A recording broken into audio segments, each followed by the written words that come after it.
floor. You're most welcome to join us for a cup of tea and coffee on the first floor. And then we would request everybody to be seated back inside the hall in time for the inaugural session. Also requesting for all mobile phones to be kept on to silent mode throughout the day during the event. Thank you. So please enjoy your cup of tea and coffee and kindly be back in time and be seated for the inaugural session. Thank you.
गांव में जमीनों के कागज पर कई पीढ़ियों से कोई काम नहीं हुआ।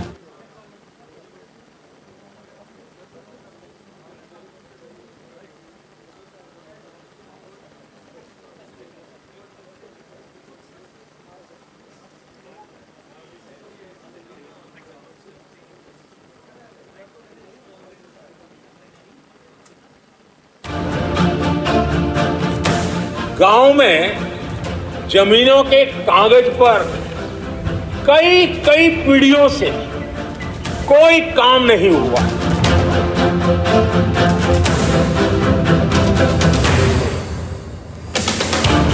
लैंड रिकॉर्ड्स के रजिस्ट्रेशन के लिए एक नेशनल सिस्टम और एक यूनिक लैंड आइडेंटिफिकेशन पिन एक बहुत बड़ी सुविधा होगी। प्रधानमंत्री नरेंद्र मोदी के स्वप्न को साकार करने के लिए भारत सरकार के ग्रामीण विकास मंत्रालय के अधीन आने वाले भूमि संसाधन विभाग ने DILRMP यानी डिजिटल इंडिया भूमि अभिलेख आधुनिकीकरण कार्यक्रम की शुरुआत की। गांव की जमीनों के डेटा और संपत्ति के कागज ऑनलाइन अपलोड हो रहे हैं।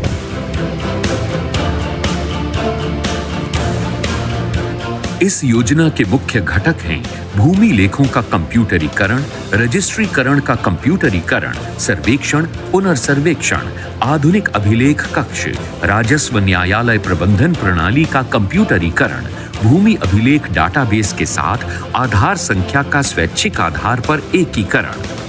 आम जन के लिए इस योजना के लाभ हैं भूमि राजस्व या रजिस्ट्रेशन कार्यालय में बार बार जाने से छुटकारा, रियल टाइम आधार पर भूमि अभिलेखों या मानचित्रों की ऑनलाइन प्राप्ति, नामांतरण या रजिस्ट्रेशन की प्रक्रिया में लगने वाले समय में कमी, राजस्व न्यायालयों का भूमि अभिलेखों के साथ एकीकरण के द्वारा भूमि विवादों में कमी, भूमि अभिलेखों को आधार के साथ जोड़ने से धोखाधड़ीपूर्ण या बेनामी लेन देनों पर नियंत्रण।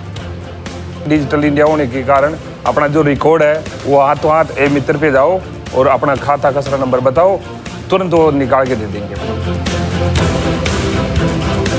गांव गरीब की जमीनें विवाद का नहीं, विकास का आधार बने। देश आज उस दिशा में बढ़ रहा है।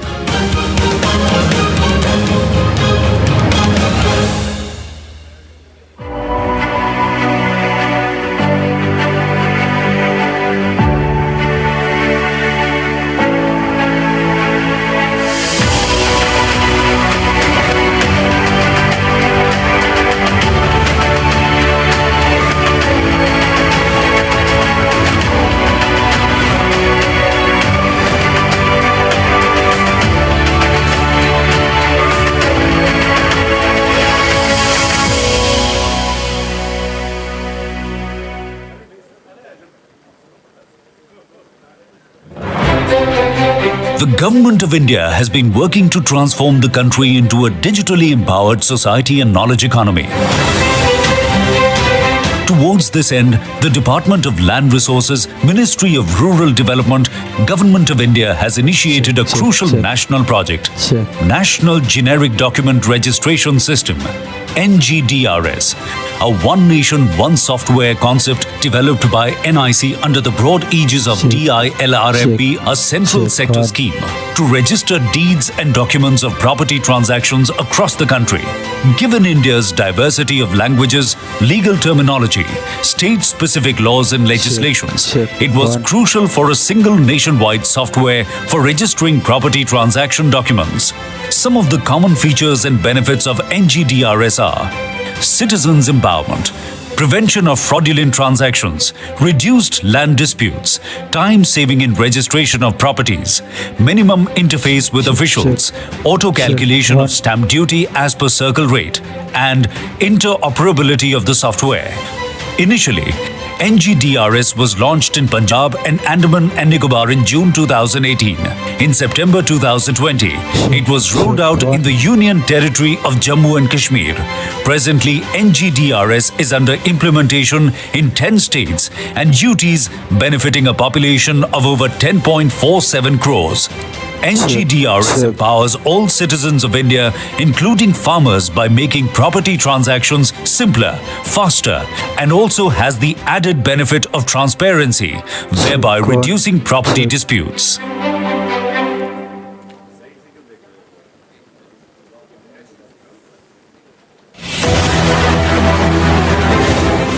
डिजिटल इंडिया भारत का संकल्प है, आत्मनिर्भर भारत की साधना है।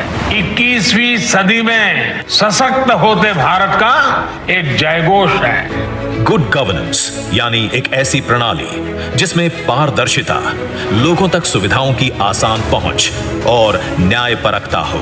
माननीय प्रधानमंत्री श्री नरेंद्र मोदी जी के नेतृत्व में भूमि संसाधन विभाग ने साल 2016 में digital India land records modernization program के विजन को देश के सामने रखा।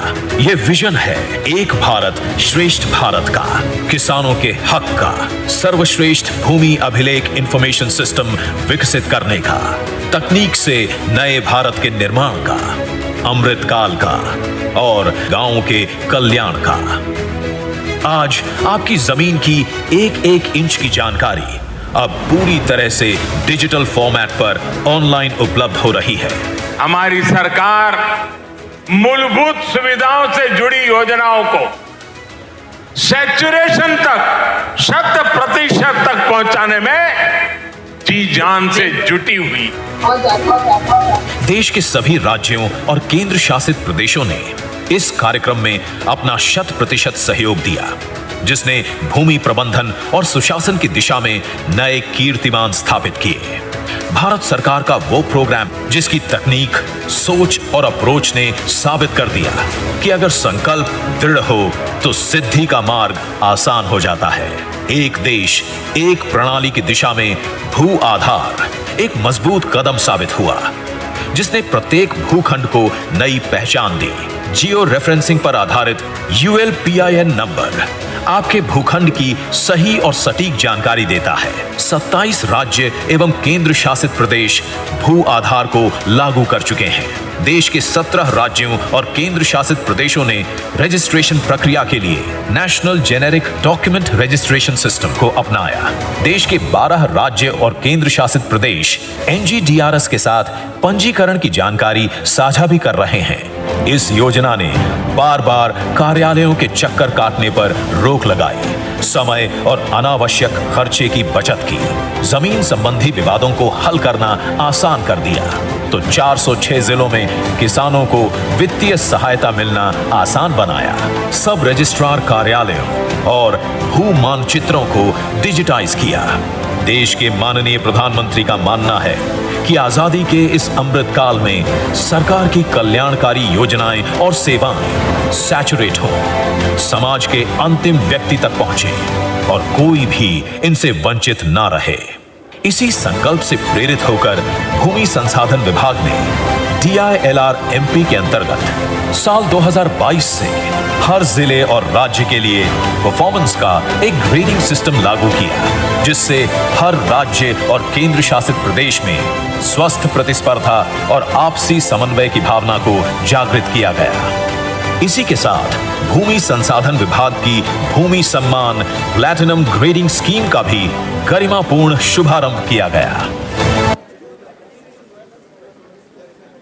इसी ग्रेडिंग सिस्टम में 99% से ज्यादा काम पूरा करने वाले 9 राज्यों को देश की माननीय राष्ट्रपति के कर कमलों से भूमि सम्मान प्लैटिनम ग्रेडिंग सर्टिफिकेट से सम्मानित किया गया। धन और समय की बचत, भाग दौड़ और बिचौलियों से मुक्ति, digital India land records modernization program है ऐसी युक्ति।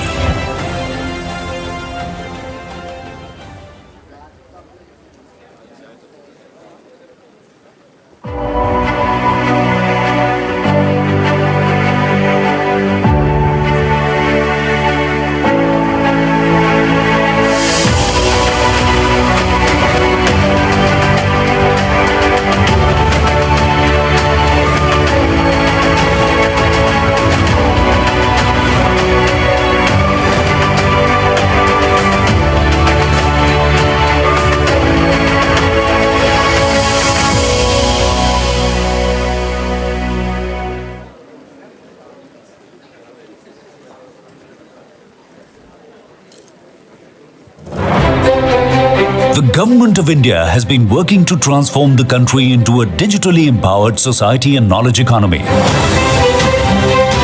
Towards Towards this end, the Department of Land Resources, Ministry of Rural Development, Government of India has initiated a crucial national project, National Generic Document Registration System, NGDRS, a one nation, one software concept developed by NIC under the broad aegis of DILRMP, a central sector scheme to register deeds and documents of property transactions across the country. Given India's diversity of languages, legal terminology, state-specific laws and legislations, it was crucial for a single nationwide software for registering property transaction documents. Some of the common features and benefits of NGDRS are citizens' empowerment, prevention of fraudulent transactions, reduced land disputes, time saving in registration of properties, minimum interface with officials, auto calculation of stamp duty as per circle rate, and interoperability of the software. Initially, NGDRS was launched in Punjab and Andaman and Nicobar in June 2018. In September 2020, it was rolled out in the Union Territory of Jammu and Kashmir. Presently, NGDRS is under implementation in 10 states and UTs benefiting a population of over 10.47 crores. NGDRS empowers all citizens of India, including farmers, by making property transactions simpler, faster, and also has the added benefit of transparency, thereby reducing property disputes.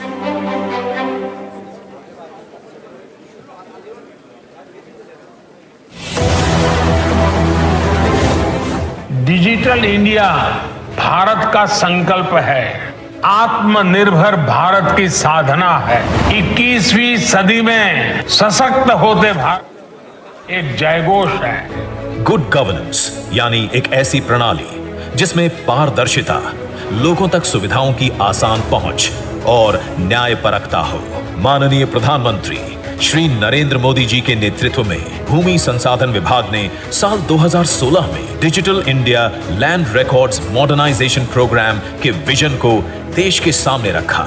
ये vision है एक भारत श्रेष्ठ भारत का, किसानों के हक का, सर्वश्रेष्ठ भूमि अभिलेख इंफॉर्मेशन सिस्टम विकसित करने का, तकनीक से नए भारत के निर्माण का, अमृत काल का। Good morning, ladies and gentlemen. May I request everybody to kindly be seated. आज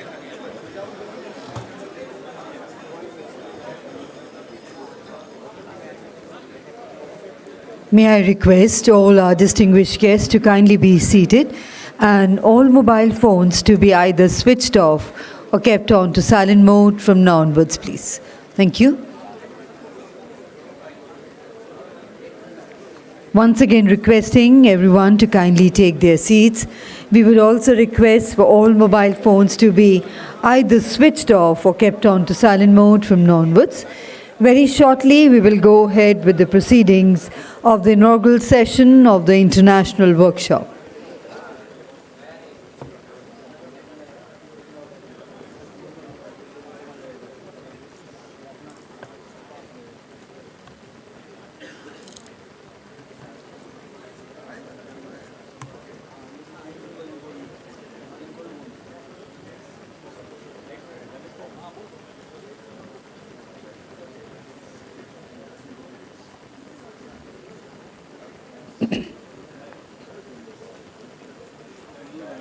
Good morning, ladies and gentlemen. A very warm welcome to all the guests present here with us this morning for the International Workshop. We will go ahead with the proceedings in a short while from now, requesting everyone to kindly be seated. Thank you.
नहीं रख देती ना secretary sir, उनको बता दूंगी कि BC के time पे ये बात है और आगे कंप्लीटली कनेक्ट हो गया।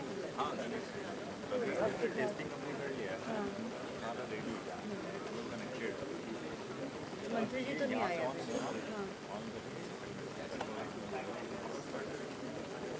तो जो शुरू में यहाँ से बोलेंगे वो बीसी को नहीं सुनाई देगा। Good morning, sir. Are we audible?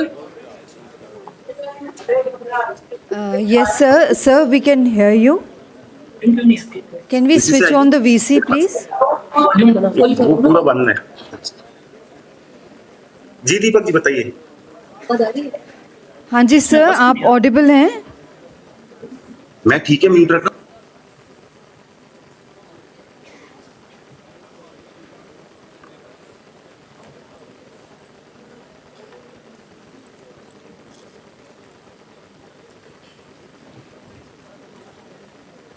Check. Ladies and gentlemen, the Honorable Minister is joining us through the virtual media. And we're just testing the connections there on the online platform. The Honorable Minister had a pressing commitment and had to travel to Bhopal, but Sir has kindly consented to join us on the virtual platform, will be joining us online from Bhopal. We are waiting for the connection to get connected.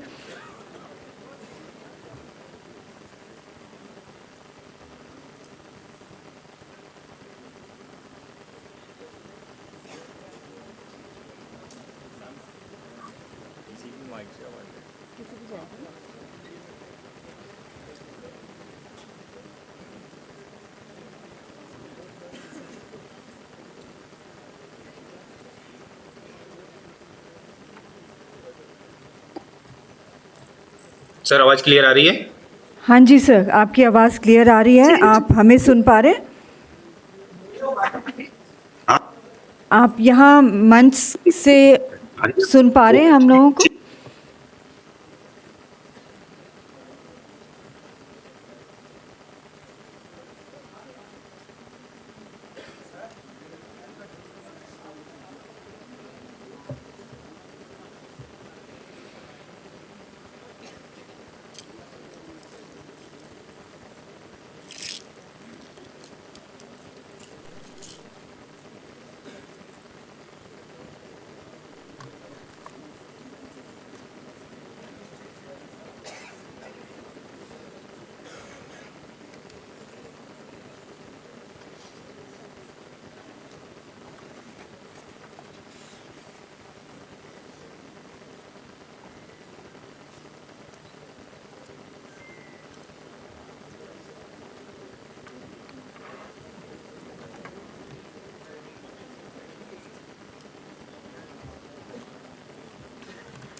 Ladies and gentlemen, once again requesting everyone to be seated. We are now going ahead with the proceedings of the international workshop, and I have the proud privilege in inviting our distinguished dignitaries on the dais. I have the proud privilege in inviting Shri Abdul Razak Khalil, a practice manager for Urban and Land, World Bank. Let's put our hands together to welcome Shri Khalil ji on the dais. We welcome Shri Vivek Bhardwaj ji, Secretary Panchayati Raj, Government of India. A very warm welcome to you, sir. We invite Shri Manoj Joshi ji, Secretary Department of Land Resources, Government of India. A very warm welcome. We welcome Shri R. Anand, Additional Secretary, Department of Land Resources, and Shri Kunal Satyarthi, Joint Secretary, Department of Land Resources.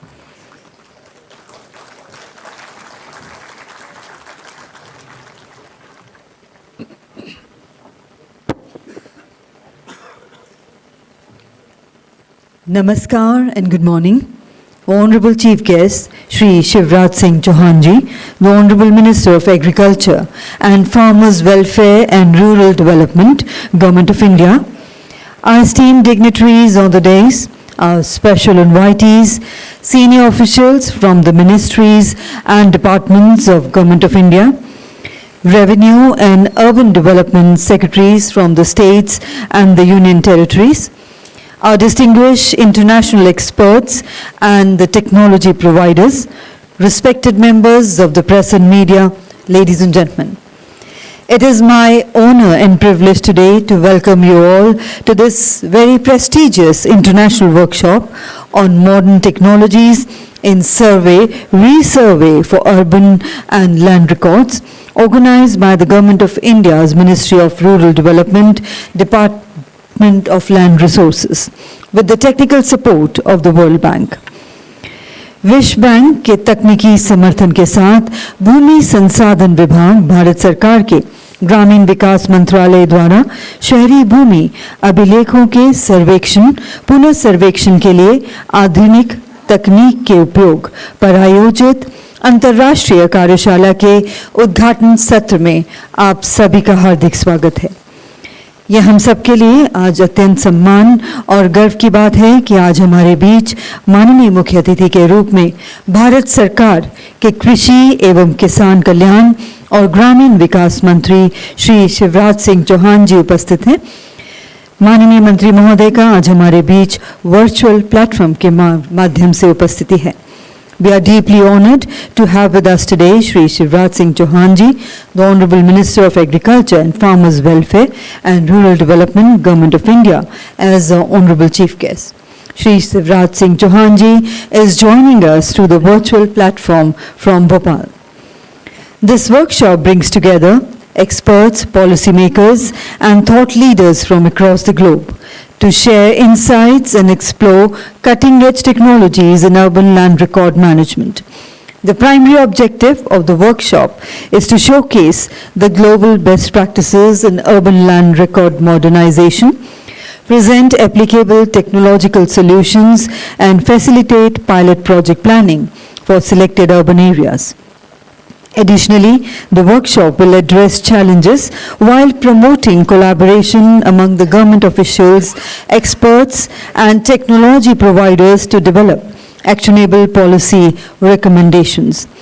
And we are honored to welcome on stage our esteemed dignitaries, Shri Abidul Razak Khalil, Practice Manager for Urban and Land from World Bank. Let's put our hands together to welcome sir. We welcome with a round of applause Shri Vivek Bhardwaj, Secretary Panchayati Raj, Government of India. We welcome Shri Manoj Joshi, Secretary Department of Land Resources, Government of India. We are honored to welcome Shri R. Anand, Additional Secretary Department of Land Resources. And we are also honored to welcome on stage Shri Kunal Satyarthi ji, Joint Secretary, Department of Land Resources, Government of India. And I am now pleased to invite Shri Kunal Satyarthi, Joint Secretary, Department of Land Resources, Government of India, to officially begin the proceedings of the workshop with his welcome address.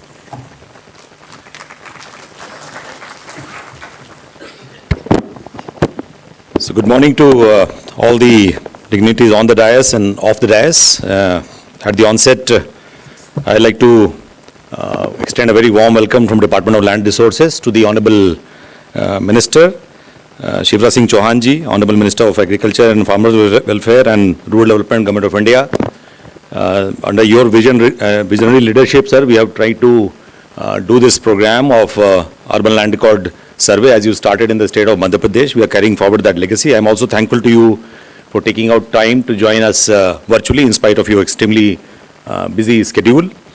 I welcome Manoj Joshi sir, Secretary Department of Land Resources, who has provided the leadership for having thought about urban survey and thought about taking this journey from rural survey and agricultural survey towards urban survey. I welcome on stage Vivek Bhardwaj sir, Secretary, Ministry of Panchayati Raj, a ministry which has successfully run the program of Swamitva of creating land records in Abadi Kshetra and village areas, in habitated areas. I welcome Abed Khalil from Practice Manager for Urban and Land in South Asia Infrastructure Department of World Bank. I welcome all the other officials of the World Bank, including Mr. Claus, who has been a very important support to design this program. I extend a very warm welcome to all the panelists, all the resource persons, all the moderators, the Survey of India officer, Surveyor General and his team, who are technical partners in this program, sitting on the left side of the dais. I also extend a very warm welcome to delegates who have flown from more than 8 countries across the globe to share their best practices about how it is done in their own countries, how it is possible to do urban land records generation, its integration with property taxation and urban planning. So a very warm welcome to India. And I know some of you are traveling first time to India, but some of you have traveled before. I welcome all the international delegates from all the 8 countries. You have the first session. Extremely happy to have you here at a very short notice. So we planned this 1.5 months back, and all of you have taken time. I know it's time to join us here and share your experiences of your countries. I also welcome, I see a lot of senior officers from the Government of India, departments and ministries, my colleagues, my seniors who are present here, all the institutions of central government and ministries and departments. I extend a warm welcome to you. Most importantly, the chairmen of the Revenue Board, secretaries, ACS, principal secretaries, secretary, directors, settlement commissioners. Right now in the hall, there's a presence of 34 states and union territories of the country. So that's a commendable number. I think we have missed 2. I was trying to figure out who are the 2 who are not participating, but we have participation of 34 states and union territories of Government of India, both from Revenue Department and Urban Development Department. This program can't go forward until there is a very strong cooperation and collaboration from both the departments. So I welcome both the Secretary Revenues and Land Record and Commissioners. We know almost all of them by name, but I welcome particularly Secretaries of Urban Development and Directors and Joint Directors of Urban Development who have traveled from various states. The most important partners in this program are the officers who have come here from the likely to be chosen 120 cities in which we plan to run a pilot program on urban record generation. I was told there are 75 cities which are present in this hall. So I welcome you. You have come from actually the very interiors of India to participate in this program. The desire was that we should get them on board from the first day so that the conversation is not transferred to them and they can hear directly. So I welcome all the municipal commissioners, CEOs, executive officers of various municipal corporations, Nagar Panchayats, Nagar Parishads in the country. Then most important, we can't take this journey without flying the drones and the aeroplanes and lidar sensors. So all the industry partners, I think there are more than 150 participants from industry partners, including GIS platform, MIS platform, Drone Federation, and all the other participants, Geospatial World, Drone Federation of India, to mention some of them. This program can't go ahead without the active participation of the industry at all levels, whether it is aerial flying or it is ground truthing. The instrumentation is so critical in the current times. I also welcome all the members of the academia of various institutions, from IITs, from IIPA, from our newly established 5 Center of Excellence in 5 corners of the country. There are delegates from all the 5 Center of Excellence who are present here. We also invited all the administrative training institutes spread across the country. My colleagues in the DOLR, without support of them, I could not have thought about organizing this. I also welcome them to their own function, to all the press and media which is present here covering this event. So that's the welcome portion. I think the topic is modern technologies in survey-resurvey for urban land records. 5 technical sessions, starting with the international best practices, going towards aerial survey and moving on towards ground survey by the international participants and the industry partners. And tomorrow we have 1 session by Secretary Revenues and 1 session by administration from the various cities. And I think it is well designed that way that today it could be sharing about what is possible, and tomorrow my colleagues and partners in the states will tell about what they are trying to do and what the trouble is and what the journey looks like. So those are the 5 sessions. This is the first time of this kind that for urban land record creation and for urban survey. Such a conglomeration is happening of practitioners from Government of India, practitioners from the states, participants from international countries which have flown in, industry partners, academia, and the 120 city. So the mix is quite amazing. My team has worked hard to make this possible, thanks to the team. But I welcome all out for this conference, and we are also learning, so we all look to learn from this conference from each other by active engagement. So thank you for taking time. All the participants, if I missed somebody, all of you are welcome to this conference. 1.5 days intense. There is exhibition also. I should also welcome the exhibitors, 30 of them, including Survey of India, which has exhibited their technology. So whenever you have time, you can interact with them. So the day is full. I welcome all on the dais and all of the dais. Jai Hind. Thank you.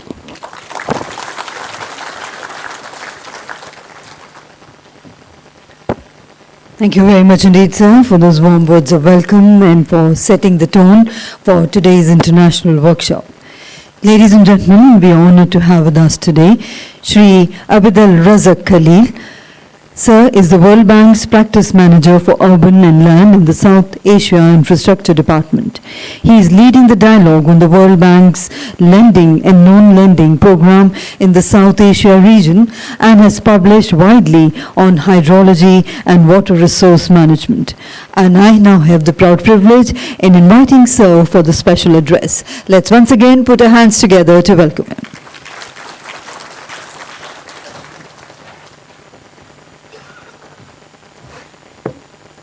Good morning. Honorable Chief Minister, Mr. Chauhan, Minister of Agriculture, Farmers Welfare and Rural Development. Shri Manoj Sen, Secretary, Department of Land Resources. Shri Vivek, Secretary, Ministry of Panchayati Raj. Mr. Anand, Additional Secretary, Department of Land Resources. Mr. Kunal Satyasi, the Joint Secretary, Department of Land Resources. Senior officials, distinguished guests, ladies and gentlemen.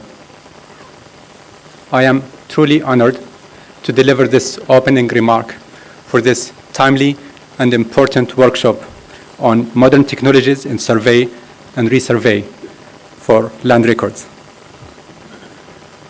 I'm doing this remark on behalf of the country director. While he had hoped to be here with us today, he is currently in Washington, D.C., attending the annual meetings of the IMF and the World Bank. India's urban population is projected to nearly double to 1 billion citizens in 2050, making cities the driving force behind job creation and economic growth. However, this growth can only be realized if we have a clear, reliable, and interoperable land records in place. These records are the foundation for unlocking the financial markets, facilitating urban construction and transformation, and building resilient cities. In short, land is not just a resource. It is the lifeline for cities, economies, and communities, and securing it is critical for India's future. As urbanization accelerates, the challenge for making land record grow. I'm quoting one urban planner from India saying you can have the best construction material, investors in place, but if your land record are not in order, your entire project can be delayed indefinitely. This reality holds back individual projects, but the incredible transformation that India is striving for. The fragmented state of land records is a serious obstacle to progress. And in India's federal system, where states hold the primary responsibility for land management, the complexity is even greater. Reforming this system is not an easy task, but it is an absolute necessity for India's social and economic advancement. That's why it is really encouraging that to see the government of India, through the Department of Land Resources, taking bold steps with a multi-year program to modernize land records. Building on the success of rural land record reforms, this initiative taps into the latest advances in remote sensing, cloud computing, and artificial intelligence. What seemed to be out of reach is now within grasp. The World Bank is proud to support this effort. We commend the Department of Land Resources for its collaborative approach in designing the program, which include input from local officials, global experts, and the private sector. 3 key elements make this initiative truly remarkable. It sets clear objectives, creating high-quality digital base maps, linking them to legacy records, and issuing legally valid interoperable ownership documents. Resources will be allocated to the states and urban local bodies based on these results. The program will pilot in 120 urban local bodies representing diverse conditions across India. This is not really about streamlining bureaucracy. It is about driving India's next phase economic transformation. And this program marks the beginning of that transformative journey. It is really a game changer for business, for development, for cities. By fostering dialogue between the local officials and the global experts, and blending global knowledge with the cutting-edge technology, you are laying the groundwork for an impactful program. The World Bank stands ready to contribute to facilitating and sharing knowledge among pilot cities, identifying best practices, and supporting the scale-up of successes. It also improves planning and access to finance, unlocking the potential of Indian cities as engine of growth and innovation. In conclusion, success in these pilots will serve as a powerful model for cities across India and other developing nations. I look forward to the fruitful discussion ahead, and thank you so much. Have a good day.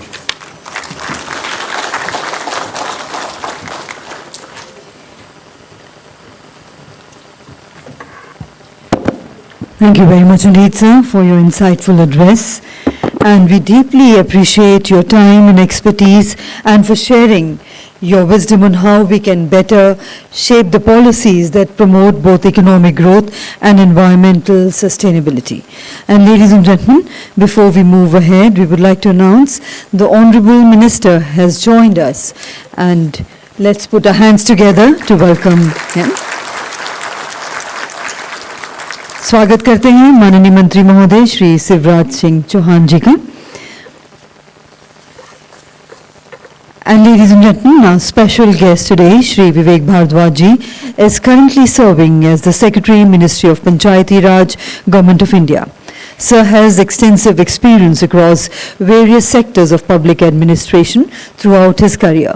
He has played a pivotal role in several key government initiatives and has contributed significantly to the policy-making processes related to rural development, governance and the empowerment of Panchayati Raj institutions. As the Honorable Secretary of the Ministry of Panchayati Raj, Shri Bhardwaj ji is responsible for overseeing and guiding the development and implementation of policies aimed at strengthening local governance in the rural India. And I have the proud privilege in inviting Sir for the special address.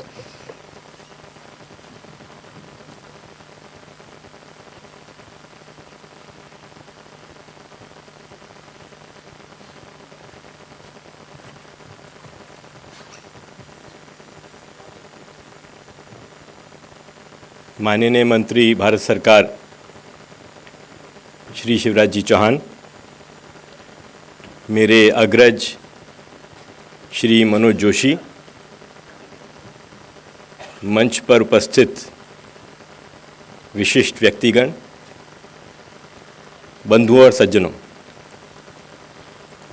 2018 में दुर्भाग्यवश मेरे पिताजी का देहांत हो गया। मैंने सुना था कि मेरे नाम हमारे पुश्तैनी गांव में एक जमीन थी जो मेरे दादा ने मेरे नाम करी थी। अब मैंने तो कभी वो जमीन ही नहीं देखी थी, पता ही नहीं था कहां है। कौतूहल भी था और ये भी चाहत थी कि क्योंकि पुश्तैनी जमीन है उस पर अधिकार होना चाहिए। उस जमीन को ढूंढने में कई साल लग गए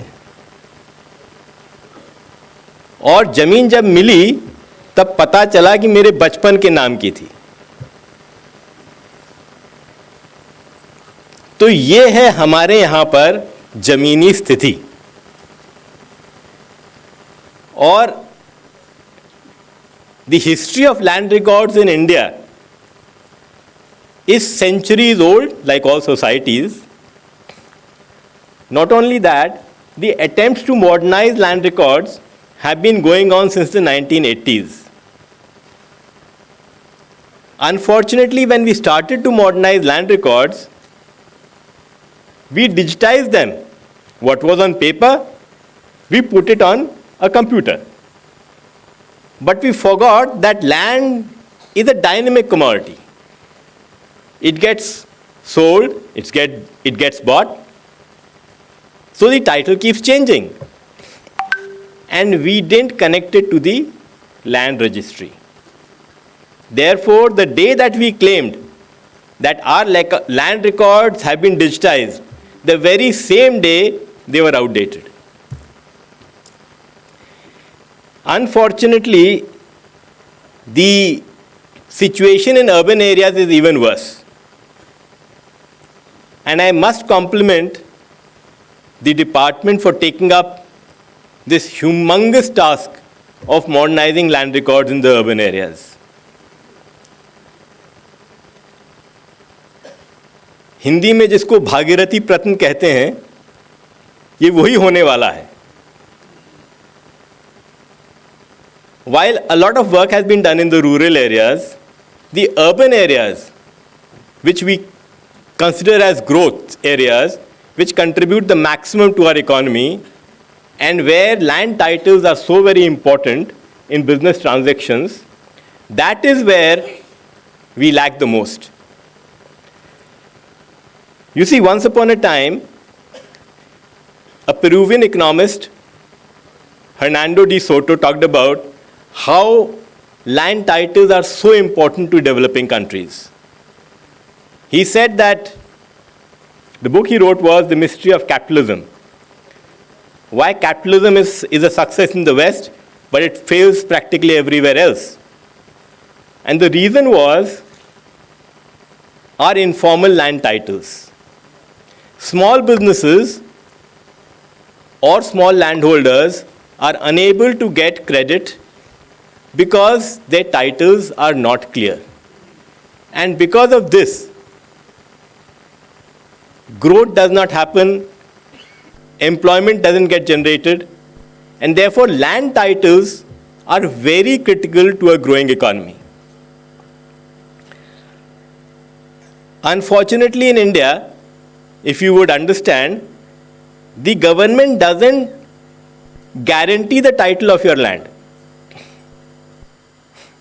When you buy land, you register the land, and the government, though might be taking a fee for the registration, and it is a transaction which is conducted in an office of the government is a mere spectator.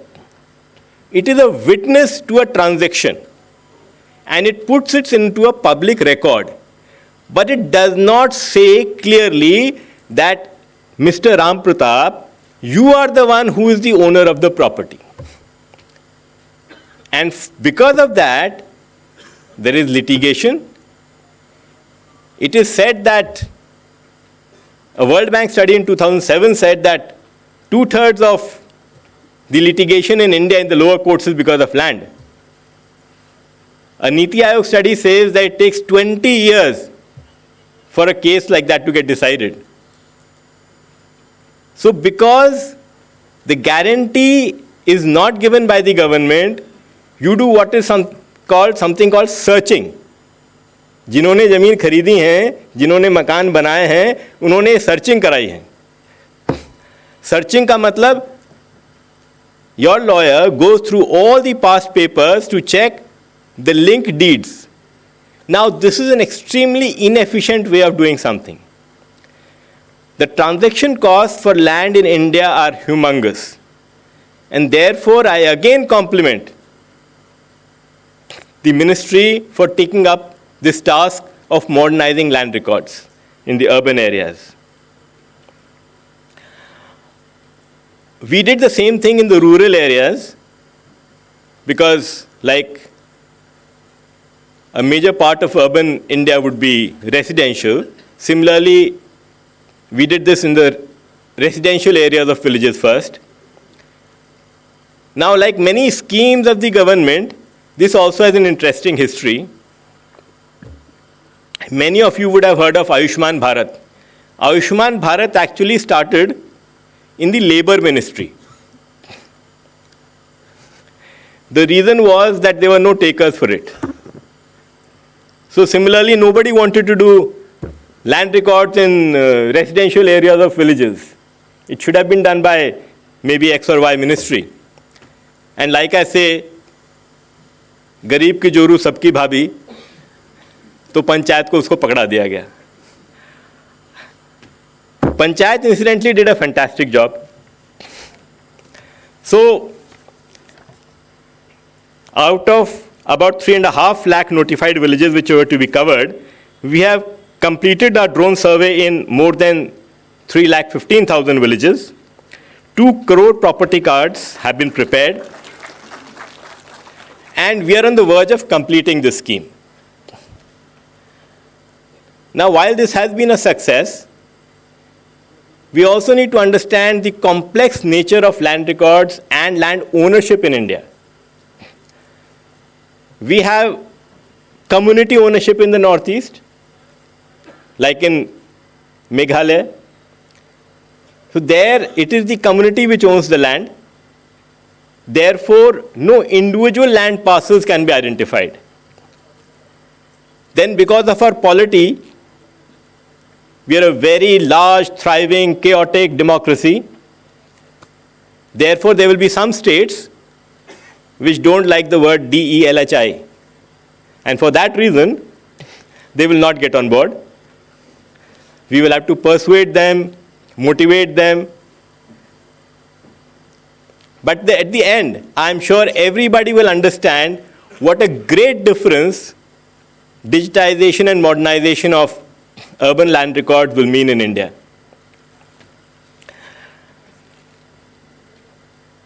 At the end, I would like to say that while the state governments will take up the challenge, the primary focus should be on our urban local bodies, on our elected representatives, on our municipal commissioners, because they are the ones who can drive it.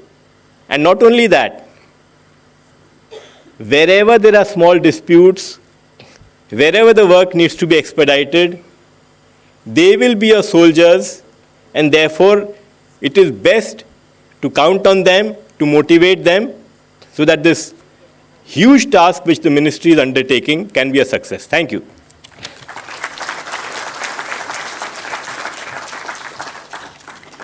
Hardik Dhanyavad, sir. Thank you very much indeed, sir, for your inspiring address. Your words have certainly highlighted the critical role of Panchayati Raj institutions in driving the rural development and also providing us a clear vision for empowering the communities through decentralization and effective governance. And it is now my privilege to invite Shri Manoj Joshi, Secretary, Department of Land Resources, Government of India, to kindly share his perspective on the current challenges, opportunities in urban land records and management in India. Let's put our hands together to welcome sir. Good morning, Adaniya मंत्री Shri Shivraj Singh Chouhan ji, stage पे बैठे हुए Shri Vivek Bhardwaj, mister Khalil, mister Anand, Kunal Satyarthi, and all the friends sitting in the auditorium. We have started this journey of urban land records some times back.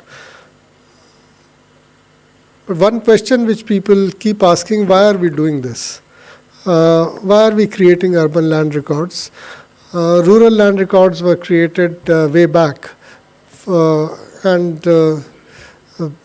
but urban land records we have never created except in few states, which say Gujarat, Maharashtra, Tamil Nadu, probably Goa.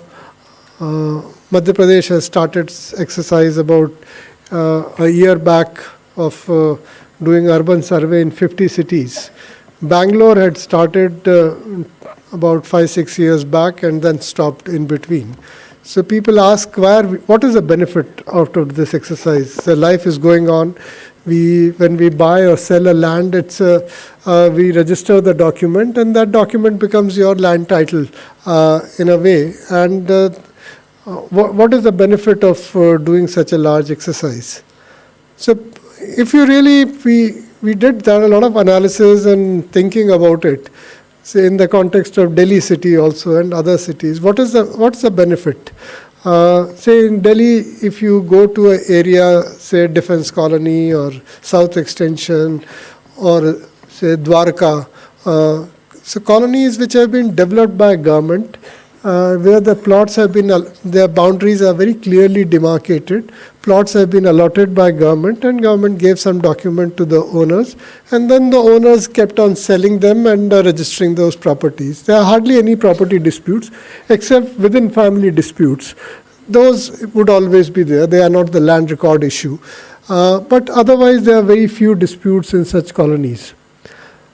At the same time, when you go into a peri-urban area or areas which are recently getting urbanized without much of an involvement of government, where private developers come, they buy agricultural land and develop plots, and what they call it, plot kaat ke, if they are selling those plots after demarking the road and some other public places, they may be getting development authority or municipality or town and country planning's layout approval. They may not be getting. But building plan has not reached that stage because it's just the layout approval which is being cut and plots are being sold. You find a lot of fraud taking place in those areas. The same plot gets sold because there are no maps attached. So when you develop a say 10-acre or a 5-acre land, there are say 40 plots in that. So which plot is what is not there in the land records. Since the layout, even if the layout was approved by development authority, they don't really give numbers and all. So the same plot could be sold to 3 or 4 people. So I've seen examples. A friend of mine in Indore, he has bought a plot from a developer. Now developer has gone away. They are not able to locate which plot it is. So the land is there. There are some 20-30 plots within that layout, but which is theirs, they don't know. So if the land records are there, then you can locate those, which plot is yours. Similarly, if someone tries to sell multiple times the same plot, the registrar, though not officially asked to do it, can stop it. So in peri-urban area or the areas which are getting newly urbanized, I think it's a very, very critical important that we maintain land records to prevent fraud. Second, I think benefit of urban land records is this: its connection with the property tax, its connection with the water supply, with electricity, overall different interaction with utilities and government which takes place. And when you identify a plot of land and then the constructing building on that and all the utilities and property tax, all these databases, when they get linked, it's much easier to process it and link with each other. The third benefit comes when you try to take a loan or you try to sell a property, when there is a proper land record, digitized land records, getting loans or selling the property becomes much easier, identifying it becomes much easier. The cost of land record preparation or a survey is not much. It's the effort required in doing this, which is probably 10 or 20 times than the cost. Similarly, the benefits are also multifold. If you are investing, say, in this urban program, for pilot program, we are investing about 194 crore rupees for about 130 cities. The benefit would be 10 or 20 times or even more than what the cost incurred is. We are doing this as a pilot so that we can learn. We had a lot of discussion last few months as to how to do it, what technologies to use. We have those, what we did it in Swamit for a lot of cities. The drone flying is happening with a simple single camera. Then the people are talking about using 5 cameras, 4 inclined cameras and 1 central camera so that you get a good 3D picture, which will be very useful for urban planning and for property tax valuation. Or in a slopy areas or where other problems are there, high-rise buildings are there, you use LiDAR so that you get even better with the sound waves, you get better 3D imagery of the city. Which one should we use, and what are the pros and cons? So then we decided we'll use all 3. It's a pilot, so let's use all 3 in different type of cities and learn which one works better. And then when we do the next phase, after conclusion of this, we would accordingly draw the lessons from that. So that's why we invited, this idea came of this workshop that let's get people from drone companies, software companies, international experts as to how much more we can draw out of technology. When you do a 3D imaging, can you get an approximate carpet area of the buildings also, and approximately what would be the assessed value of property tax of a building without really someone going to the building and doing too much of a ground truthing? Because the more you can extract out of technology, the faster is the process. And because deploying so many teams, going to each house, the work you can reduce, that work, the more you can reduce, the better it is. So the idea is to learn from other countries and from the companies who have done this as to how more and more AI you can use for property tax purposes and for urban planning purposes. Land records probably doesn't require so much of AI. Once you get a ORI, ortho-rectified image, you can, in the urban areas, most of the houses have a boundary wall, so you can get a clear picture of the house, and land record preparation should not be that difficult. So that's the idea behind this entire exercise. There are many challenges, as Mr. Vivek Bharadwaj said. The easiest part of that in a survey nowadays with all the technology is the drone flying and getting an image out of it. The check you have to cut is not very large, and it's a very fast process. Probably in a year or two's time, if you want, you can get the ORI for the whole country. A country as large as India also, you can get it in 2 years' time. So that's the easiest of the exercise. And then the difficulty comes on the ground truthing, creating records, managing HR in that. First issue comes, say, in urban areas, which department would do it? Neither revenue department has any manpower in the city, nor the city urban local body has any manpower which expertises in the land records. They don't have anyone. They have people in the tax assessment side, but not on the land record side. So no one has a HR in place. So we need to take care of that, which can do the survey and which can maintain it. So whichever state decides whether urban development department will do it or rural development will do it or revenue will do it, they will have to take care of HR part. And then we require a lot of manpower, say, even in a city of, say, 1 lakh population. If you want to finish ground truthing in a 4-5 months' time, we'll need at least 10 teams doing the survey, ground truthing. So each team, 3-4 people. So that much of so 40-50 people or more than that you would require in a city of 100,000 population to do the urban survey. That much of manpower, the state governments have to mobilize, some from the rural areas, some you have to hire the surveyors, licensed surveyors. The scheme would provide funding for all that, but that's mobilizing manpower is a big challenge. The third challenge which has been coming in the rural areas is when you survey a land, the area changes with technology. If you had done a chain survey, the land was 1 acre. When you do a GIS-based, either total station-based or DGPS or a drone-based survey, it would be either 0.9 or 1.1 or 0.95 or 1.05 acres. It would never be 1 acre. There would be a difference. Similarly, so if there is a land record which says your land is 1 acres and you survey it and in possession is 5% less, it makes the task very difficult. Which is the area you should take? So in Delhi, if we do a survey, the land record says someone land is 400 square meters and the survey comes 390 square meters. The title says 400 square meters, in possession is 390. What do you do? What do you record further? I think Andhra Pradesh, I went last week and saw their survey. So they are gone completely by the possession. How much you have land in possession, they are recording that. Even if your record of right in rural areas, they have done it. Record of right says 1 acre. The map which was digitized, they have used it only for the locational purpose. They are not really gone for the area calculation based on that. But final new record of right, they are mentioning what is in possession of the party. So this is what Andhra has done.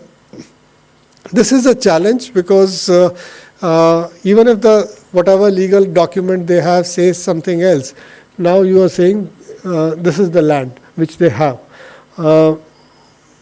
You need to involve community, you need to give time for people to absorb this fact of their land getting reduced, give them an opportunity to file a complaint, do the hearing, but this process has to be done.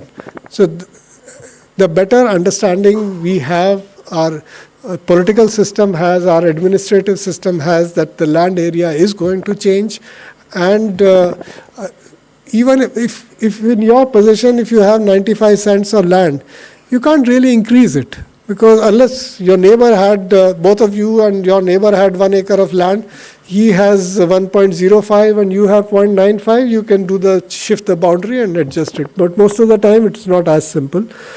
Even that person has only that much of land which is recorded there in ROR. So you can't take someone else's land and give it to the person who has less. Someone has more would be quite far off from this land. So doing a readjustment like that is very, very difficult. So best probably course of action is go by the possession. So that's another challenging area we need to work.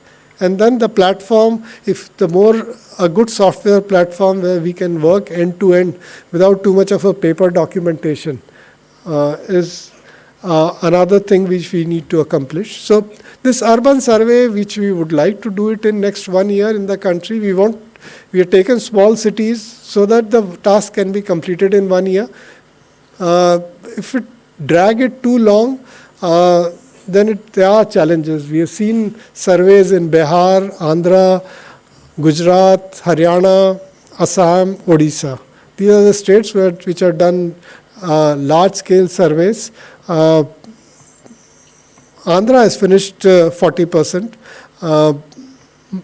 Gujarat has finished whatever they had started. Rest of the states, Assam has done, I think, 2 districts which were unsurveyed, and Odisha has done 4 or 5 districts which they had taken. Rest, Haryana is not complete. Bihar is stuck. Assam, let's see how the progress goes on. It's a difficult task. If it drags on too long, since it requires so much of administrative and political effort, if it goes too long, the officers get changed, the governments change, priorities change, and then it gets stuck. So the best is, whatever we start, we finish it fast. So let's finish this exercise in 1 year, and then launch a larger program with the learnings from this. I really thank our Honorable Minister in having provided this guidance to start this program. I think he had done a lot of good initiatives in Madhya Pradesh, where the 50 cities, even before our program, they had started survey for 50 cities.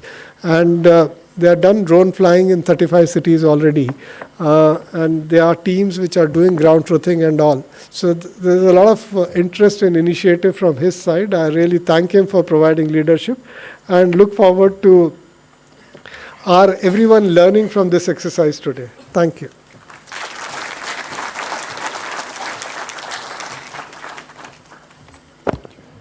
Thank you very much indeed, sir, for shedding light on the evolving landscape of urban land record management and the opportunities and the challenges that lay ahead. हमारे माननीय मुख्य अतिथि माननीय श्री शिवराज सिंह चौहान जी एक प्रतिष्ठित भारतीय राजनेता हैं। आपने सदैव ही अपने सार्वजनिक जीवन को भारत के कृषि क्षेत्र और ग्रामीण समुदायों के कल्याण के लिए समर्पित किया है। आपकी नीतियां और कार्यक्रम ग्रामीण भारत के उत्थान और किसानों की समृद्धि के लिए हमेशा केंद्रित रहे हैं। माननीय कृषि एवं किसान कल्याण और ग्रामीण विकास मंत्री के रूप में श्री चौहान जी ने कई महत्वपूर्ण सुधार और योजनाओं को लागू किया, जिनका उद्देश्य कृषि उत्थान बढ़ाना, ग्रामीण बुनियादी ढांचे को मजबूत करना एवं किसानों को आर्थिक रूप से सशक्त बनाना है। आपकी नेतृत्व क्षमता ने जल प्रबंधन, फसल बीमा और कृषि में तकनीकी नवाचार जैसे मुद्दों पर विशेष ध्यान दिया, जिससे देश के किसान और ग्रामीण क्षेत्र विकास की दिशा में आगे बढ़ सके। श्री चौहान जी का विशाल प्रशासनिक अनुभव और ग्रामीण विकास के प्रति आपकी गहरी प्रतिबद्धता ने आपको भारत के सबसे सम्मानित और प्रभावशाली नेताओं में शामिल किया है। आपके प्रयास से न केवल कृषि क्षेत्र को नई दिशा मिली, बल्कि भारत के ग्रामीण क्षेत्रों का समग्र विकास भी सुनिश्चित हुआ।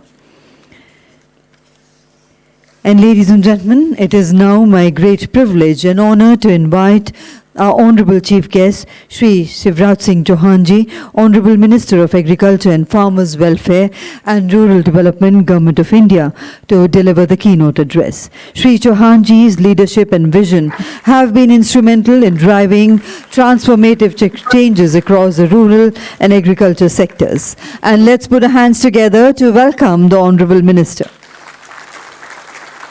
आदरणीय मनोज जोशी जी, विवेक भारद्वाज जी, अब्देल खलील जी,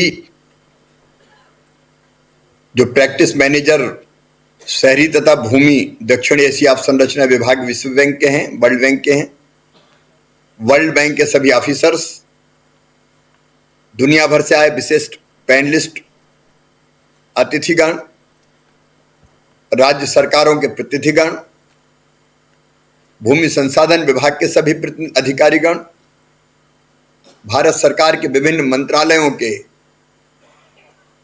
अधिकारीगण, मीडिया के मेरे मित्रों और प्रिय बहनों और भाइयों, मेरी बहुत इच्छा थी कि इस 2 दिवसीय इंटरनेशनल वर्कशॉप में मैं आपके बीच रहूं, लेकिन कुछ अत्यंत महत्वपूर्ण व्यस्तताओं के चलते मैं आज दिल्ली नहीं पहुंच पाया। मैं दिल्ली में नहीं हूं, लेकिन मेरा दिल आपके बीच दिल्ली में ही है। सबसे पहले मैं दुनिया भर से आए हुए सभी मित्रों का इस वर्कशॉप में हृदय से स्वागत करता हूं, आप सबका अभिनंदन करता हूं। मित्रों, अभी मनोज जी और विवेक जी जब बोल रहे थे तो उन्होंने लैंड रिकॉर्ड्स के महत्व को उदाहरणों के साथ आपके सामने प्रतिपादित किया। ये देखने में उतना महत्वपूर्ण काम नहीं लगता, लेकिन है सबसे महत्वपूर्ण। ग्रामीण क्षेत्रों में भी मैं निरंतर ये देखता था कि व्यवस्थित लैंड रिकॉर्ड ना होने के कारण कभी रेवेन्यू डिपार्टमेंट के किसी साथी के मन में अगर कोई गलत बात आई तो रामलाल की जमीन श्यामलाल के नाम हो गई। पता चला खेती बरसों से कर रहे हैं, बाद में पता चला कि ये तो उनके नाम ही नहीं, ये दूसरे के नाम है। रिकॉर्डों में हेरा फेरी भी हो जाया करती। लेकिन हम जानते हैं आज अर्बन डेवलपमेंट के लिए भी व्यवस्थित और प्रमाणिक लैंड रिकॉर्ड्स की जरूरत है, और इसलिए यह काम बहुत महत्वपूर्ण है। सरकारी योजनाओं का लाभ भी सही लाभार्थी को मिले, यह सुनिश्चित करने में लैंड रिकॉर्ड्स की बहुत महत्वपूर्ण भूमिका है। सूचना और प्रौद्योगिकी के क्षेत्र में हुए क्रांतिकारी विकास का लाभ उठाते हुए हमारी सरकार ने वर्ष 2016 में डिजिटल इंडिया भू अभिलेख आधुनिकीकरण प्रोग्राम लागू करके लैंड रिकॉर्ड्स के डिजिटलीकरण और उसके सही रख रखाव के कार्य में तेजी लाने का फैसला किया। सरकार के इस कदम का उद्देश्य संपत्ति संबंधी विवादों में कमी लाना, लैंड के मैनेजमेंट और प्रशासन में पारदर्शिता को बढ़ावा देना है। यह योजना 875 करोड़ रुपए के वित्तीय परिव्यय से चलाई जा रही है। इस कार्यक्रम के क्रियान्वयन में भूमि संसाधन का इष्टतम उपयोग हो सकेगा। राजस्व और रजिस्ट्रेशन कार्यालयों का बार बार चक्कर लगाने से मुक्ति मिलेगी और नीति एवं नियोजन में सहायता के लिए विभिन्न एजेंसियों के साथ सूचना साझा की जा सकेगी, आदान प्रदान किया जा सकेगा। विभाग और राज्य सरकारों के ठोस प्रयासों से 6,26,000 गांव में लैंड रिकॉर्ड्स का कंप्यूटरीकरण, 223 लाख मानचित्रों का डिजिटलीकरण और 5,000 से अधिक सब रजिस्ट्रार कार्यालयों के कंप्यूटरीकरण का काम पूरा हो चुका है और लगभग 14 करोड़ विशिष्ट भूखंड पहचान संख्या भू आधार बनाए जा चुके हैं। इसके अलावा प्रधानमंत्री कृषि सिंचाई योजना के वाटर सेट विकास घटक, जिसका उद्देश्य एकीकृत वाटर सेट प्रबंधन के माध्यम से वर्षा सिंचित भूमि की उत्पादन क्षमता में सुधार लाना है, इसको भी भूमि संसाधन विभाग द्वारा वर्ष 2021 से 26 के 5 वर्षों की अवधि के लिए 8,136 करोड़ रुपए के परिव्यय के साथ लागू किया जा रहा है। इस योजना से वाटर सेट विकास घटक के अब तक लगभग 11,52,000 किसान लाभान्वित हुए हैं।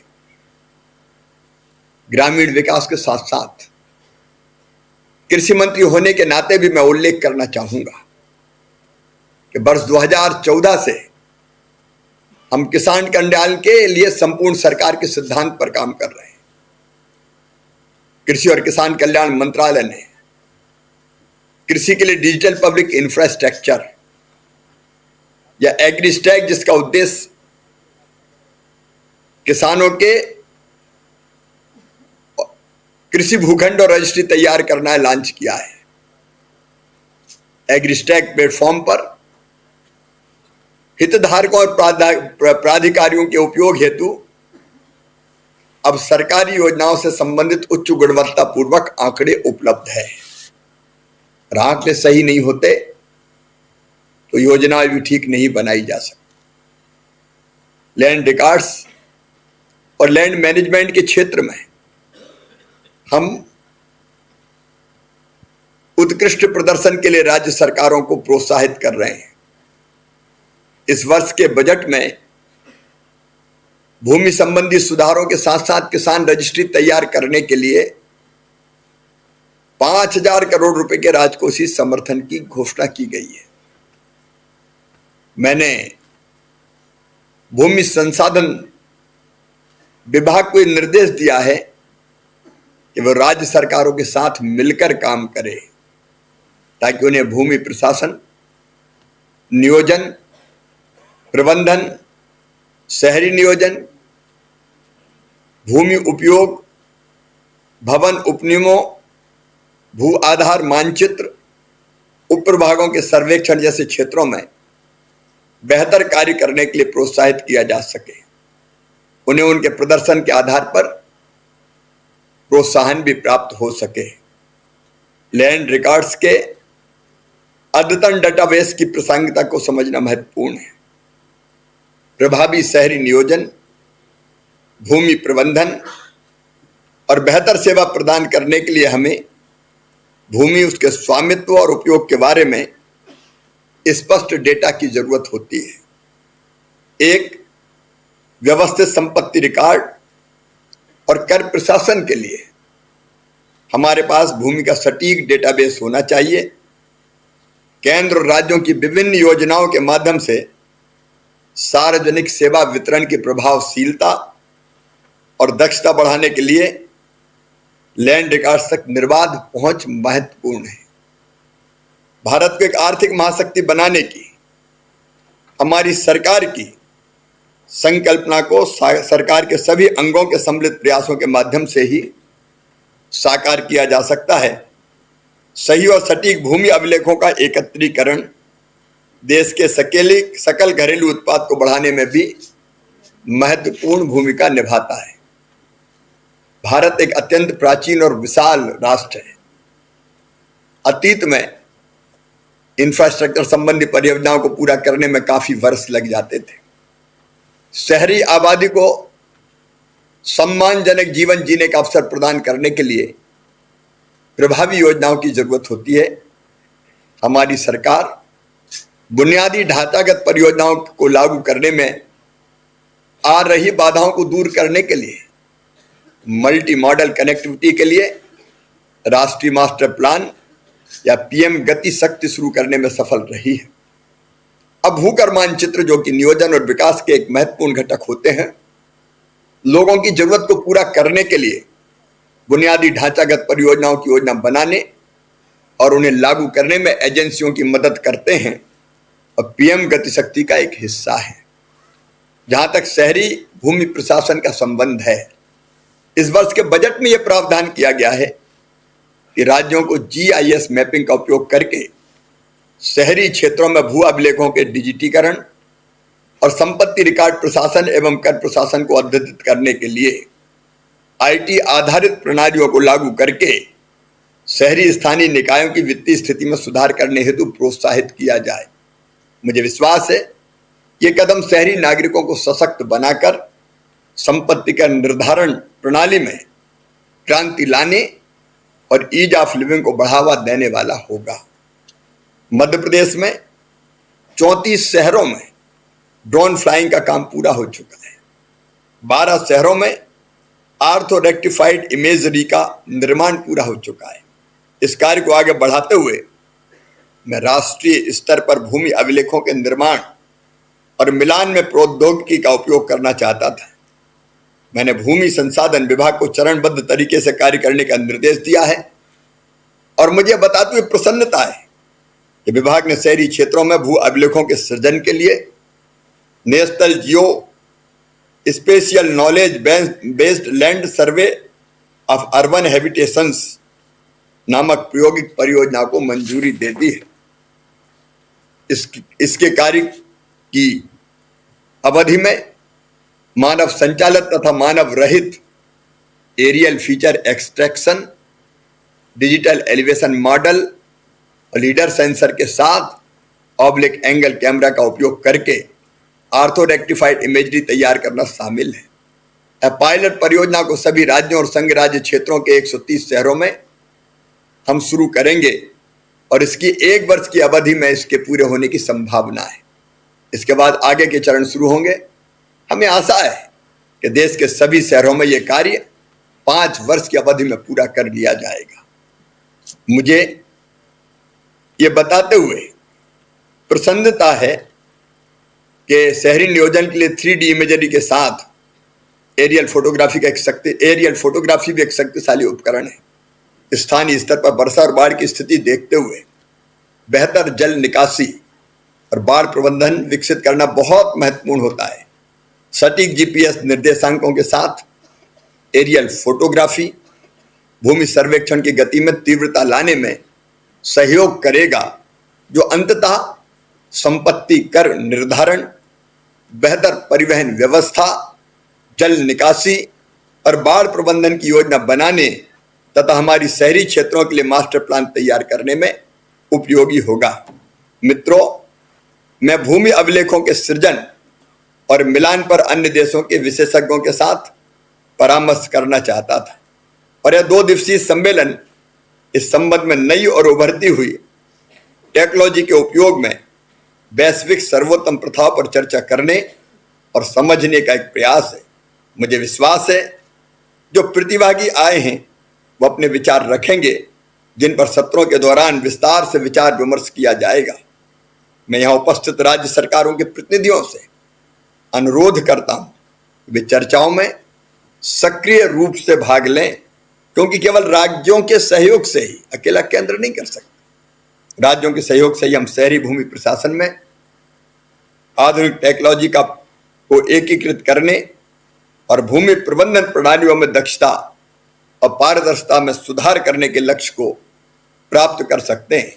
हम दुनिया भर के विशेषज्ञों की उपस्थिति से लाभान्वित होंगे और उनके द्वारा प्रस्तुत जानकारी से हमें भूमि प्रबंधन में आधुनिक तकनीकों का इस्तेमाल करने में मदद मिलेगी। मैं समारोह के सफल आयोजन के लिए अपनी शुभकामनाएं देता हूं।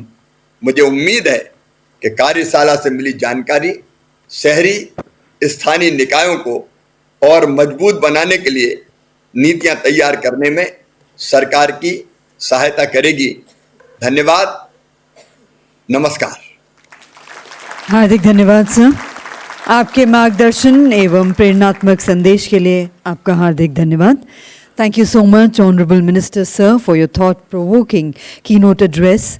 Your insights into the integration of technology in land management and development are truly inspiring, and we once again convey our gratitude to the Honorable Minister for sparing his valuable time despite his busy schedule. And I would now like to invite Shri R. Anand, Additional Secretary, Department of Land Resources, Government of India, for the vote of thanks.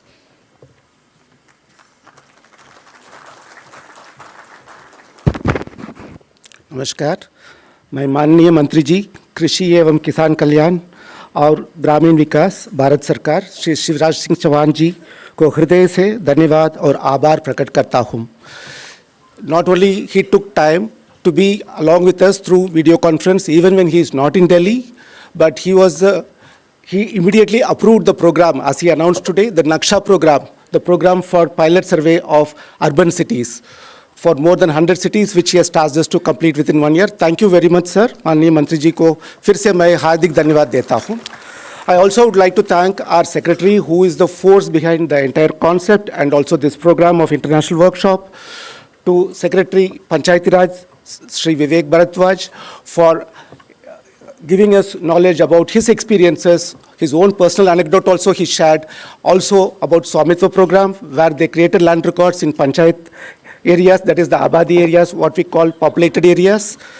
I also like to extend my thanks to Mr. Abdul Razak Khalil, World Bank Practice Manager, and also his entire team of officers from World Bank, to all the international experts from 8 to 10 countries, to all the panelists and moderators, and mainly the people who are going to be along with us throughout and do the job, the principal secretaries and secretaries of the state governments, and also of the cities, the officers from the cities who have come here, of more than 100 cities who have come here, all the officers from the central government departments, the exhibitors, the industry who are going to be partners with us, and our core partner for technology, Survey of India, and of course our friends from the media, and everyone else present here. A very big thank you from me for attending this program, and we request you to continue continue to participate in the program and contribute your knowledge so that together we can do a wonderful task of creating land records in urban areas within the next 1 year. Thank you very much. Jai Hind. Thank you very much indeed, sir. And ladies and gentlemen, with that, we close the proceedings of the inaugural session. Once again, thanking the Honorable Minister and our distinguished dignitaries on the dais for sparing their valuable time. I would now request eminent dignitaries on the dais to kindly proceed towards the inauguration of the exhibition on urban survey, re-survey.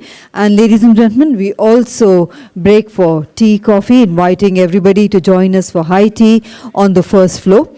And while the exhibition is being inaugurated and we have this tea break, I would request all those who could not complete the registration formalities to kindly first proceed towards the registration counter and complete their registration formalities and then join us for the high tea. Thank you once again, all the dignitaries.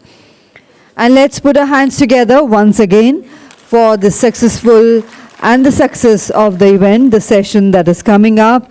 The next session will commence from 11:45. We would request everybody to kindly be seated back in time for the next session. Thank you.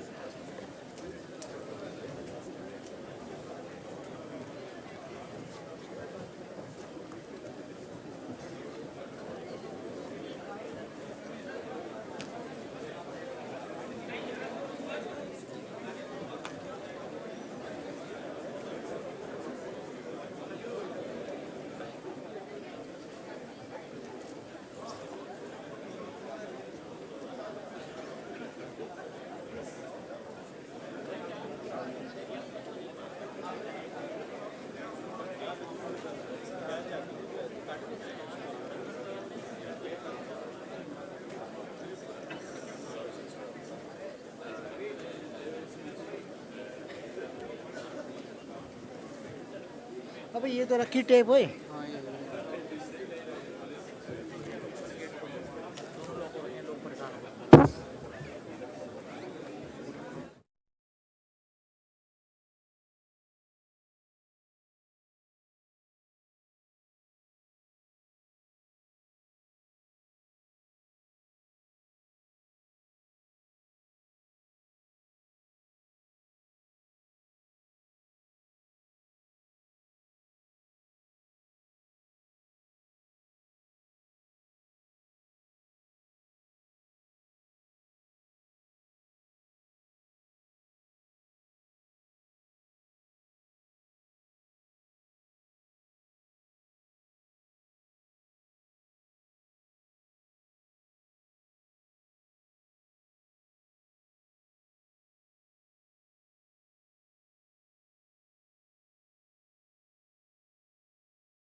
Hello.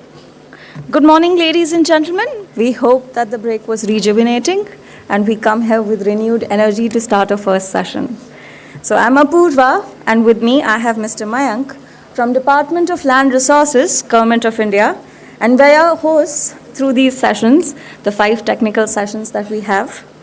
And on behalf of the organizing committee, Department of Land Resources, we would like to extend a very warm welcome to all of you for coming here today and joining us in this international conference organized with the technical support of the World Bank. It is wonderful to see such a diverse group of experts and enthusiasts gathered here today. We are coming from different states, union territories, central government, geospatial industries, academia, and also different parts of the world. And it's even bigger an honor to be hosting you all here today. And tomorrow, we have a lineup of esteemed speakers, engaging sessions planned for you. And we encourage you to actively participate, ask questions, share your insights, because it's your contribution throughout this 2-day international workshop that will make it really special for us and a really insightful event. Thank you so much, Apurva. Now, without any further delay, let us begin with the first session of the day, that is International Best Practices in Establishing and Maintaining Urban Digital Land Records. For this session, I would take the opportunity and request Mr. Manoj Joshi, Secretary, Department of Land Resources, Government of India, for chairing the session. A bit about sir. Manoj Joshi sir is a 1989 batch IAS officer from Kerala cadre. He is graduated with a mechanical engineering degree and CFA and MA in economics. He has worked in various capacities in Government of India and Government of Kerala. We welcome you on the stage, sir. The moderator of this session is Mr. Klaus Denninger. Mr. Klaus is a lead economist in the World Bank Development Research Group, where he leads global analytical work on land policies and institutions. He has published more than 100 scientific articles in leading international journals as well as books on land policy. He has been organizing the World Bank Annual Land Conference since 1999. We are great to have you, sir, on the stage.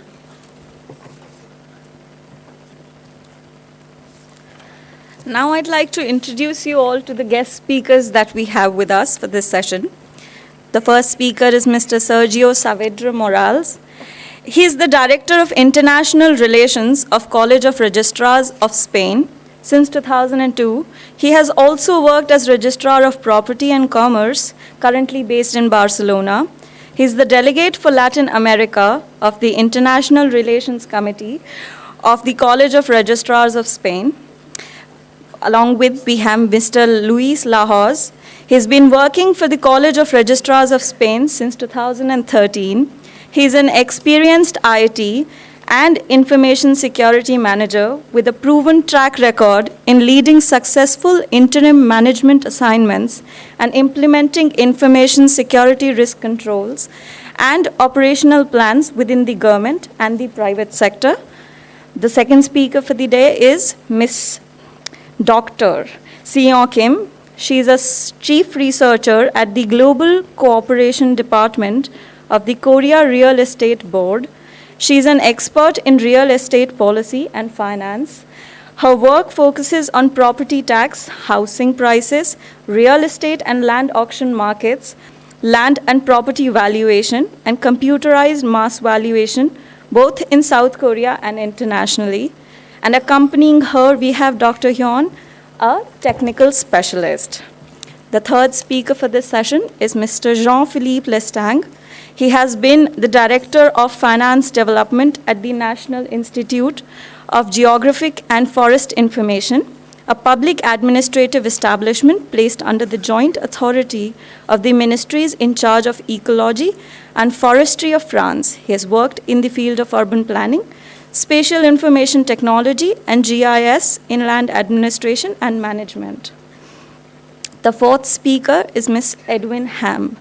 He has been working for Cadaster, the Netherlands, since 2020. He's a software engineer with over 25 years of experience in both government and the private sector. He works on developing and maintaining high-quality, fail-safe applications in front-end and back-end environments. The fifth speaker for the day is Miss Polly Coleman. Joining us, she joined Ordnance Survey in 2020 as Government Relationships Manager, bringing broad strategic experience in the environment and land use sectors.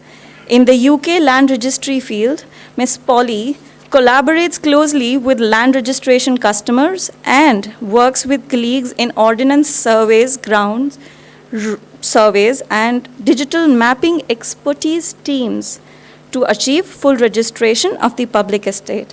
The sixth speaker for the day is Ms. Megha Datta. She's a senior consultant in the Advisory and Innovation Division at Woolpert with a strong background in the geospatial industry. Along with her team, provides advisory services to national mapping agencies, ministries, private industries globally in delivering practical geospatial strategies. Now, I'd please request the moderator of this session to carry forth the session from here onwards. Over to you. Thank you, sir. Thank you very much. It's a great honor to moderate this very big session. And I would like to thank the Department of Land Resources, especially Manojji and Kunalji for inviting us. What they asked us is to put together some experts, cutting-edge experts who can provide access to knowledge how government institutions globally are addressing the issue of updating, creating, and managing urban land records. And as you have seen, I think we have a very impressive panel here. I do not want to say a lot, but I think I would like to just start it off by saying that as we heard in this morning's opening session, the task is really enormous, and we would like to commend the department's efforts and willingness to take the task on. But also, I think India's capacity of doing innovative and very globally innovative things is unmatched. I think I just need to remind you of Aadhaar. I think in 2007, when we worked on land here, everybody told us that Aadhaar was impossible. I think now we know that Aadhaar has been accomplished. It is uniquely Indian, and I think it has allowed millions of people, provided them with the dignity of having an identity with access to financial services and the financial payment platform, and has significantly improved the ability of government services and government schemes to actually target them and reduce leakage. And of course, in some sense, what we are attempting here is to have an Aadhaar for land.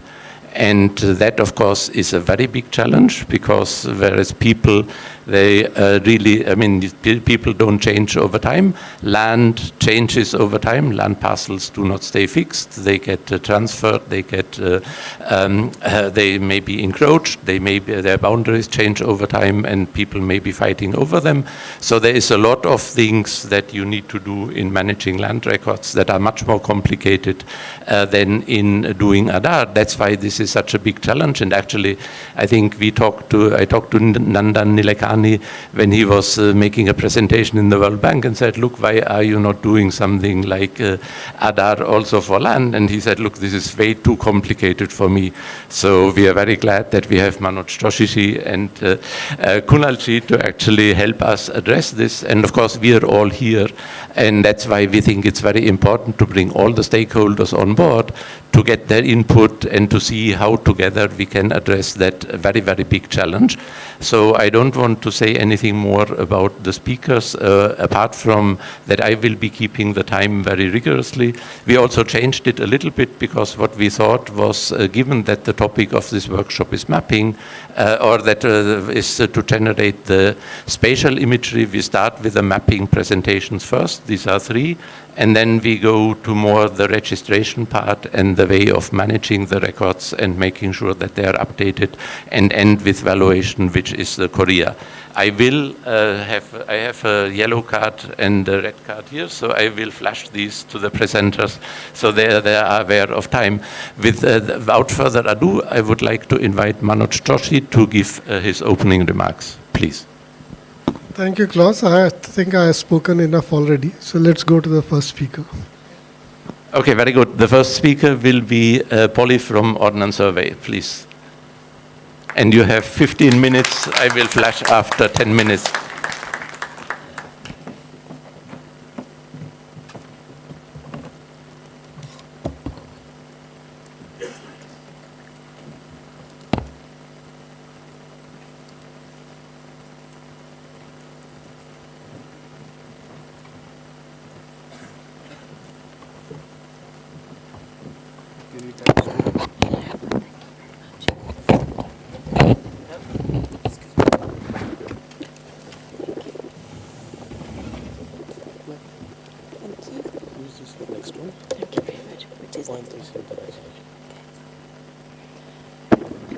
Good morning, everybody.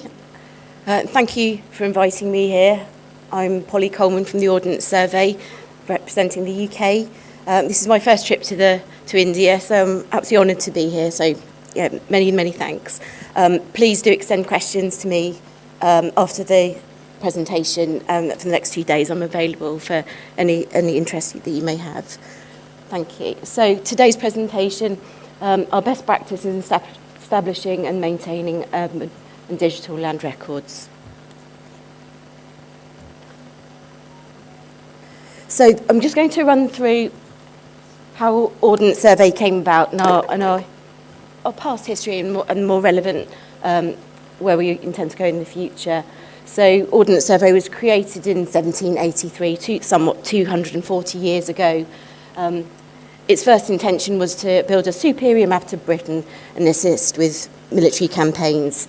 Now, the somewhat quaint reference to ordnance, that's our military background, it's no longer really relevant.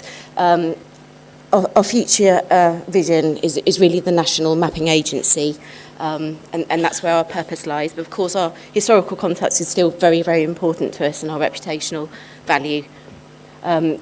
Land Registry was later created, 80 years later, as a complement and the first purpose to try and register land and property in England and Wales. That need had not been met. There was no record. Taxation purposes are incredibly important. However, there's that gap in the market. Quite importantly, from 1910 and the following 5 years, His Majesty's Land Revenue and Customs was created. Underneath that sits the Valuation Office, which is a subsidiary of the Customs and Excise for the purposes of valuing land and property for the purposes of taxation. Under the 5-year period, a first survey of the UK took place within England and Wales, and it's often referred to as the second Domesday valuation of the UK. Again, this is for land value and taxation. In the early 20s and 30s, the UK government passed a law to make UK Land Registry a compulsory registration. However, this was only in small parts of the United Kingdom. I believe it started in Eastbourne, and we're still there. We're still trying to achieve that aim 100 years later. So that's just some context for you. As in complement, Ordnance Survey worked with Land Registry, began with the first survey work to enable Land Registry to record those titles. So we were the operational best friend, if you like, and most relevant of all, within the last 50 years. We've moved from our past background of printed maps, hand-drawn maps, first printing presses, to aerial photography, and now we're in the age of digital mapping using GPS, drone survey, and other technology. So for the purposes of today, my discussion is going to centre around what are the basis for our mapping records, where do those responsibilities lie, how do they operate in between planning and tax authorities, how do we work together, how do we share data, and what's going well and what isn't. The FAIR principles of 2016, that will make sense a little bit later on. I'll talk to you about that in more detail. So our foundational map, OS Master Map Topography Layer, is an important feature of Ordnance Survey, developed in approximately 2008. So it's quite recent in terms of the last 16 years. And it really is, as I said, the foundational product. 500 million features. Those features may contain bridges, pylons, warehouses, rivers, roads. Each one of those features can be interchangeable depending on your need. Those features are maintained on a daily basis of 20,000 uploads a day, all done in real time through satellite. So your master map is always up to date. The purpose of the map is to enable the public sector to make decisions. So where's the nearest road, the nearest hospital? How quickly can I get there? Where's green open space near large open areas? Where can I spend my recreation time? Now, this map is relevant across all our sectors, so health, security, land use. It's a wide public sector tool, and that's our basis. And the beauty of it is it's up to date, it's accurate, it's complete. And as I mentioned, it works across all sectors of the public sector. And at this point, I must mention the public sector geospatial agreement. This is a 10-year agreement between the UK government and Ordnance Survey, and it outlines our commitment to the public sector, a value of £1 billion over those 10 years. And it's to embed our mapping expertise within the 5,000 public sector organisations which exist across the UK, bring our expertise to them, enhance their services, enable public services to be at their optimum.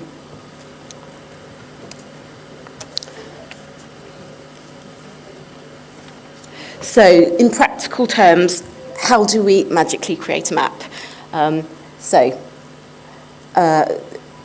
the contract manager for between Ordnance Survey and Land Registry. What that means is I manage 230 on-the-ground surveyors who, enabled with a GPS kit, they're on the ground recording property titles. This is done in real time. Updates are instant through satellite. We also employ drone capture, which is increasing in our plethora, fixed wing capture as well. As we always value our on-the-ground surveyors. They've got somewhat of 50 years experience per officer in some cases. However, the beauty of drone captures is its speed and accuracy, and it's pertinent in capturing large housing developments, which are the purpose of the new Labour government. So we'll see how helpful we can be.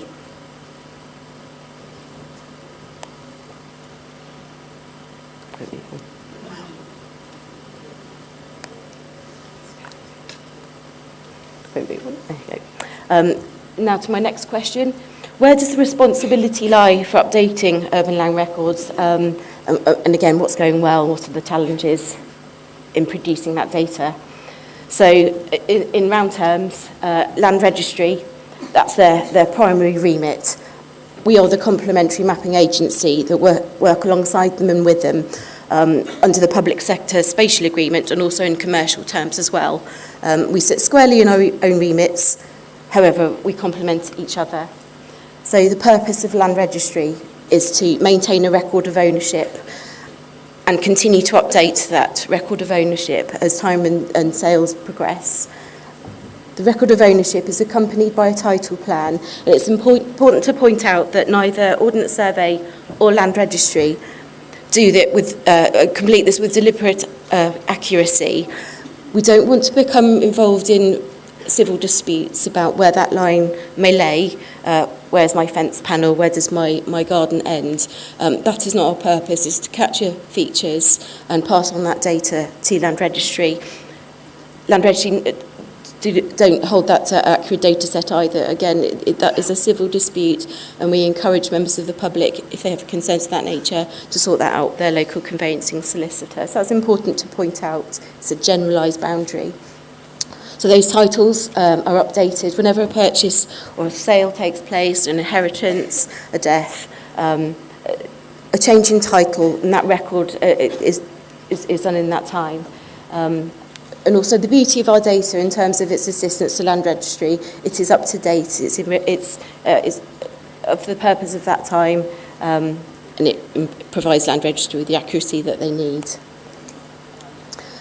Continuing that conversation a little bit, we're here to update those title plans using the master map, which I've just referenced to you. So we give a daily update of that service, 20,000 updates a day. They only take the changes, so that there's no need to update the entire data set So to just minimise that time need. Hopefully we get a seamless transaction from that change-only update.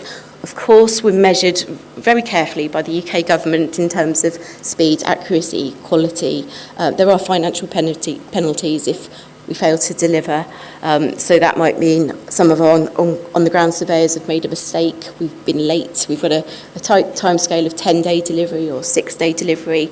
We're measured quite carefully. Of course, in terms of reputational value, we want to maintain those standards and we don't want to incur fines. But they're there rightly so. And most importantly, house price data, of course, rises in increments as sales increase and time progresses. And it's important to have that data publicly available so that the correct stamp duty and council tax can be charged appropriate to the property rise.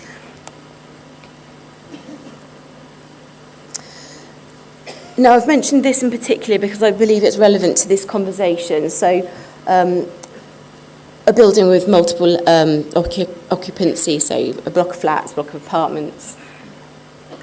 That's the urban planning part that sits with the town planner, the local authority. Our local councils, which have a smaller unitary boundary, typically a town or a city, they have the planning responsibility to create addresses that link to those real spaces, those real flats or apartments. Local authorities are responsible for creating addresses, so real addresses that match those apartments or flats. And then Ordnance Survey allocate a point of reference. So each address is linked to a building, is linked to a map reference, so it can be identified. There are limitations, of course. We haven't got a 3D representation of where that apartment or that building sits within that title plan. However, that is an aim for the future. And then Ordnance Survey use those specific points, those data points, distilled it into an address base, which is another product derived from OS Master Map. And that's shared with Royal Mail, for example, so you can get your post. And the police know where to find you. The ambulance knows where you are. It's a public service record of those addresses, and then you can receive those services.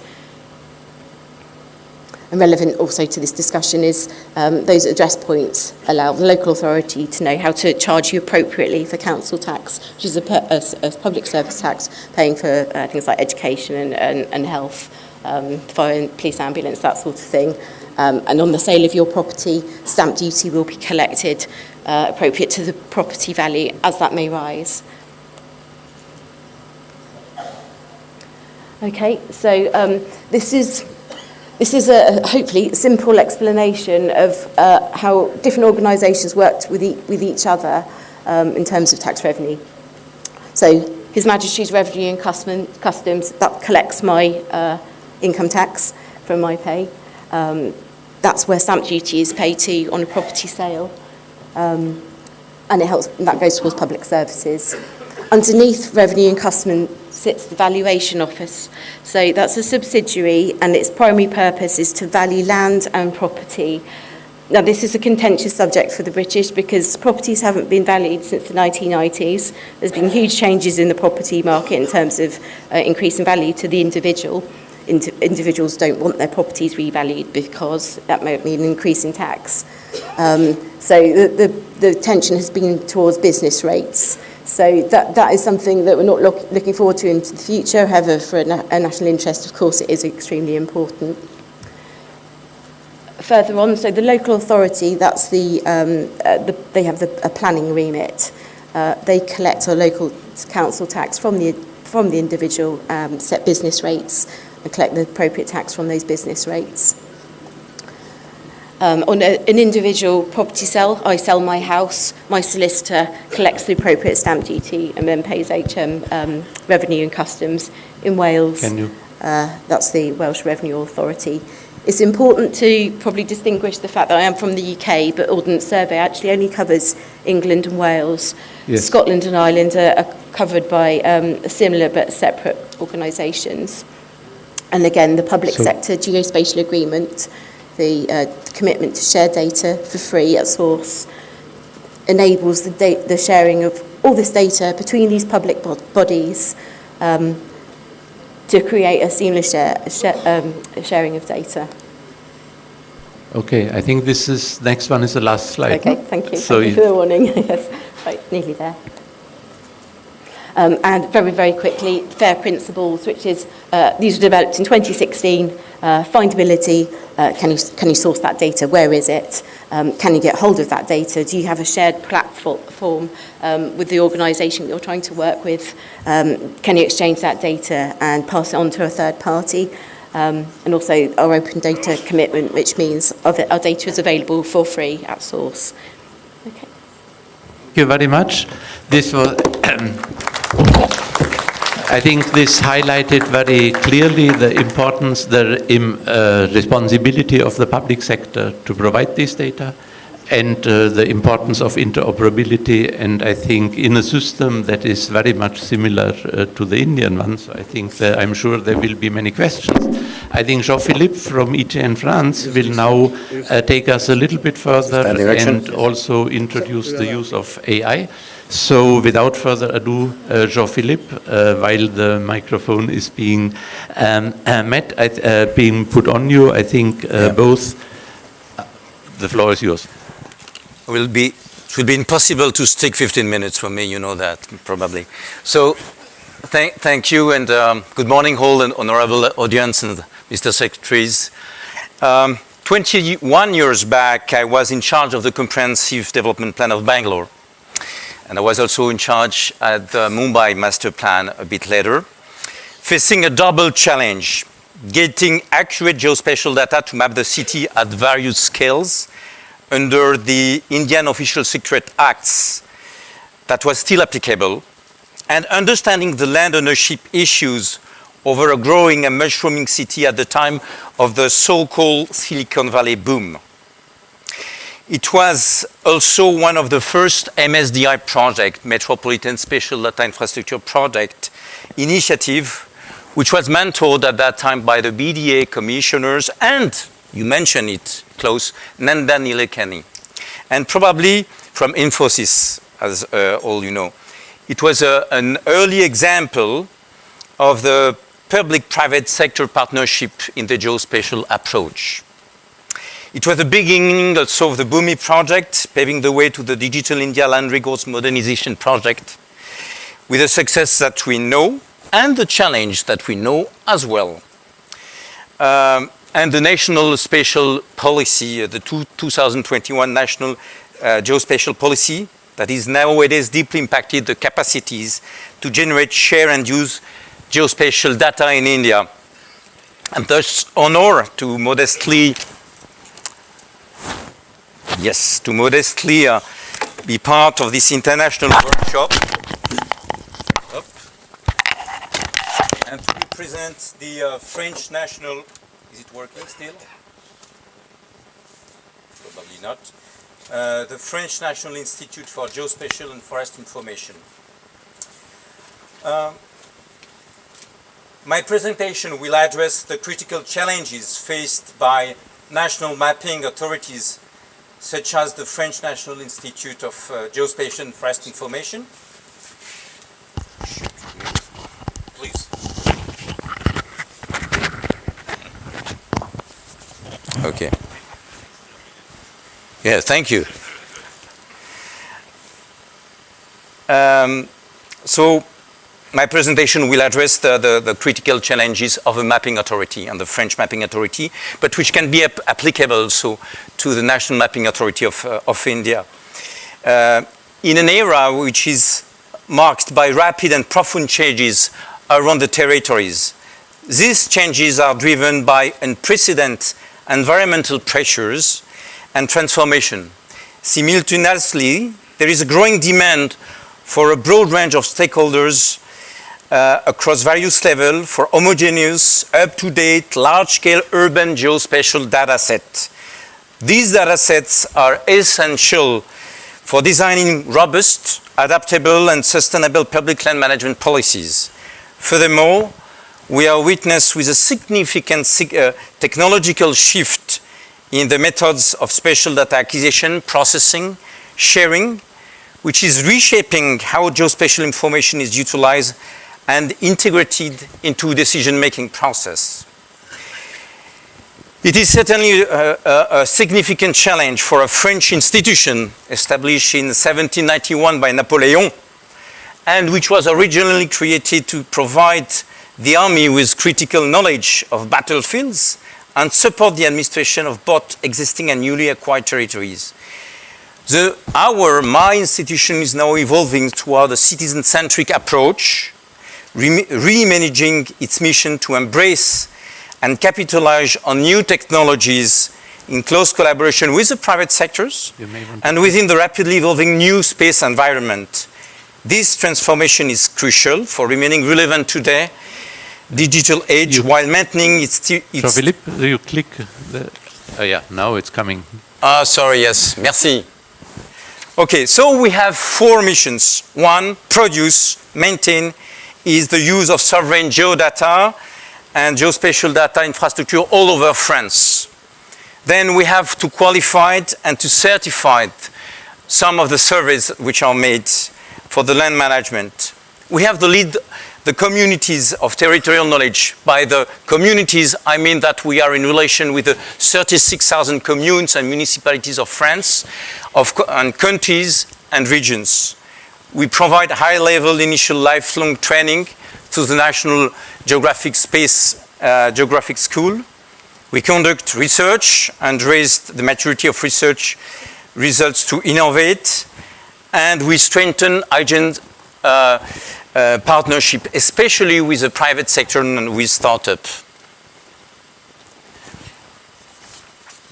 So, but let's, how do I go, sorry, because I missed the previous one. Well, the previous has not been, well, I was supposed to show you, yeah, okay, yeah, thank you. Anyway, IGN is not directly involved in the land record management as such. IGN is involved in providing geospatial data, aerial image, topographic maps, is in charge to manage the parcel, the cadastral, the digitalization of the cadaster, and to have a seamless cadaster all over France. We have 100 million parcels nowadays, which are digitized and seamless all over the regions and the municipalities, and is in charge also of managing the street addressing system for all, and everything is connected.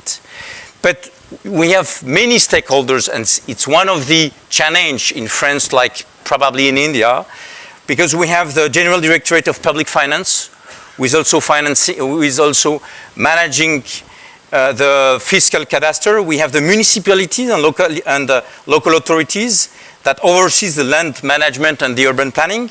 We have the notaries, because we are in a civil right country, notaries and real estate professionals that are certifying the land records.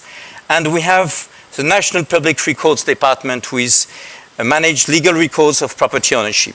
IGN is one part, and a limited part, I must say, of that chain. This is working now. Yes. Okay. Okay. Now, today, knowledge of the territory has never been more necessary at the time of the Anthropocene. The Anthropocene must be understood as a geological era that defined by human influence on Earth's ecosystem and climate. Considering that human activity is having unprecedented impact on Earth's ecosystem, experiencing a very rapid change, it creates an urgent need to observe and measure the dynamics of these phenomena in an objective, focused manner. This is a crucial requirement to represent these changes through maps and all other visualization. Today, we have 4 main challenges which are in relation with the French regulations, the 2000 French regulations that aims at achieving zero net artificialization by 2050. And which must avoid any conversion of land, rural land into urban land by 2050. So we have to monitor that, and it's the role of IGN to monitor urbanization, risk, forest, biodiversity, agriculture, coastal line, water, and energy.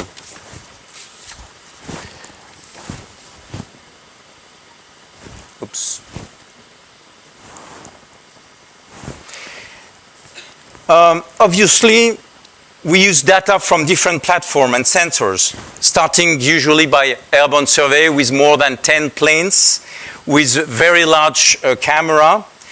And we built the national ortho image with a 20 centimeters ground pixel every 3 years and 10 centimeters for each of the cities. The frequency of 3 years is no longer sufficient to match the demand and the territorial and ground dynamics. And now we have to update 1/3 of the territory every year. And it's the new challenge. We cannot afford to update every 3 years. And what is applicable to France might be certainly applicable to the dynamic of the urban cities here in India. So every 1 year, we are trying to match the updating of the large-scale reference map. But now the challenge is not the challenge. The opportunity is to combine all the technology in one global geospatial reference infrastructure, which comprise aerial airborne survey, LiDAR survey, mobile mapping survey, and so. So we are coming from the 1 meter resolutions up to the 1 millimeter resolution. IGN providing services to monitor the infrastructure, for example.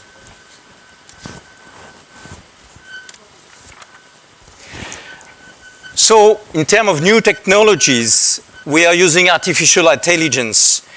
We are leveraging artificial intelligence and satellite imagery today to enhance our ability to monitor and map changes in land use. Our AI model, initially developed for aerial orthophotography, can now automatically classify up to 20 land use types from forest to urban areas, allowing for faster and more accurate map updates. We have expanded this model to work with satellite imagery, enabling us to update maps, as I already said, annually. This helps us keep the pace with urban expansion and environment changes in near real time. Using transfer learning, we have reduced the need for large training data sets by 30 times, which allow us to adapt quickly and maintain high accuracy across different data sources. This technology also helps us in forestry, measuring tree canopy height, for example, estimating timber volumes, and in flood zone mapping and better manage high-risk area. In summary, the artificial intelligence-driven data fusions enables us to respond swiftly to the changing landscape, making decisions more informed and timely supported urban planning, environmental protection, and resource management. We have several initiatives. For example, the FLAIR one, the French land cover from aerospace imagery, is a project that focuses on the semantic segmentation of aerial imagery using AI. The FLAIR 1 dataset, which consists in high-resolution images with 20 billion annotated pixels, play a significant role in improving land cover classification over France. There was also a challenge that was initiated with the FLAIR, and some Indian companies participated to that challenges and helped IGN just to improve our models. So thank you for that as well. And today, the main challenges for IGN is to build up the complete high-resolution LiDAR, national LiDAR capacity and mapping at 10 centimeters, less than 10 centimeters, and 20 points per square meters for the whole France. It's a 5-year project, and it is critical that we have this infrastructure of clouds, which is in place in the next 2 years. The other one is the National Digital Twin project that led by IGNs, but with the private sectors. I want to emphasize IGN will not be in a capacity to manage and to produce this data without a very strong partnership with the private sectors. So this national digital twins aims to build 3D and 4D digital replica of French territory. This initiative integrates real-time geospatial data to improve urban planning. Yes, I see, red. Thank you. These projects encourage collaboration between the public sectors, the private sectors, and promote open innovations. We do believe that geospatial data is a common, and we call it the GeoCommons. For our digital twins, we have already more than 184 use cases for the digital twin. As you see, urban planning. As an elected official, I have to update a town planning. How can I use the 3D digital plan? So I will go faster. We have initiatives to involve the private sector like the GeoCommons, the IGN Fab, but also the Data Alliance. Maybe I can just finish by delivering some of the, to point to the foster private sector support to harmonize the urban records here in India. One is to provide a unified set of spatial data and land management indicators and dashboards to benchmark and score and assess spatial planning policy across Indians' ULB. Two, one data policy, it's already done, focused on rules for data management, data standards, data sharing. Three, promote NSDI, MSDI. Four, further building a policy environment for technology change, learning institution and innovation markets to serve for social goods. Five, promote geospatial master plans for ULBs. Six, juxtapose land data and environment, water and other resources for promoting ecosystemic approach. 7, improve measure customer satisfaction. 8, improve external access to land registry. 9, promote the GeoCommons approach. And 10, provide a set of geospatial historical data for each ULBs. Thank you. Thank you. Thank you very much for using your 1 extra minute very effectively. Now we will, and of course I think also highlighting not only what IGN France does, but also how that can apply to India. I think Megha will now tell us a little bit more about digital twins in the Asian context. Unfortunately, Singapore could not attend, and I think please give her a warm welcome while she is getting mic'd up there, and we look forward to her presentation. Thank you.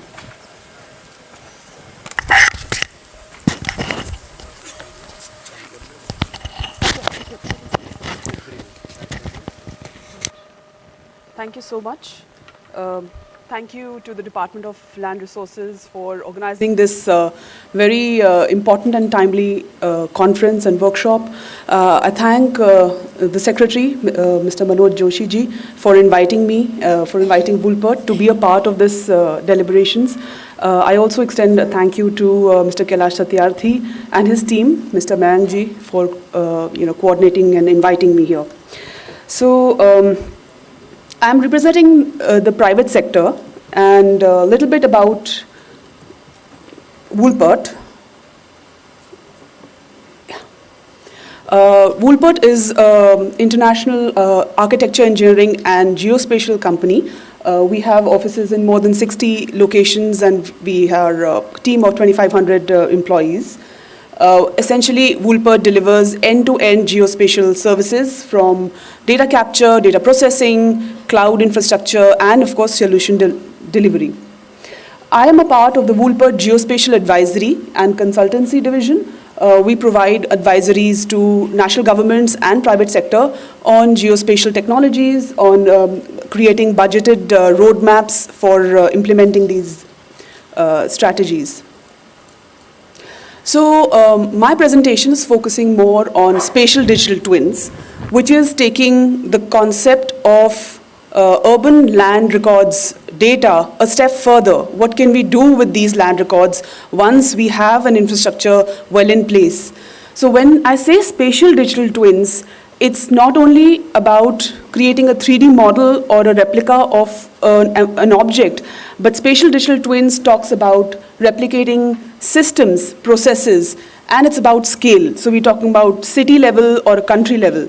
It's very good that I'm speaking right after Jean, because he spoke a little bit about the way that IGN is now moving towards creating a national digital twin. This is a very theoretical approach that, how we see spatial digital twins, and I will not spend much time on this, just to give you an understanding that right now, if you see the light blue circle which is on the top, that's something that we all are familiar with. There are tens and thousands of user-centric applications produced by different government organizations and private industry for various purposes. But we are looking at the future where a geospatial ecosystem is connected through integration of data, policies, and governance systems. And the spatial digital twin will act as an interface of this geospatial ecosystem to the private sector and the government organizations, researchers, your stakeholder community. So that's the role of spatial digital twins as we see it. Again, this is something that all of us know. I'll not spend much time on this, but the value of spatial digital twins actually lies in the use cases, in how it is used. And it's wonderful to know that France is already looking at so many hundreds of use cases of the digital twins. And my main focus of the presentation will be to talk about how visualization is leveraged through spatial digital twins in different contexts and scenarios, how it is used to see the relationships between different entities. Very briefly, there are already guiding principles, best practices, and policies which various organizations from around the world, they've given for spatial digital twins, for developing spatial digital twins, policies, strategies, and how to go about them. There are standards, international standards, mostly for BIM and for city, there's OGC City GML and there's Building Smart IFC, which speak to the spatial digital twin setup. So Woolpert has been working with the government of Singapore for creating their 3D Singapore platform. We've been working with them since 2014, capturing huge amounts of data. The process that they took for building that 3D Singapore was undertaking aerial surveys, LiDAR surveys, and using satellite imagery, from which they created DTMs and 3D building models.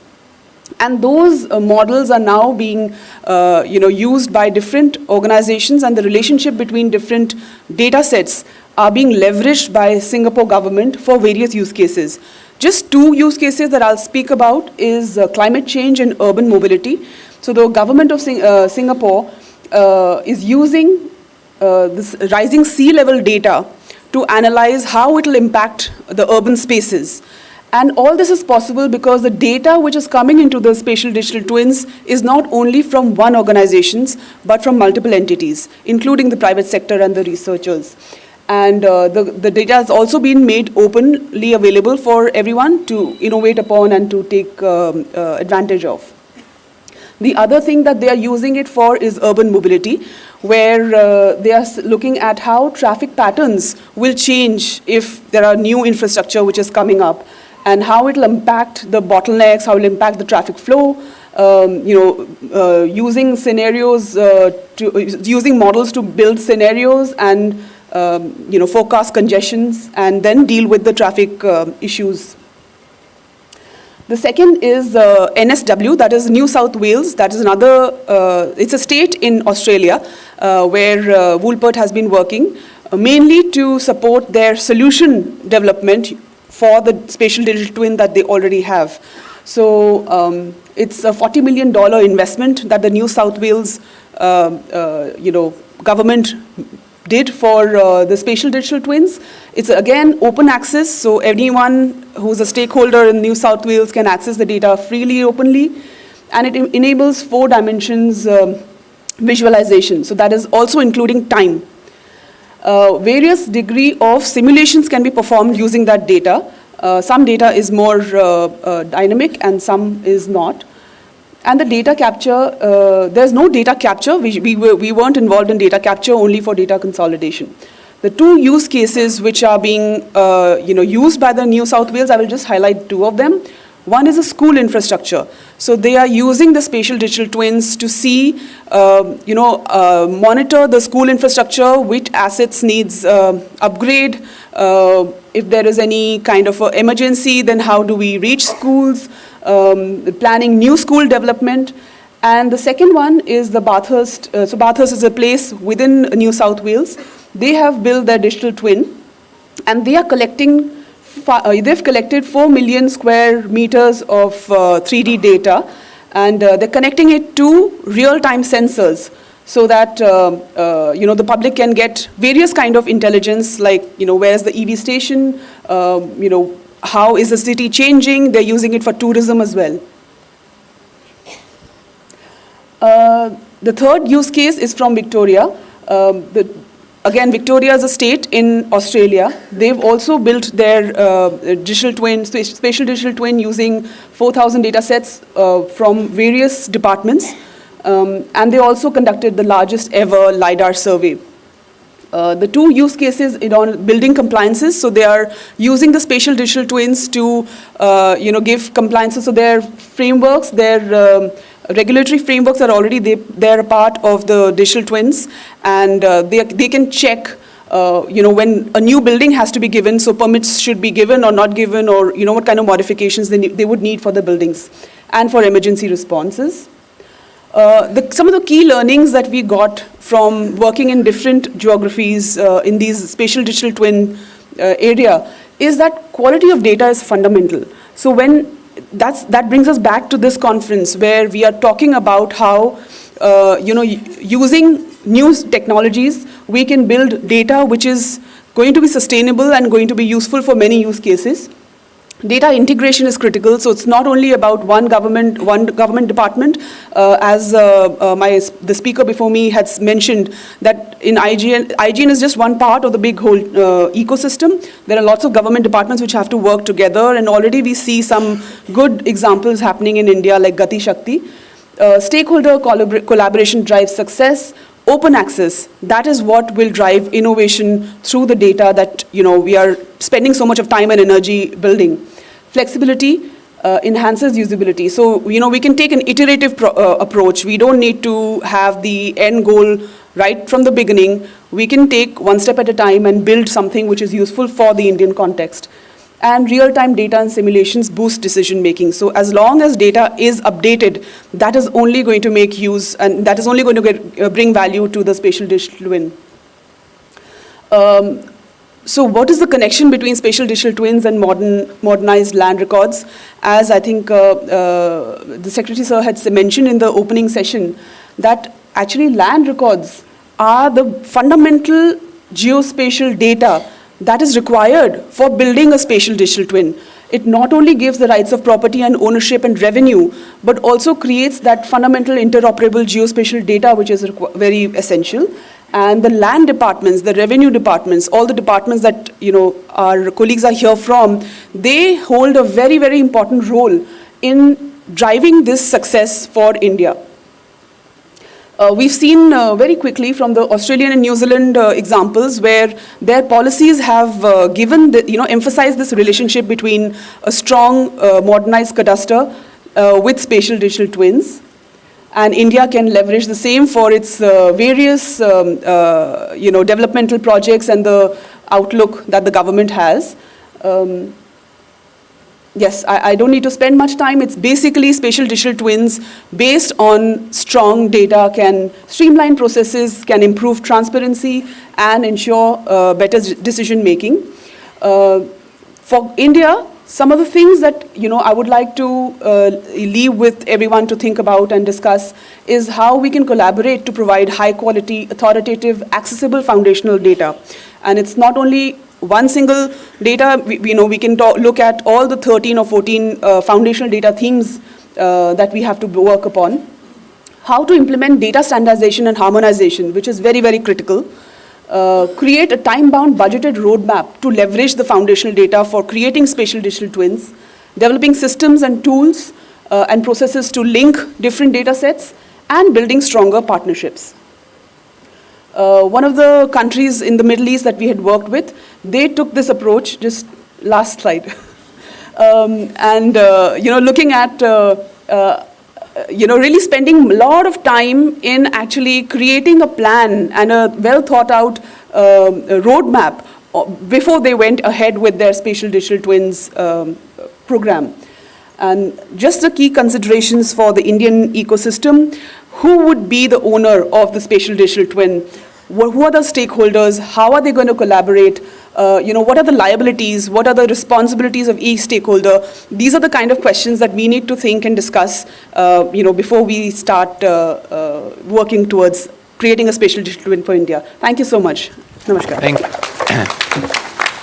Thank you, Megha, for, I think we have heard 3 very exciting presentations that made the case very eloquently that digital data, interoperable digital spatial data are hugely important, that you can leverage AI to actually make use of them in innovative ways, and of course that you need to have the foundational data in place, and that is where we hope that this initiative by the Department of Land Resources, actually in collaboration with, of course, the Survey of India and other institutions and the local bodies, will help us to make the necessary progress. And then that's where I think this event here is very encouraging and really shows a very useful way forward. With that, I think let's come to 3 more presentations where we actually try to then see how can you do the second part of this ambitious program in terms of linking the records to the description of the object in the graphical record to the identity and to the owner. And I think Sergio will tell us for 1 minute, and then I think Luis will be following on that one from Spain, which I think is a very interesting country, but he will tell you that about himself. Yes, thank you very much. I am really, truly honored to be here. Thank you, Klaus, for sending the invitation. Thank you, our host country. Thank you all, the staff here, for all the work, and people at the technicians. Yeah, thank you. I'm truly honored to be here. Let's just, if we can all change a little bit the focus of the discussion for a while. Let's now speak about people. Let's speak about citizens, about the right of ownership. This is what I want to tell you about. And trust me, it's going to be very hard for me to express and to explain in just 1 minute, let's say 3. You know why Spain's being required, say consultancy. I must point out I'm from the public sector. I just spread this idea around. I don't earn any money out of it. It's no business. It's just we truly believe in this idea. Why Spain is being requested, and not only for Latin American countries, which the sphere of influence of Spain, of course, Cuba, I don't know, Ecuador, whatever, but also Asian countries as well, and some African countries. Why Spain is being the focus of? It's being requested advice on land registration and regulation on that. Well, to put it simply, in just 1 very little idea, is that we have achieved, I think, successfully achieved something that is very hard to do, but at the same time of great importance. We have combined tradition and modernity, high technology. Say, past and the future meet today, right? It's something that is not easy to do, but I think it's really, really important too. So what do I mean by tradition? Okay, our land registration system dates back to the 19th century, and it was built for 1 idea only. Government needed money, tax collection, right? Of course, it was a land tax system established, but it didn't work. And it didn't work because people were, and I think the one who expressed it perfectly was Vivek Bharadwaj, said it perfectly before. Why do I have to pay a lawyer and a clerk and a notary and register my property plus paying the tax? I don't want to do that. So I go through informal channels. I don't go through the normal channels of registration of the property, right? So the government was not earning any money. And they said, how do I solve this problem? What can I do? How do I encourage registration? How do I encourage people to do this beyond the point of, beyond the point of the cost of the inconvenience of paying all that, specifically the tax. Well, I have an idea. Let's reward people who register their property. And what may this reward be? Of course, it has to be beyond the cost of the inconvenience of paying all that money. Well, the reward is going to be protection.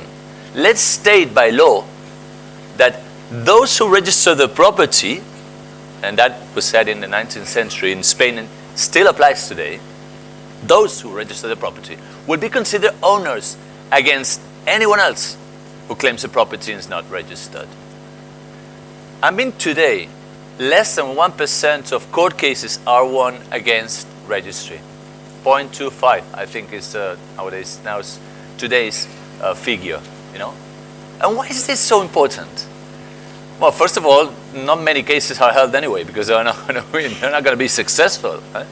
But most importantly, that means almost zero risk. And zero risk is very important for investments, right? And that is why Spain is booming with investment from all over the world. Of course, yeah, nice food, beautiful weather, beautiful beaches, everything, yeah. But zero risk is fantastic also for credit, for the banks. The banks give loan money for almost zero rate. I am paying 0.5 rate of interest for the money that I requested to buy my property, right? So, yeah, this cannot be done without a system of principles, which it would take me weeks, not minutes, weeks to do. But it is also important.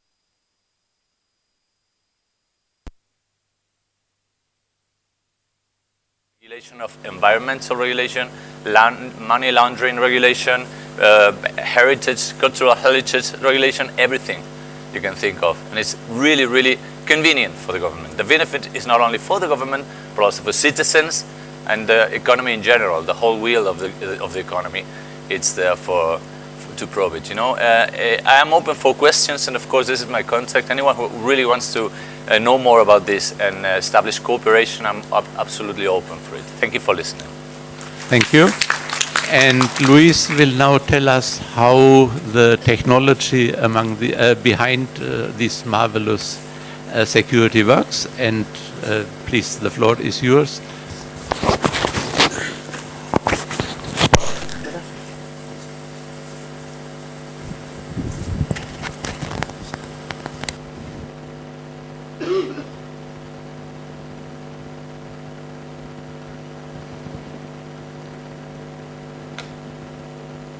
Hello.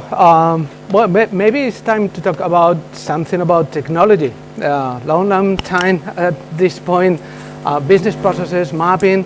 What about technology? Let me describe what is the technology behind the Spanish registries in Spain. Because as of May this year, all the registries in Spain are electronic. All of them decided to leave the paper out of the process and now are fully integrated electronic services. Then what has been the process for reaching this key point in just 6 months? From the technology point of view, we've been able to transition from a paper registry to a full technology registry in just 6 months. For that, it was considered many security requirements because registry needs to comply with security and also the best practices for the international. And then, the three main functions any registry must comply with is gathering, storing, and giving access. Quite simple, or maybe not, because now in Spain, we are a decentralized model of registries. 1,200 registries working in the same way for the external users interested in registering or searching information. Whatever you are interested in getting information from Madrid, you send the same request that information located in Barcelona. It's the same. That is the key point in managing and delivering services from an electronic point of view. standardization. Key point here, without standardization, there's no interoperability. And that is one of the needs here. Many registries, maybe different registries working as a one. This is not just, if you are interested in running a marathon, it's needed more than 3 months for that. We've been providing services since 80s. It was the first time in 2001 when the company was able to fill, using electronic signature, filling the legal accounts into business registry. 60, that is the pilot. It's needed to run pilots in order to prove that the solution is valid for that. So we are using different technologies for that, optical character recognition, digitization, many formulas for that, web portals, APIs, many technologies are needed in order to support before even planning electronic registry services. So, main key point here is this is an executive summarize, but it's putting the focus on what is really important from the beginning in order to have the portfolio on a long-term vision. Is governance, API design, but mainly players, cybersecurity. One of in the beginning, introduction of the conference, there was a really good word here, reliable, trust. Maybe you are gathering information, but if that information is not protected, it's useless. You need to provide trust, and then you got reliable to banks to give you loans, for insurance to protect, or for whatever is not gathering, is gathering without risk. Yep. So in Spain, how did we did it? Simple, maybe. From the bottom to the top, all the registries are connected to a central digital services hub. The best idea we had long time ago is many registries working just connected with one single point from the bottom, from the top. Companies, financial institutions, even the government interested in getting information from any registry, they go just to one single point, single entry point, and then through connection, through XML, through the same protocol, that information is requested to any other registries. Without standardization, there's no interoperability. And then, because there's a single entry, it's possible to manage anti-money laundering, it's possible to manage information and coordination with the Cadaster, or maybe with external and international institutions or services.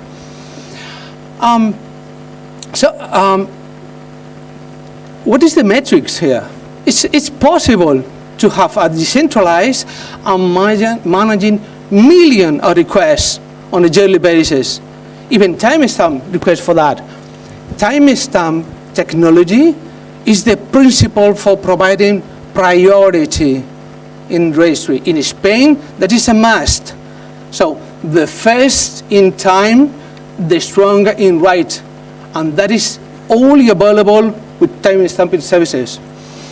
The new registry, it was needed to comply with a new security scheme, and it was even needed, and this is the biggest project ever made in Europe. At any time an object is generated by a registry, is replicated, encrypted from origin to different services on the digital services hub. Security is needed all the time. It's needed to provide long-term preservation of the information. So, with all this, we mix together security, national, the same infrastructure for all of the registries. This is one replication one of the big projects. The second one, now in Spain, all the offices are running the same IT architecture, same. Full computing, the same storage, the same electronic, whatever is needed is the same. And then with an additional service for replicating. So if we move longer, this is part of the process. It's been long, really huge on efforts on this. But let me go to the final point here. Is in Spain, all the registries are managing GIS information. There's a coordination between the Cadaster and the registry using a standard GML, graphic marker language. Is needed again and again using the standard for any process in the registry. And then, because it's possible to use geospatial data in the land registry, it's possible to provide these kind of services. This is one of the services that we were forced to put in production in 2021 due to an emergency, because we suffered a strong eruption volcano. And then it was needed to identify which properties were affected. And this is our service. It's possible in Spain now, search due to your code or the property and see if it's been affected by a volcano, by a flood, or whatever emergency. From a graphical point of view, and even, not even that, just to identify what is been affected, it's possible to request electronic information directly from the registry to give it to the insurance company or the finance institution or the government for whatever is needed. That. So this is, as you see, this is real.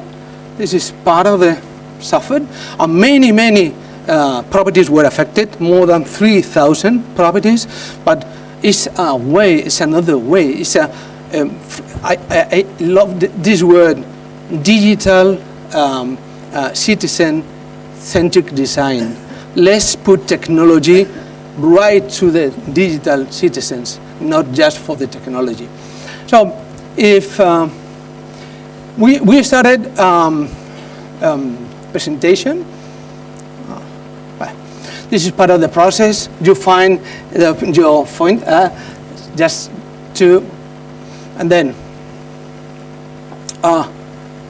let's finish with in the same way we started here.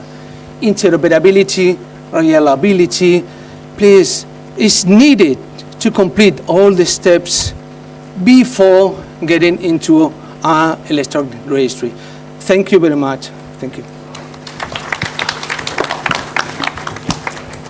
Thank you very much for this very interesting presentation to show us what the potential is if you actually link geospatial information with information. Oh, thank you. Okay, I will give the floor immediately to Edwin from the Dutch Cadaster, and he will tell us how the Dutch Cadaster used artificial intelligence in both the spatial and the textual domain, and I think that is something that could be quite relevant for the program in India as well.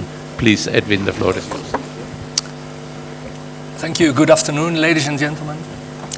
Thank you for attending my presentation about data extraction with the help of artificial intelligence. My name is Edwin Ham. I'm a software engineer. I'm working for the Cadaster in the Netherlands. Sorry. Yeah, can you hear me properly? Okay. I'm working for Cadaster Netherlands.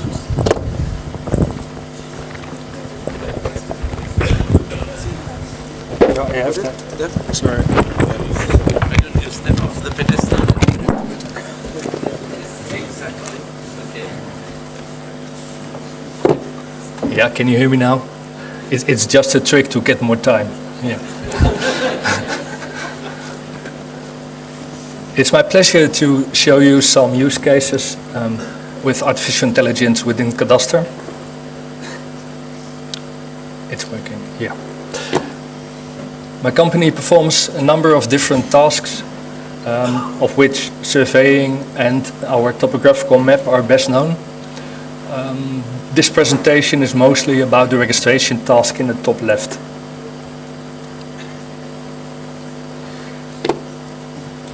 The data ecosystem in the Netherlands consists of 10 key registries. Among 6 of them are managed by Cadaster.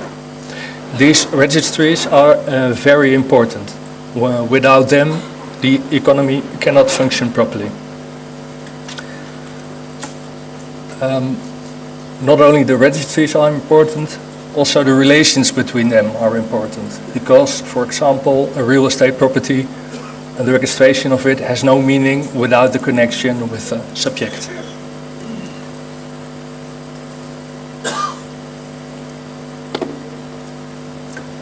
In the Netherlands, we have an incomplete negative deed system like India has.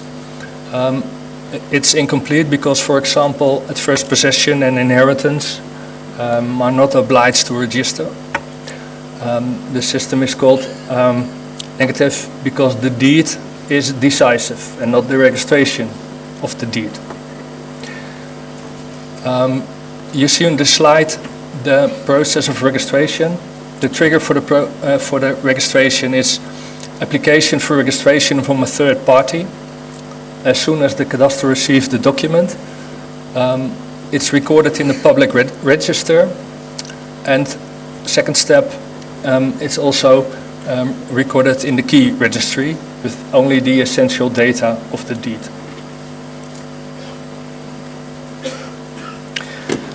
To improve the quality of our key registration, Cadaster encourages third parties to use a template or style sheet for generating their deeds. In this way, all the essential data is included in an XML message that can be processed automatically. And nearly 40% of all the applicants use such a template. A generated template consists of 2 parts. The first part contains the essential data.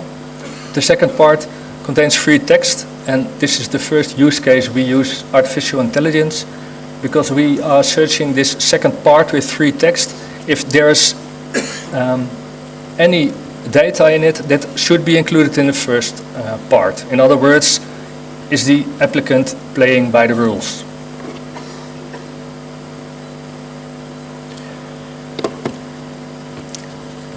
The process of deed consists of 3 steps. First step is flagging. We put a mark on a real property object so that a third party can see whether there's something going on with an object. The second step is recording in the public registers, and the third is updating our key register of the Cadaster. Since the last 5 years, we are using artificial intelligence to extract the data from a deed for steps 1 and 3. And this has reduced the processing time with 50%, so that's a huge saving. Very recently, our AI models are capable of fully automatically flagging documents. And they can do that for 30% of the deeds. And that means there's no human intervention anymore. So this achievement will reduce the processing time further, and possibly Cadaster can extend the opening hours.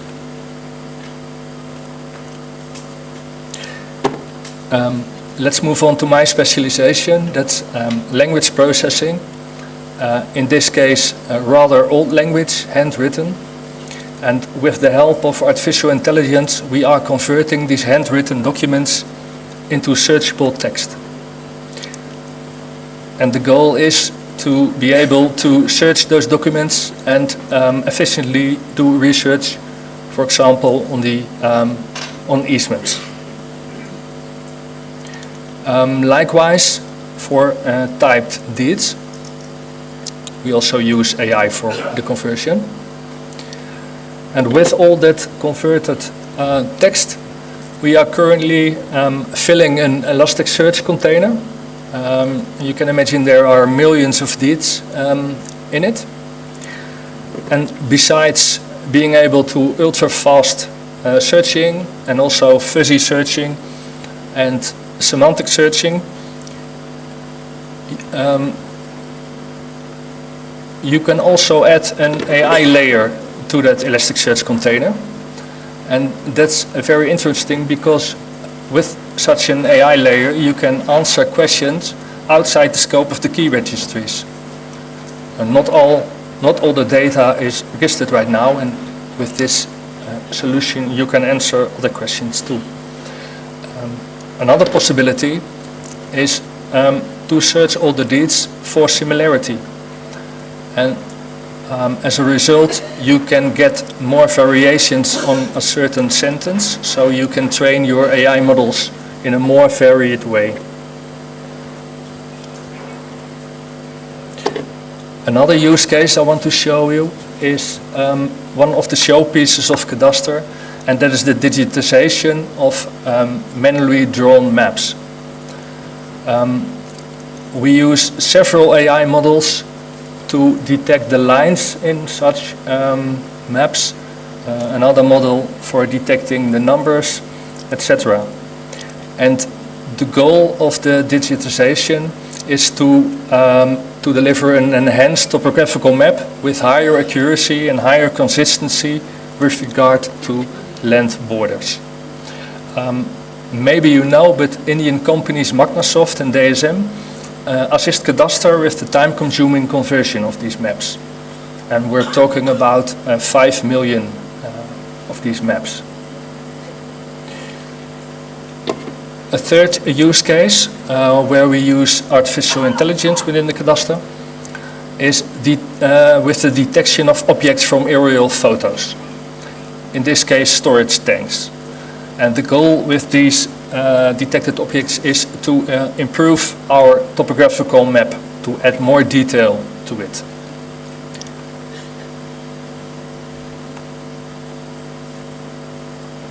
Another example is the detection of holiday homes and holiday parks from aerial photos. And besides holiday homes, you can also train your model to detect other types of buildings.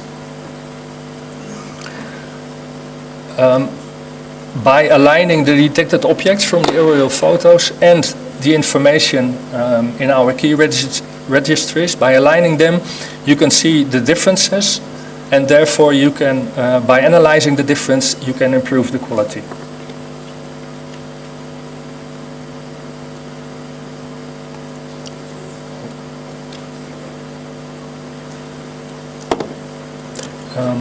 One of the best practices I want to share with you is keep the human in the loop. I told you recently we are able to fully automated flagging of real property, but there is also the risk of system errors and as a result the risk of financial claims if you do it wrong. With Cadaster we mitigate these risks by keeping the human in the loop, and there are 3 ways we are doing that. We do a post-check. An X percentage of all the automatically flagged property is checked by humans. That's a check afterwards. We do also a check at runtime by passing X percentage of the automatically detected objects to humans and compare the results. They must be the same. And the third option is in the registration step, where AI is supportive, so human is needed for modification. In that step, we check if the user changes some of the objects that we have detected automatically. And if one of these checks fails too frequently, we immediately disable the automated flagging.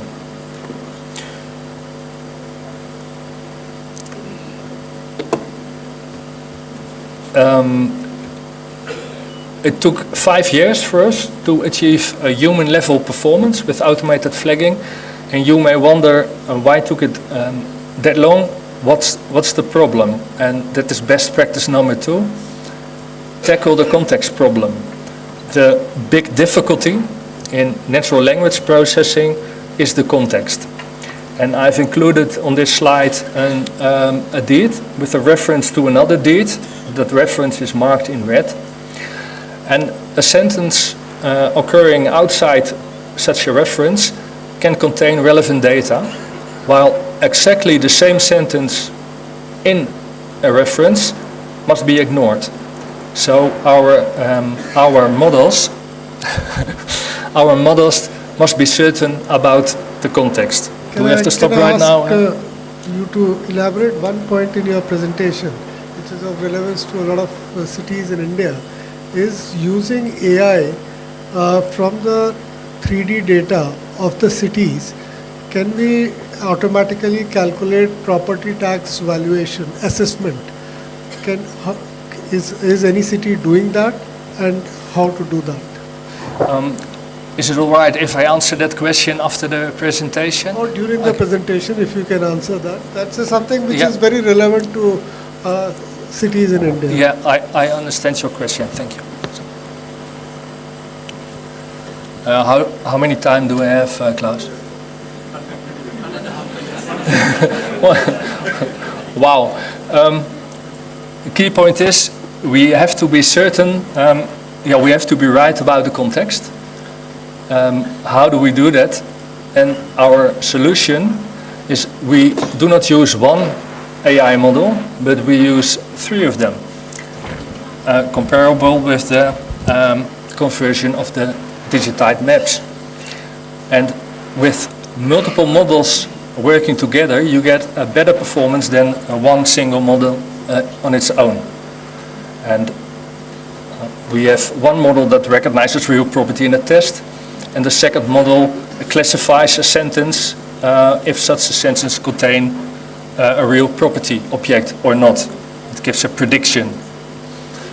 And our third model classifies not a sentence but the whole deed for suitability for automated flagging. So you got 3 completely different perspectives to be certain about the context. I skipped this one. I have much more best practices to share with you. I have much more information to share with you. Hopefully there is an opportunity in the side events. Ladies and gentlemen, I've greatly appreciated your attention, and thank you for your time. Thank you. You want to respond to the question, or you want to do that offline? Yeah.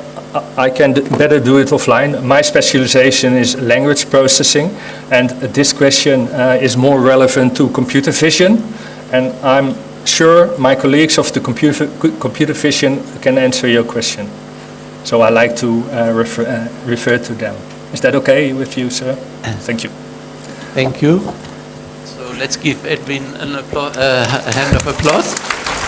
And for a very excellent and exciting presentation that shows the potential. And of course, I think Secretary already mentioned taxation.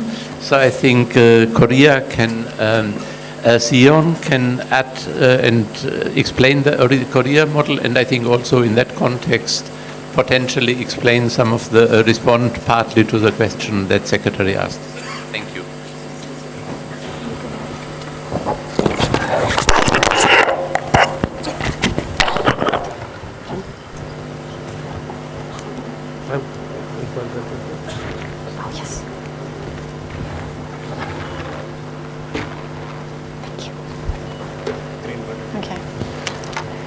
Well, good afternoon, everyone, ladies and gentlemen. This is Seon Kim from Korea Real Estate Board from Korea, South Korea, actually. Well, today I would like to talk about Korea's land valuation, about the public announcement and evaluation methods and current utilization status. Well, first, I would like to provide an overview of land administration and land valuation to help facilitate it on understanding of the Korean land mass valuation and models. Well, as you all know, in general, land administration consists of 3 main elements. land ownership and land value and land use and development. Korea has implemented and is operating various information systems to support land administration since the introduction of the land value public announcement system in 1989. And the automated land value appraisal system was developed in 1993. The practical implementation of e-government system in the field of land administration, we began with the parcel-based land information system we called PBLIS, introduced in 1996. And the land management information system we call LMIS in 1997. These two systems were later integrated into Korea Land Information System we call KLIS, which is still in operation today. So Korea's land valuation public announcement system, with introduction about this one. Since the Korea 1960s, Korea's rapid economic development has triggered land price increases due to the sharp rise in land demand following industrialization in urbanization. After 1988, the expansion of a liquid asset due to trade balance surpluses and improved income levels led to real estate investment evolving into speculation, causing a nationwide surge in the land prices. And afterwards, the house price public announcement system was introduced in 2005 to stabilize the housing market and to recognize the property tax system. So currently, Korea's real estate price public announcement system can be largely divided into the system for land and the system for houses. Today, I'll focus on the land part.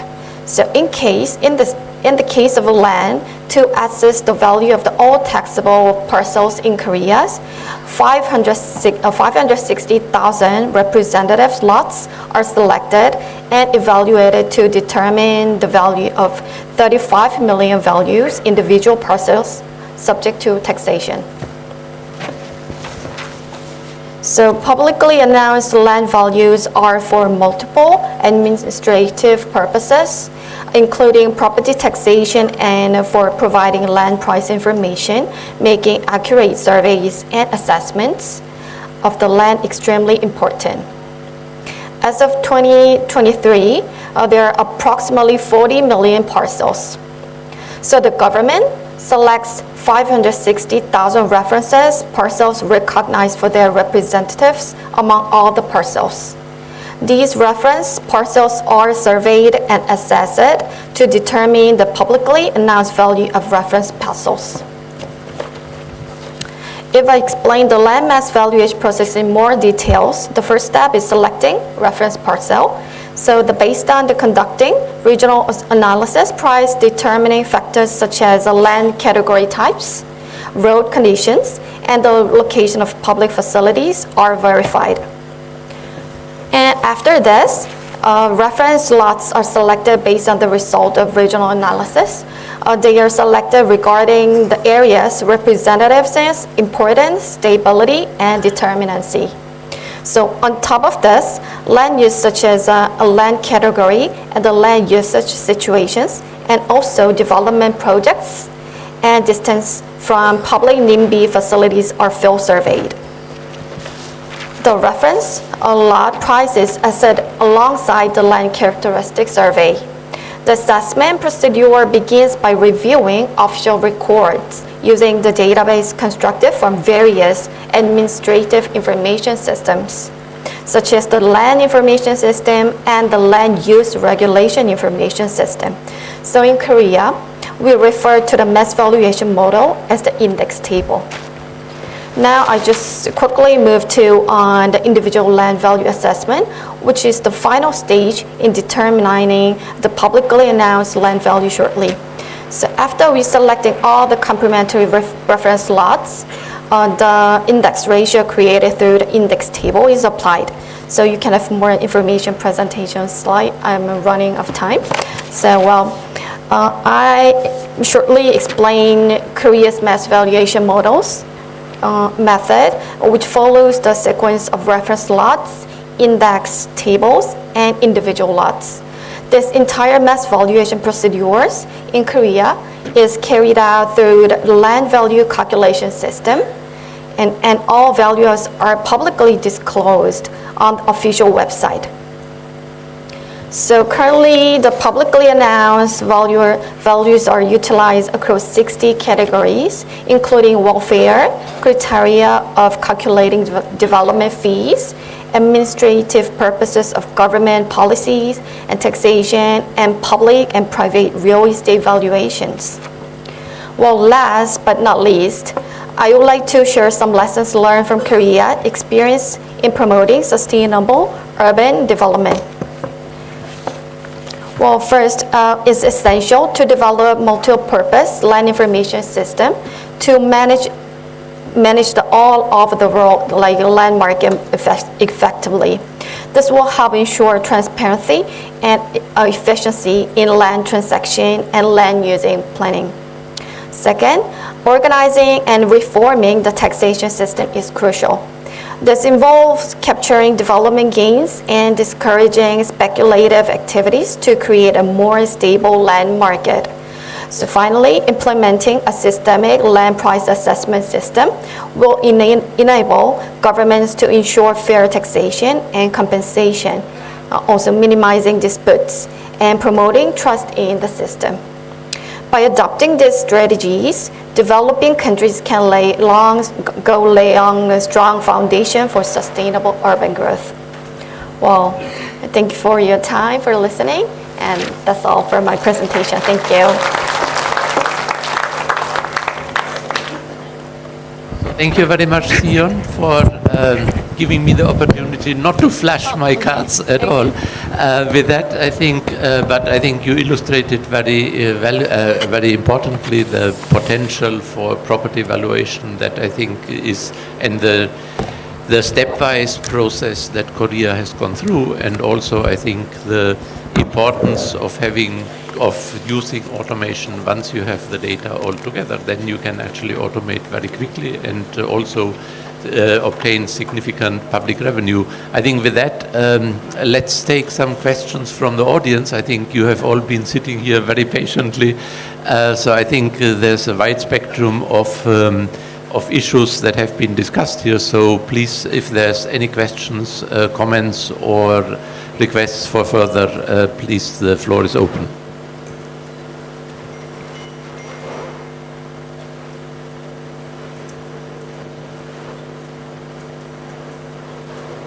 I think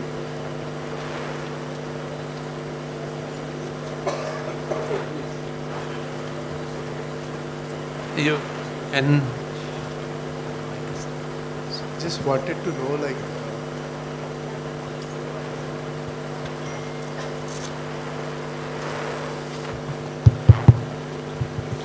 Just wanted to know, like, is any country also looking at blockchain technology to be used in these applications as such, similar to what you are using AI?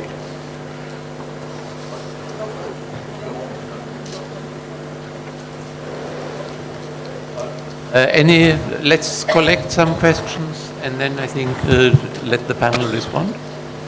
Yes, please. And please, if you can identify yourself, then I think you have only one mic.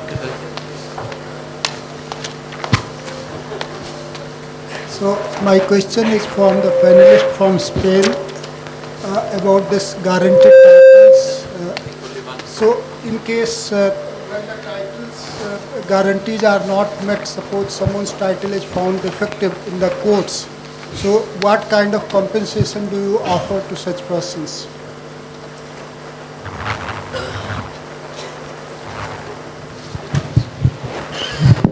For digital twins, whether we should use 2D or 3D? Is 3D required for digital twin? Yeah.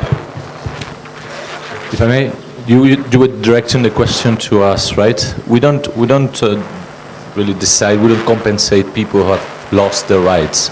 Our system is based on registration. Whoever goes first has a priority right to own. So in order for you to register your property, you have to go through regulation, and it's going to be checked by the registrar in a very strong way.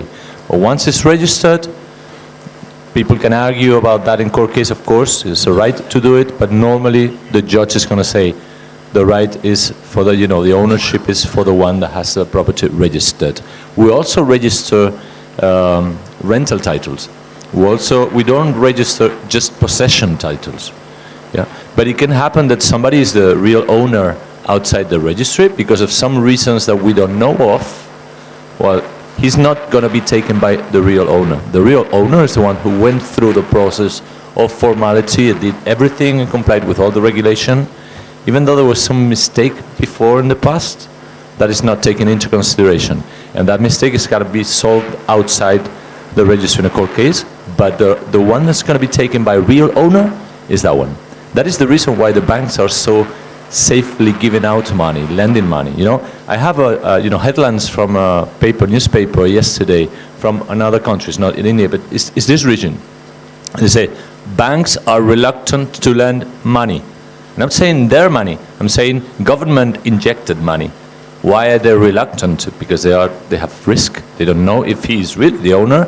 Maybe there's some other owner. Maybe there's some other charges on the property. Maybe there's something wrong with the property. In Spain, that never happens. If you have registered your property, you are the owner, 100% or close to 100%. So that.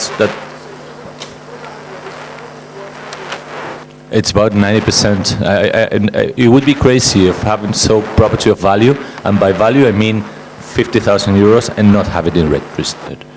Only very low value property, like in rural areas or wherever, people don't need to. But in any urban areas or in rural areas, property of exploitation like farms and stuff, everybody registers the property. Almost, 90%. It's over 90%. I think it's 92%. It's huge, of course, yeah. Yeah, can I have my question here? Yeah, here. Yeah, actually my...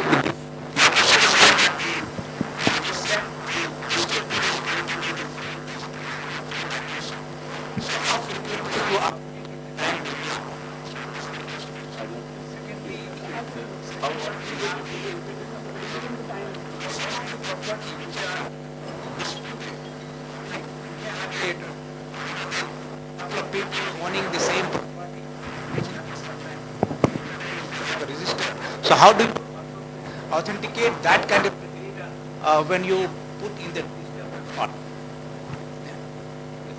That is a very good question, and I think that is for me. But before that, maybe 2D versus 3D. No, it was on blockchain, but... Okay, blockchain. Well, someone mentioned that the use of blockchain in the land records. Especially in France, there was the notaries. We have 16,000 notaries in France, and they have started to integrate the blockchain. But it's the blockchain to certify that the documents that is in the loop is the same at the beginning and at the end. But it's really there is a need of change management over the blockchain, because the notaries feel a bit afraid and how can I say? I mean, at least they are not so comfortable. So there is a kind of resistance to introduce blockchain, especially for the notaries, at least in France. But we have also experimented that models we are about to experiment, I must say, in Albania, and we have the same resistance. And in terms of mapping, the blockchain is starting as well, in the sense that you have seen for the conflict, Ukraine versus Russia, a lot of fake satellite imageries were distributed and were falsified somehow. And so with IGN, we are thinking to secure all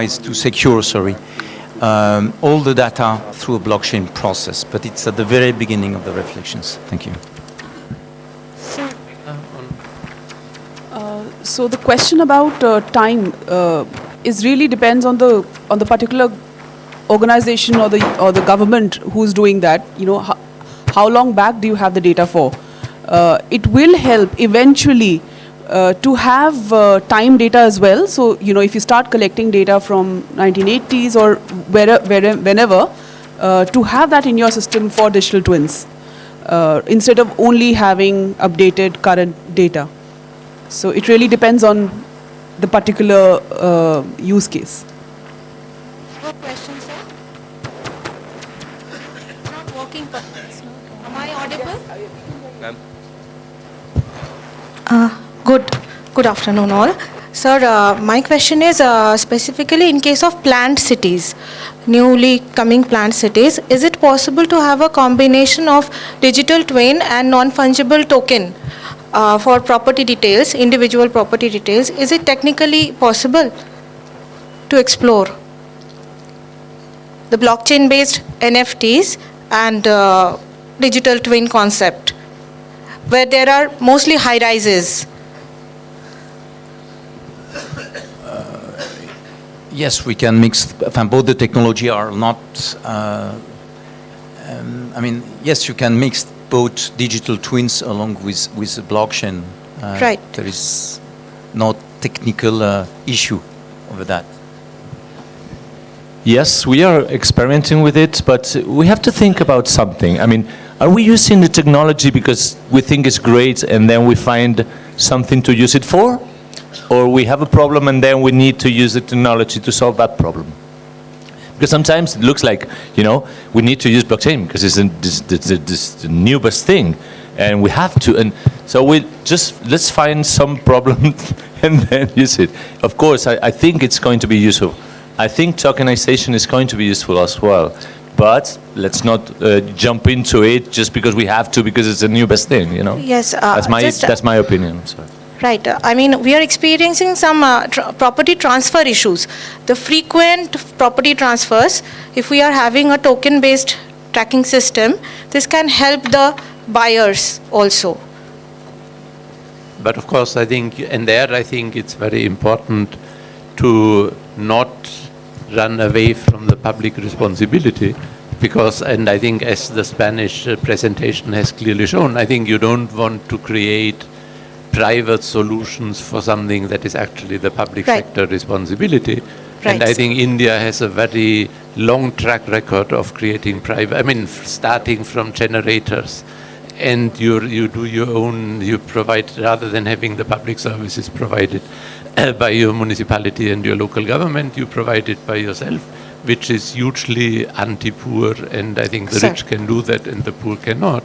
So I think definitely we should see what is the public responsibility and how can, and then I think once the public satisfies its responsibility, and that of course I think that is something where, for example, the British system of having general boundaries rather than guaranteeing boundaries in the title, I think that is something where clearly I think you avoid, I mean that is a basic level, because you are not making the state responsible for the property disputes between individual parties, which I think is a nightmare that you don't want to go into if you can avoid it. But I think these are the things which I think should be discussed, and where I think I'm sure we will have opportunity to discuss this in more detail. So I think let me just take this opportunity then to close this panel. I think there are certainly many other questions that can be usefully discussed, and I think all of our panelists will be here.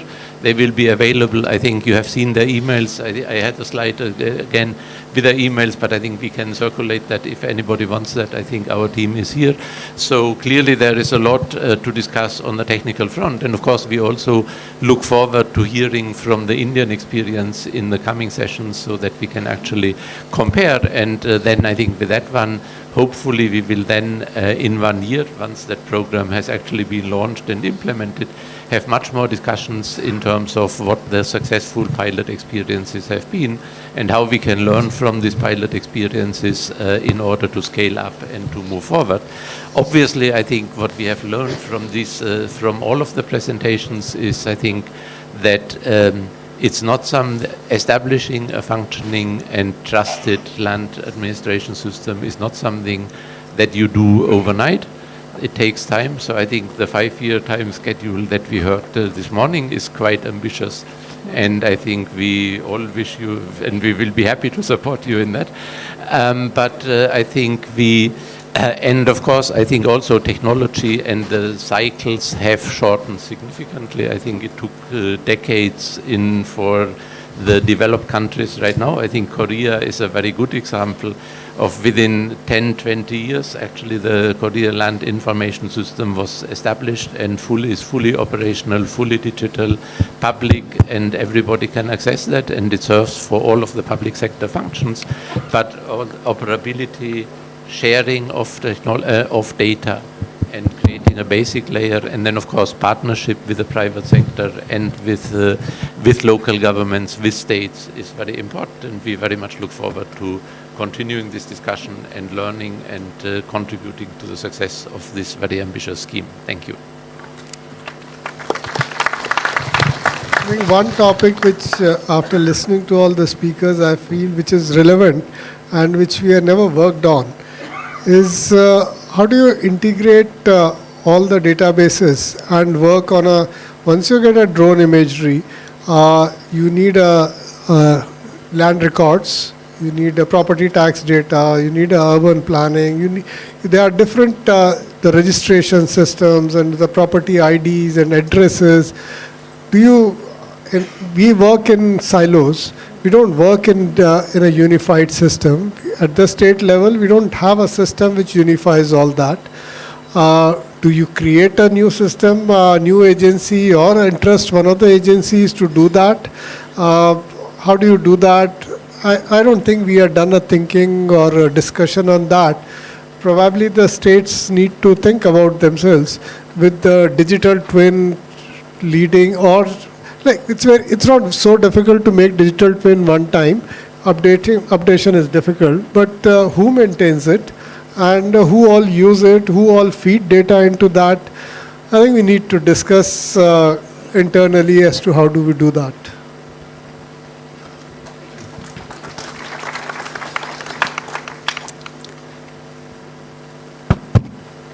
Thank you so much, distinguished chair and moderator, and the panelists for your valuable contribution during this session.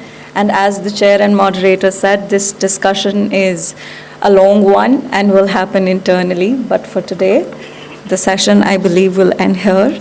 I would request the chair and the moderator to please felicitate our speakers for today. Yes, please come up forward in the stage, sir, and I'll call the names.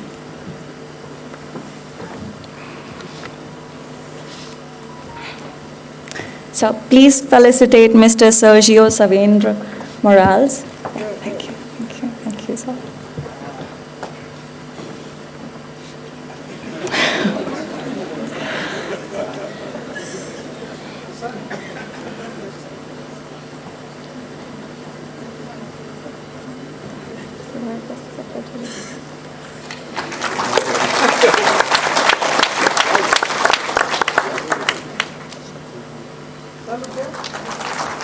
Secretary, sir, please join them in the photos and, okay. Now let's felicitate Miss Kim Sion. Yeah. Okay, all of this together.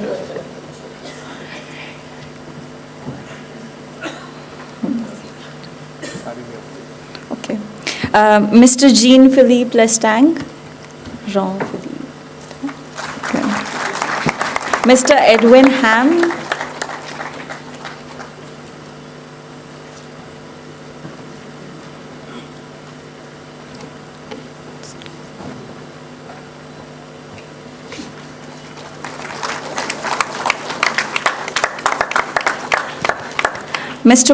Miss Polly Coleman.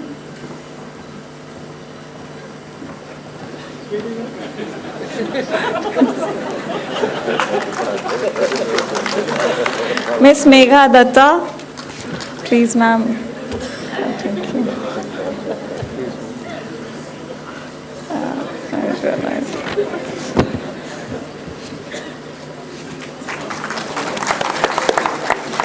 Mr. Luis Laos, sir, please.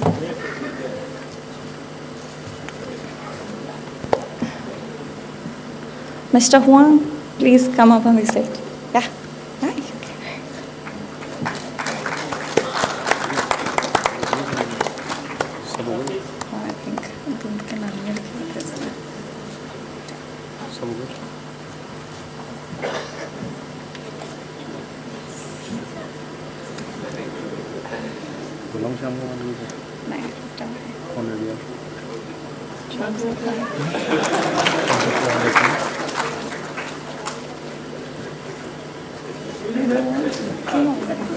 Yes, you're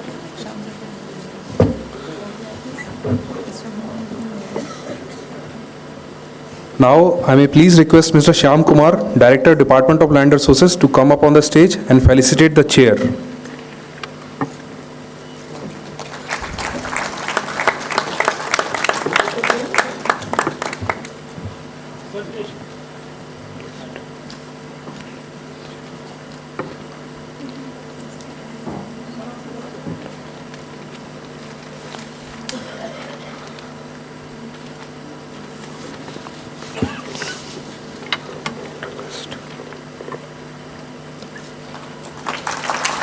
Thank you so much, sir.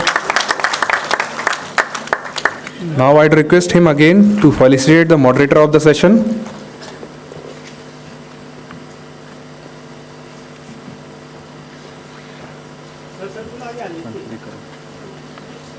Thank you so much, sir.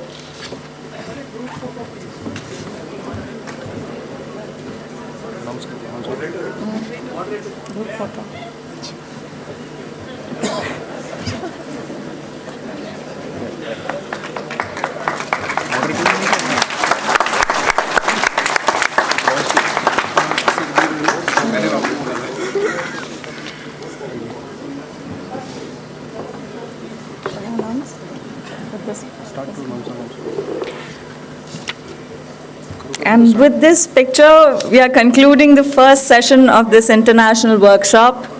We are thankful to everyone who was present here. Before we move on to the next agenda, let us take a lunch break, which will end till 2:30. We will reconvene promptly at 2:30, so make sure to return in time for the next session. Please enjoy your lunch breaks.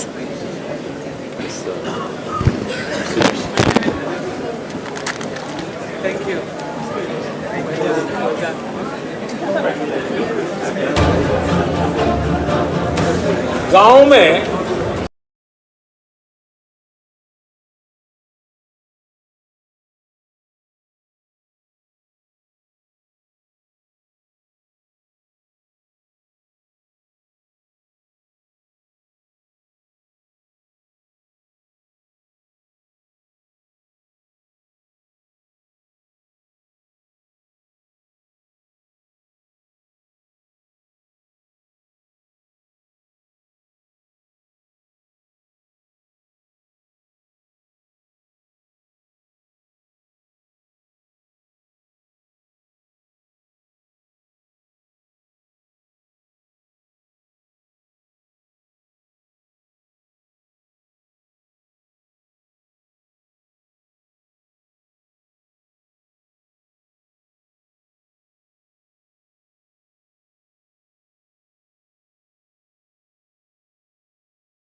for one person to come now. वो आ गया ना, मैंने बोल दिया उसको, वो आ गया start. Good evening, ladies and gentlemen. I hope with this new fueled energy that we have all attained, we'll progress now into the second session. And for the beginning, let me introduce you all to the topic of this session. Advanced land mapping with accurate and efficient ortho-rectified image generation.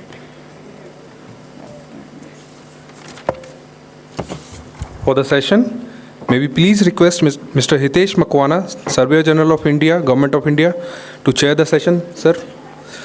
Mr. Hitesh Makwana is an IS officer of 1995 batch of Tamil Nadu cadre and is the Surveyor General of India, the National Mapping Agency of India. He is a civil engineer and has more than 33 years of experience in the government with various critical roles and responsibilities. Before his appointment as Surveyor General of India, he has worked as Additional Secretary in Ministry of Home Affairs. We are honored to have you here, sir. Let me invite Dr. Shivangi Somansi, Center Head, Center for Applied Geomatics, CEPT University, to moderate the session. Dr. Shivangi has over 14 years of experience in the geospatial technology field, and she leads the initiative focused on leveraging geospatial technology to address the environmental challenges. Welcome, Dr. Shivangi. Now I'll request you to moderate the session, please. Thank you. Thank you so much. Let me introduce all the speakers to you in a very quick brief. The first speaker is Ms. Jill Ambedkar. She's a Senior Business Development Manager, SRE, USA. The second speaker is Dr. Vincent Kessler, General Manager, Sinspective, Japan. The third is Professor Dr. Thomas Esch, German Aerospace Center, Germany. Professor Dr. Kamal Jain, Professor, Department of Civil Engineering, Indian Institute of Technology, Roorkee. The fifth speaker is Mr. Vipul Singh, co-founder and CEO, Aereo, earlier known as Arav Unmanned System. The sixth speaker is Mr. Nikhil Kumar, President, Geospatial Business, Map My India. And the seventh speaker for today is Mr. Sajid Malik, Managing Director, Genesis International. Now, ma'am, please take forward the session. Thank you. Thank you so much. A very good afternoon. So after such an insightful and interesting first half of a day, we all have gathered here with the Herculean task of conducting the post-lunch session. But I'm sure that all the eminent speakers sitting here up on the dais will not let you sleep.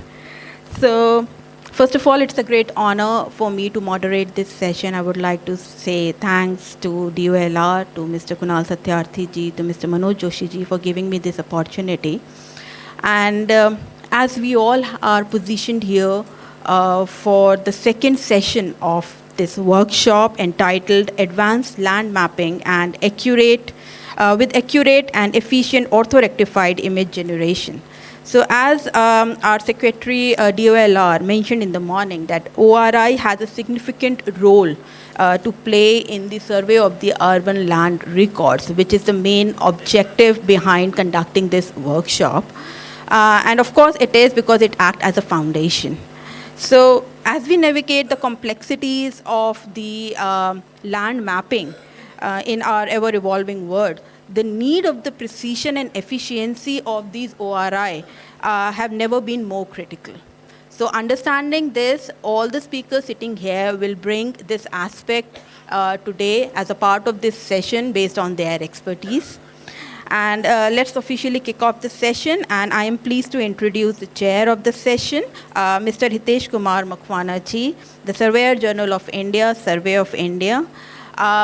I just would like to introduce him in just one sentence, saying that under his leadership, India's national mapping agency, that is Survey of India, is making a huge stride on global stage. So I would like to request you, sir, please to give your opening remarks. Good afternoon to all participants. This is really one of the toughest session because it is a post-lunch and the subject is also more technical. Definitely means it will be very difficult to keep you people awake. But yes, if we will see means how land mapping was happening earlier. Those days, India was also pioneer. Pioneer in the sense the Great Trigonometry Survey, it happened in India from 1802 to 1842. And that made a big reference frame for our country. And using that reference frame, India made maps for whole India. Similarly, that time it was one of the biggest scientific expedition. No other country did that kind of scientific expedition. Today, if we will, and that trigonometry, that reference frame, it lasted till 1980. India used that old technology. Those days it was modern, but subsequently it became an obsolete technology. And from 1980 we switch over to, and worldwide, it's not only in India, worldwide technology got changed. And then we have switched over to space technology, GPS. Then we have latest, we have started with our reference frame with CORS, Continuing Operating Reference System.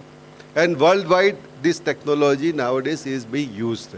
Similarly, for mapping purpose, earlier it was all manual. We all might be knowing that we were using theodolite, we were using compass, we were using plane tabular, we were using staff. But today, that situation has totally changed. And now we have switched over to Continuing Operating Reference System.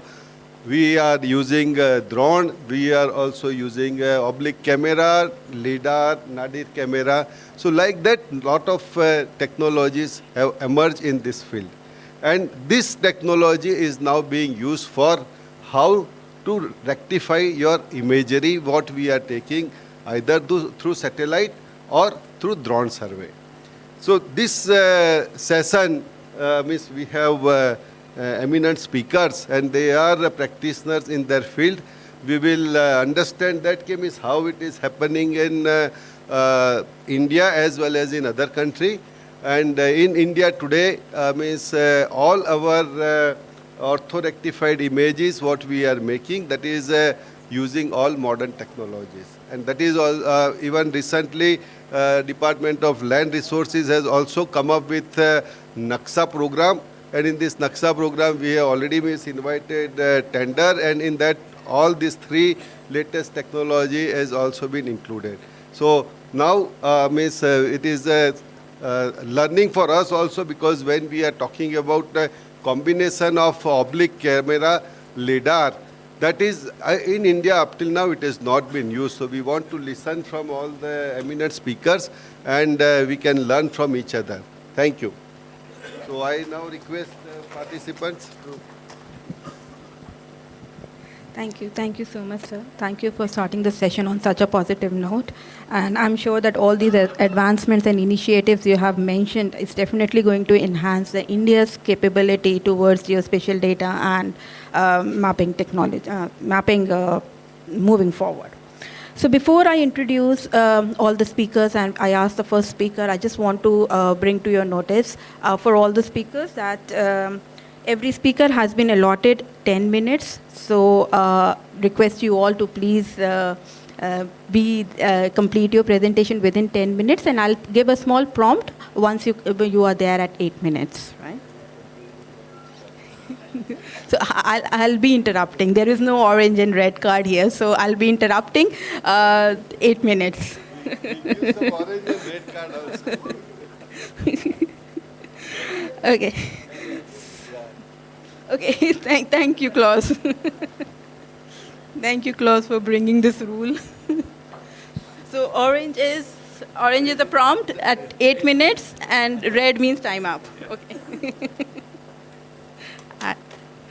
Fine. So I'll introduce the very first speaker of the session, Ms. Jill Ambedkar, Senior Business Development Manager, Imagery, USA.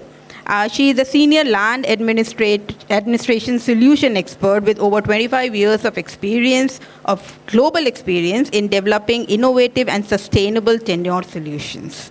So I would like to request you all to please join me in welcoming Jill, and please share the insights with us today. Thank you.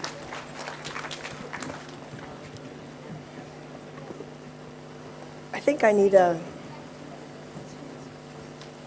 Oh.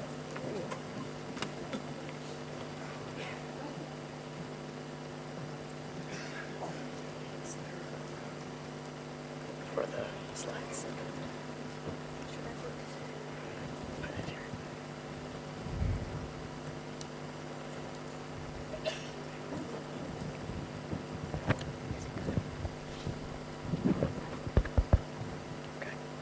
Is there a click for the slides? The,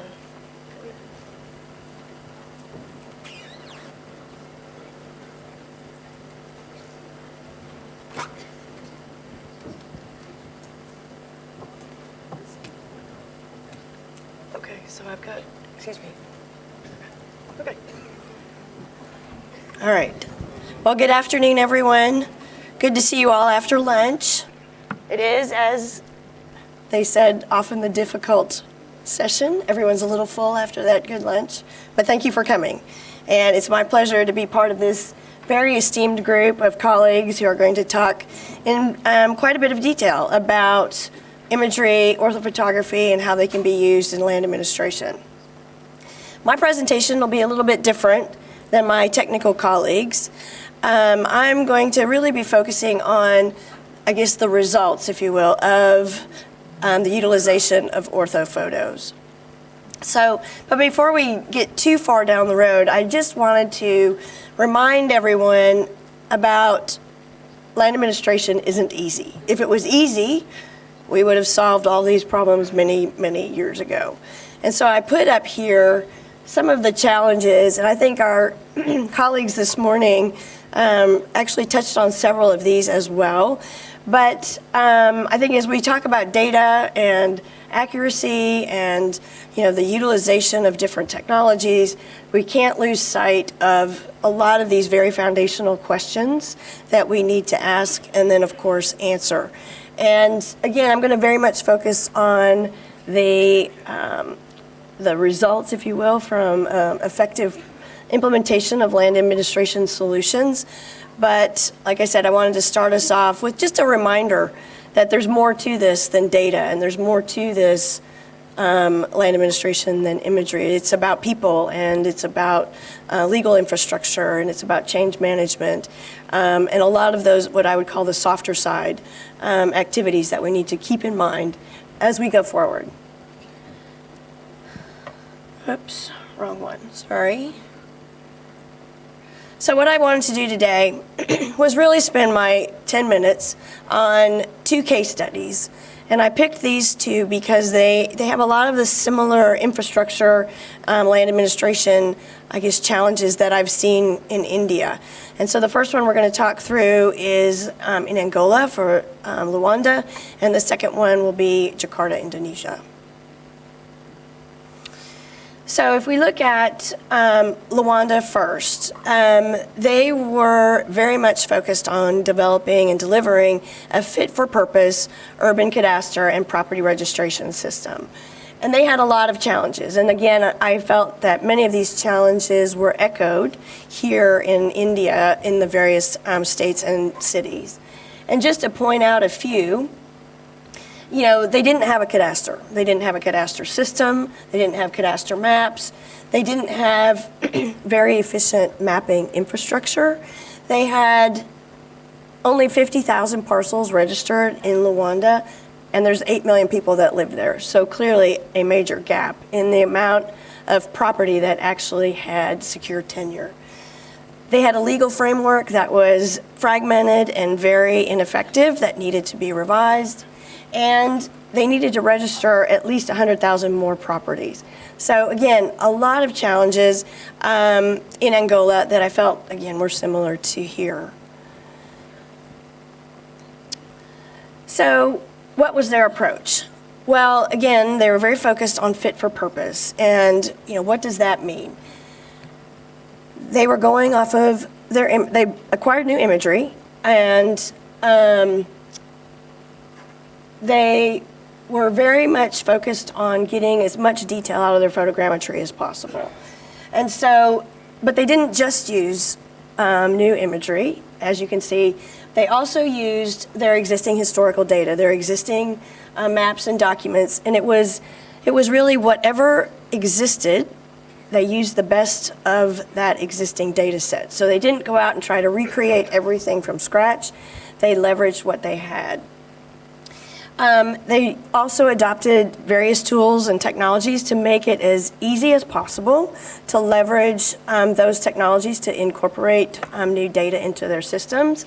But they also wanted to go to market, if you will, as quick as possible. So they leveraged as much commercial off-the-shelf product as they could. They also had to do work on their legal framework, and they also had to do a lot of training and capacity building within their project. So they incorporated all of these programs and activities and technologies into their overall solution. I could spend all day talking about this whole project, but I'm going to, again, focus very much on the orthophoto component. But before I do, as the gentleman from the survey office mentioned, the importance of the CORS network. They did a major upgrade on their geodetic network and refurbished, rehabilitated a lot of their CORS stations, and so that made for very efficient, data collection. And so I wanted to make sure you all were aware of that. And so then they had their photogrammetry infrastructure that they leveraged. And so they did aerial surveys in Luanda, which was about 3,000 square kilometers, and an additional 38 cities. So not quite the 120 that you all are looking at, but a good quantity of coverage as far as square kilometers. And they went with a 5 to 7.5 centimeter resolution with a 1 to 500 map accuracy. They also did drone surveys, again in the 28 cities, with a resolution of 3 to 4 centimeters and a map accuracy of 1 to 250. And what was very advantageous for that, as we are certainly all very familiar, was that it allowed them to avoid cloud cover, which, as we know, is often one of the big challenges with conventional image collection. So it was a blended solution. It was using various technologies as it was appropriate for the particular area that they were working in. So from there, the imagery, they then were able to build up their cartographic infrastructure and leverage their GIS into creating the detailed data layers that they needed for all of their anticipated, if you will, use cases. And so they did, stereo 3D mapping, but they also used, again, whatever map sources they had. And they had some as-built drawings, they had some planning maps, they had survey plans, of course, but they had a variety of sources that they leveraged in order to build out their 3D and their photogrammetric data set. So as you can see, they captured over 5 million features from the imagery, and over 2 million buildings are in this particular model.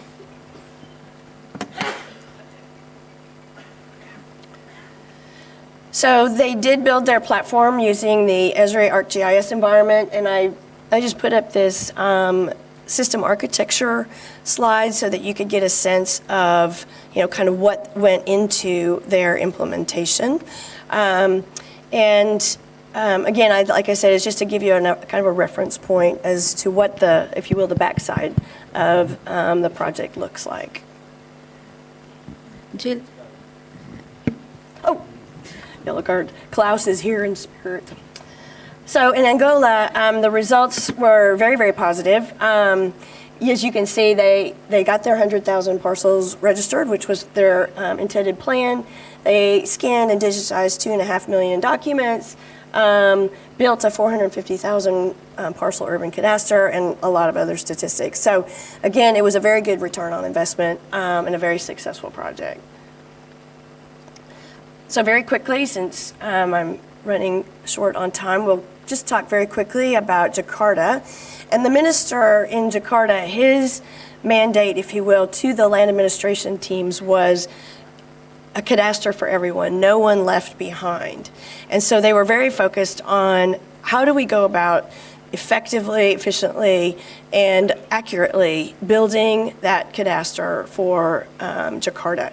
And you can see this is their timeline, which started in 2020 and moves us forward to today. And I think a couple of the highlights here, they leveraged the land administration domain model, and they were capturing all of the rights, responsibilities, and restrictions associated with properties. And they had a strategy, they had a roadmap, and that's what helped guide not just what they did, but then how they were reporting their successes, how they were managing, if you will, the message about how they were doing. So this is just kind of a little context, if you will, about Jakarta, and I'll bring your attention to the bottom corner. But they have 2 million parcels in Jakarta and 1.5 roughly land registers. And you can kind of see they've got 280,000 strata or multi-story titles as well. So it's a fairly significant undertaking. Again, much like what you all have here in India. Jill, time up. And so, okay, I'm going to go really fast. So I just wanted to show you very quickly, this is their integrated land tenure environment. This is the integrated cadaster infrastructure. And here's the land valuation, which ultimately was an important goal, as you saw on their roadmap. It was about how do we generate revenue, how do we bring improved services to citizens. And so there's a handy dandy QR code. If you would like that, there's a much more detailed story on the Jakarta project and solution. So feel free, you can go out and certainly explore that link. But they had some very positive impacts. So lots of data layers, a 75 point increase in efficiencies, which I thought was very important. Okay, so thank you, and I'll be glad to take questions afterward. Thank you. Thank you so much, Jill. Thank you so much for bringing in the aspect from 2 very important case studies that how geospatial technologies can be leveraged towards successful implementation of sustainable urban land records management solutions. There are many important aspects, but I will not barge into the time period of Vincent. So moving forward, I'm pleased to introduce Mr. Vincent Kessler. He is the General Manager of Sinspective, where he oversees the operations in the Asia-Pacific region. And with the experience of around 18 years in business development within the geospatial industry, Vincent brings extensive expertise to our workshop today, where he will throw some light on accurate and efficient advanced land mapping with synthetic aperture radar. So let's embark on the journey to discover the transformative potential of SAR in the realm of land mapping. Thank you. Thank you. Thank you for the introduction. Good afternoon, everybody. Namaste.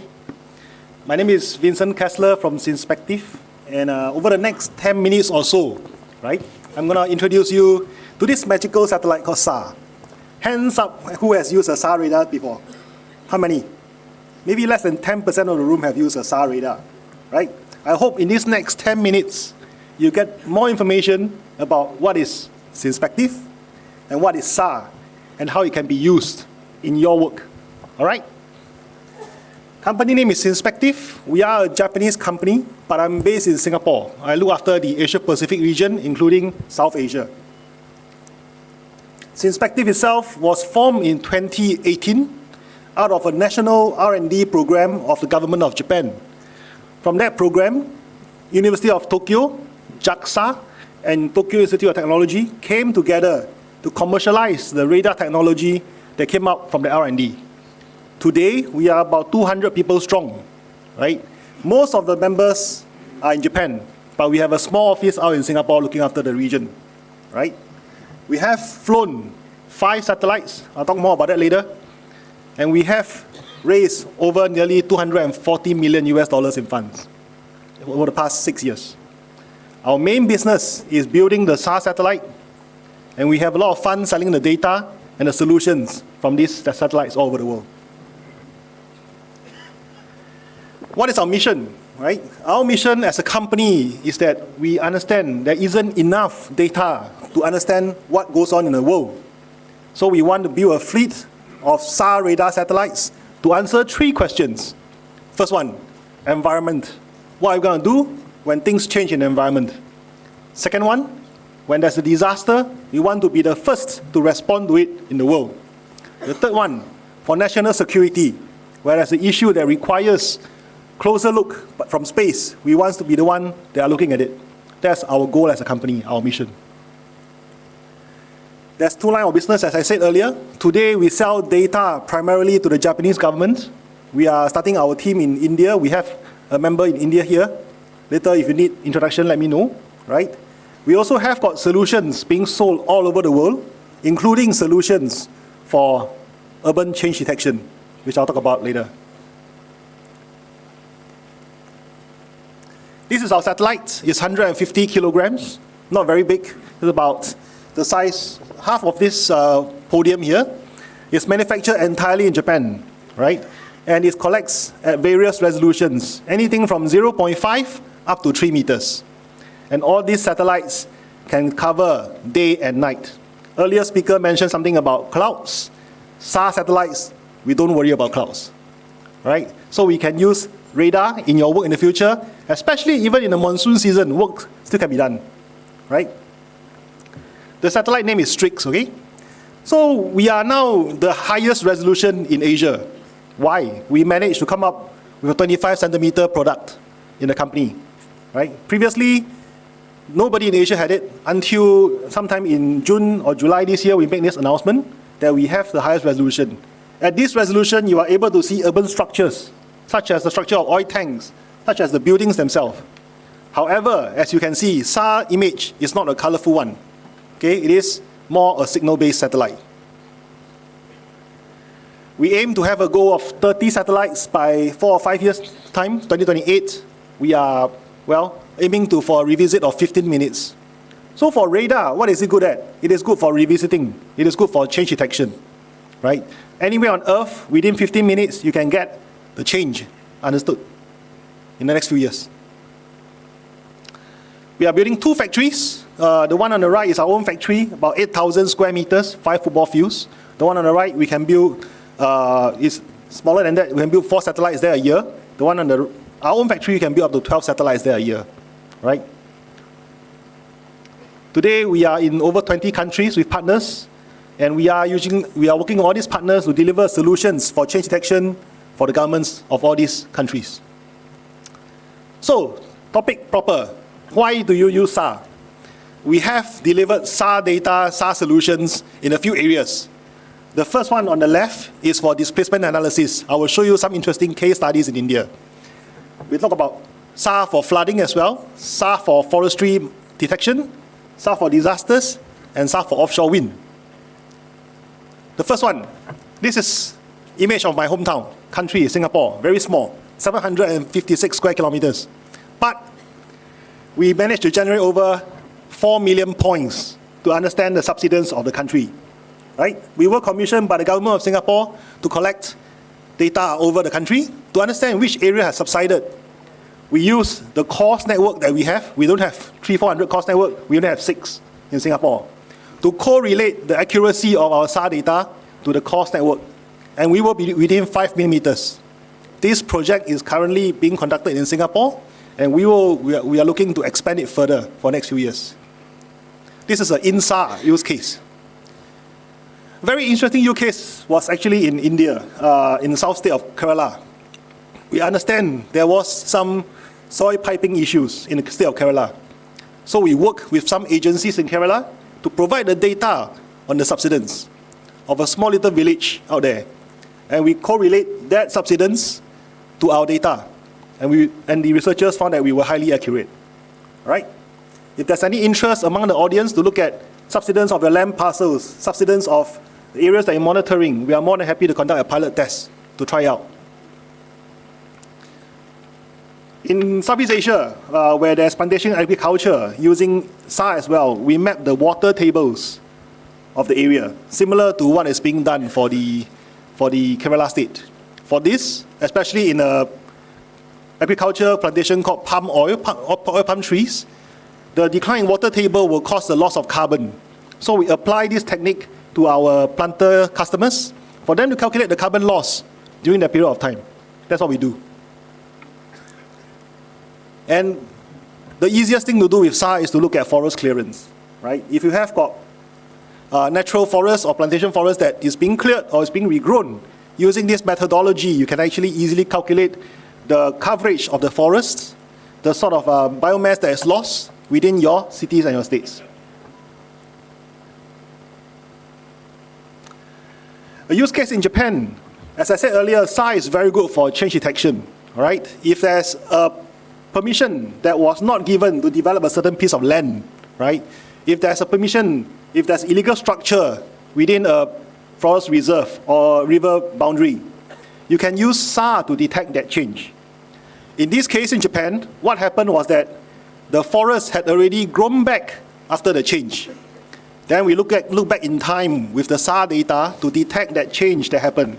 And from that, we use it as an illegal embankment case study with the government of Japan, right, to look at what has been illegally changed in the piece of land. In this example, there was a pre-event and post-event. You can see that in the optical image earlier, the tree has grown back, but through SAR, you were able to detect the open cover with the area to see what has changed in that structure. And this is my last case study. This one is for plantation agriculture, for paddy fields. I understand in India and in many places in Southeast Asia, plantation agriculture for paddies is a very important industry. So using SAR itself, we can see whether the land that has been allocated for agriculture was actually used for agriculture. Okay? Where in my previous role in a previous company, sometimes government gives subsidy for planting agriculture. Then you need to actually monitor whether the subsidies are correct. So using a SAR technique, you can actually see whether the farmers were conducting the correct agriculture cycles in that place. So in summary, right, what is SAR good for? As I saw in the audience earlier, there was only less than 10% who have used SAR. SAR cannot answer all the questions. Many of the other companies on the stage today, in the crowd today, right, you have the tools to work with SAR as an integrated approach. We cannot answer everything, right? We, SAR companies and optical satellites and orthophotos have to work together. In the monsoon season, right, we partner together to answer the questions that customers have. We are also complementary with land sensors. As all my example in Singapore show, we use the CORS network to improve our results, right, for the monitoring. And of course, SAR is a very, very useful tool in a tropical environment, where there's typhoon or there's monsoons. Nobody else can get the data except our sensors. And as many of you do not have SAR expertise, I think the barrier that we need to work together, right? How can we better work together is through education. We are more than happy to share case studies. We are more than happy to work with the state governments here on improving your workflow with a new technology called SAR. Thank you so much. Thank you.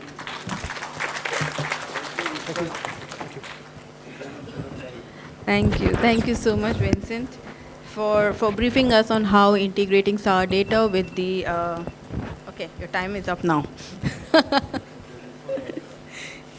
So how integrating SAR data with the other traditional mapping can help in sustainable urban land management practices.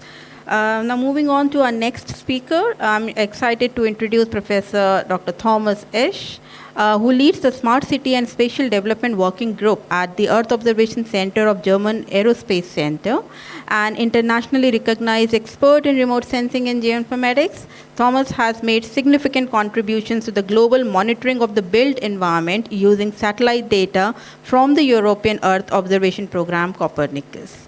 So Thomas, over to you. Yeah, thank you very much for your invitation, for your kind introduction, and also for the invitation here to this event. And it's my great pleasure to show you in the next minutes, of course, our work that we do on the monitoring of the built environment based on remote sensing. So I'll start my presentation with an animation from space. So let's go out from the Earth up in the space, and here you see an actual real-time animation of all the satellites that are at the moment orbiting the planet. And there was this ring in the outer part, which are the geostationary satellites, which are usually communication satellites, weather satellites, or broadcasting satellites. And now what you see here in this lower sphere, which is about 700 kilometers away from the Earth's surface, it's all the Earth observation satellites, but also this very dense layer inside is the Starlink systems. So, you know, Elon Musk and the Starlink company, they put up several thousand satellites that now start layering the planet. So what we are using in our research mostly is data from the Sentinel suite. So it's radar data, multispectral data at different resolutions. Mostly we work with 10-meter ground resolution from Sentinel-1 and Sentinel-2. And as you can see, these satellites, they collect about 16 terabyte of data every day, imagery every day, that we, of course, can make use of, especially DLR as a research institution. Since it's open and free data, it's very effective to work with it, and, of course, cost efficient. So we also, of course, depending on the application, might switch to other systems as well, like TerraSAR, Landsat, if you want to go back in time, since the Landsat system collects data since the early 70s, or mid of 70s, early 80s. And also we use here and there ResourceSat, for instance, from India, especially for 3D models. So then at the next time, let's see what we do. Actually, as I said, we are a research institution. We want to serve as a pathfinder to come in this slide from the left side to the right side. So on the left-hand side, we have, of course, Earth observation imagery, this petabytes of data which are available. And also, usually in all our applications, we ingest additional data. For instance, it could be statistical information on the population or additional geodata, open free data, such as OpenStreetMap. Here, in our applications, we mostly work global, so we talk about terabytes to petabytes. So the major challenge is actually to compress and manage this data effectively, use machine learning, artificial intelligence to extract information from it. And then we come to the right-hand side. Usually we have a concrete demand and request that we try to support with dedicated geodata. And we call it actionable information, so it's an indicator or a certain product that serves your everyday need. That's why for us it's always important to be at events like here, so that we get in contact with users and know where there's a potential need for further research. So just for those who are not familiar with remote sensing, in a very simple example I show you here, multispectral data south of Germany. It's, if you're familiar, you see some lakes. It's Lake Ammersee, Lake Starnberg, so it's the Munich area. And now we have an algorithm running from left to right that automatically interprets the satellite scene and extracts all the build-up areas. Here, build-up is as defined as all those areas that show a building with a vertical component. And what we get is a simple binary representation of our land surface, in this case showing in black all the build-up areas and in white all the other land cover types. And of course, based on this, you can then start effectively analyzing, for instance, the settlement pattern. So what I want to show you now in the next minutes are some of our exemplary analysis that we do at the global scale. Basically, we have a bunch of, or a whole spectrum of global layers, all, let's say, under the name of the umbrella of the World Settlement Footprint Suite, which is, as I said, a collection of layers. Here I give you 3 that can already be downloaded globally at 10 to 90 meter resolution. So on the left-hand side, we have the World Settlement Footprint for different years up to 2024. And it's a simple binary mask that I showed you. In the center, we have an analysis which we call the WSF evolution. Here we use Landsat to map on a yearly basis the urban extent or urban area from 1985 to 2015. And I will even show you later some examples where we continued this up to 2024. And on the right-hand side, we have an analysis where we analyzed 3D data, so a digital elevation model that was collected by the TANDEM-X mission, and this allowed us to even describe the vertical dimension of build-up areas at the 12 meter to 90 meter resolution. So here it's the first example of these products at the 10 meter resolution, which are the binary maps. So on the left-hand side, you see Mumbai, the right-hand side, you see Chennai. And here you would simply get this information where there's a build-up, and of course we can update this on a frequent basis with the Earth observation, and this would allow you to identify trends where there's a fast growth and a slower growth. I mentioned it, many users approached us in the past and asked, okay, we want to know how the development has been in the last 10 years. So what we did, we took the Landsat archive, which is 30-meter multispectral data, and processed it in order to derive the extent that I said earlier for the last, let's say, roughly 30 years. And this is what you can see here, an example of Delhi. So every area that is here in red had already been settlement in the year 1985, and then over the different colorings, you see what has then emerged during the time. The top right, you see an example from Bangalore, which really is an animation of this growth. You can literally see the settlement area expanding. I said earlier, we use big data. So here, as an example, the total volume of data that we use for this product globally was 7 petabyte. This is about a 20 years video collection in full HD. So it's really a massive data amount that we have to handle. In our latest approach now, we even let's say can combine this data with population statistics. Here we aggregated it at this administrative level of countries. So what you can do then, on the x-axis you see the settlement growth, on the y-axis you see the development of the population, and of course with that we can then start describing how sustainable development is. Further, because if you are below this line, it means you have a higher settlement growth and population growth. Usually this is supposed to be not so sustainable, and this is the case, for instance, in Germany. So we have a stable population but a constantly growing settlement area. Whereas if you are above, it means that you have a strong population growth but less settlement growth, which might also be perfect. And you see India is the big blue, the big yellow dot in the middle, so we are almost at the perfect line. And then I mentioned this. Lately, we developed the so-called WSF tracker. So here we use Sentinel-1, Sentinel-2 at a 10-meter resolution to monitor at a half-yearly basis the spatial extent development. So here we have a certain area in India where you see this typical pattern where new areas approached. Also, again, my example from Delhi. And usually you see if it's a planned development, you have this blocky structure. So one color in one place, that means that this area has been developed within 1 or 2 years. Usually if you have unplanned developed, it's so a scattered pattern with sprinkled colors, which means that there was a random, let's say, development of the area. And of course, what I showed you so far was just 2D, so the vertical, so the horizontal expansion of the cities, but especially if you talk about densities, it's important also to consider the third dimension, so the vertical component. And that's what we addressed with our so-called WSF 3D. So here we analyzed the digital elevation model collected by the Tandem X mission.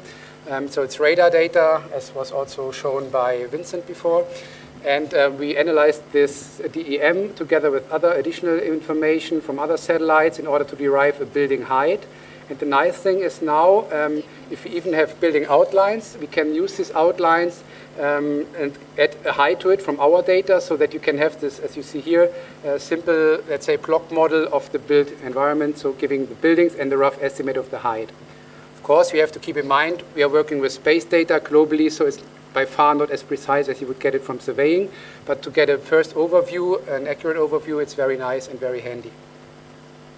To give you an example, of course, we have the luck at the moment that just recently Google and Microsoft bought data, actually commercial data, at a very high spatial resolution and applied AI on it in order to extract building footprints and building outlines. And this data is available open and freely, almost at global coverage. And also here for India, it's available for the entire country. So we use this now to get a precise idea where the buildings are. Of course, you can imagine if you work with open free data with 10-meter resolution, you cannot distinguish single buildings. With that, we have this information, and now, of course, we can combine it with our height. So here we see an example from Delhi again, then the Google footprints in blue, and then coming with our WSF 3D height information, we can add an estimated height to each of the single buildings. So with that, you come to this 3D block model. And again, it's not super precise. Usually we have an average height error of 2 to 3 meters. But for a building, it can also be up to 10 meters, depending on the type of building. So what I did, or what I can show you now is a detailed view. So it really gives you, I think, a very impressive first idea of the structure of the build-up area that you look at. At the same time, of course, also here you have to consider if you're in the very dense areas like here in this region, North Gonda in Delhi, also the method reaches or has challenges and reaches its limits. So you can see in the lower side that here we have by far less buildings than there are in reality. So with that, I'm almost done. I also hurry up.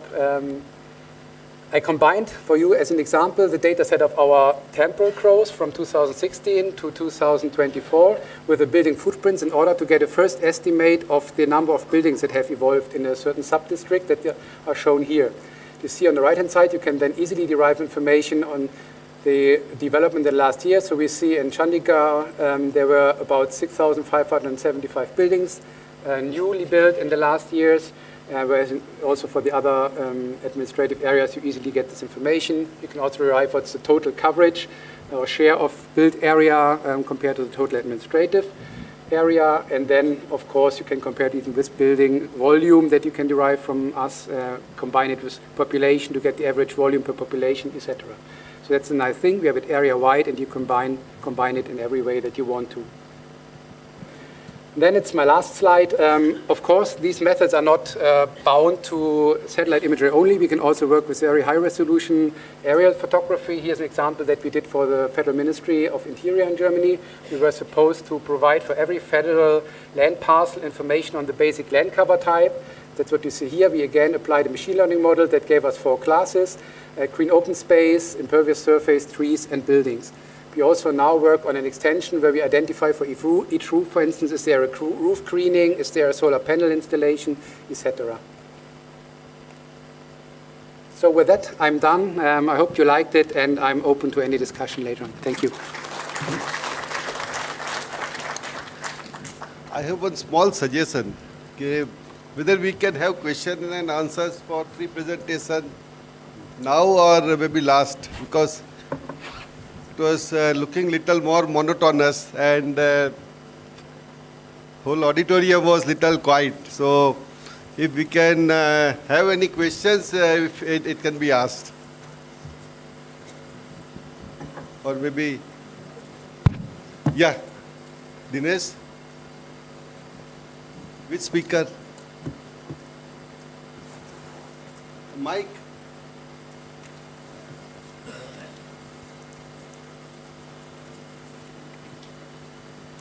Yeah, please give mic here. No mic? We have one here. After this presentation, okay. Yeah. Please. Yeah. Thank you all. Sorry. So let me introduce Professor Kamal Jain, sir. So he is actually a distinguished professor in the Department of Civil Engineering at IIT Roorkee, India, and with extensive expertise in surveying, photogrammetry, GIS, and remote sensing. Dr. Jain has earned national and international recognition through several publications. So over to you, Professor Jain. Thank you. Good afternoon to all of you.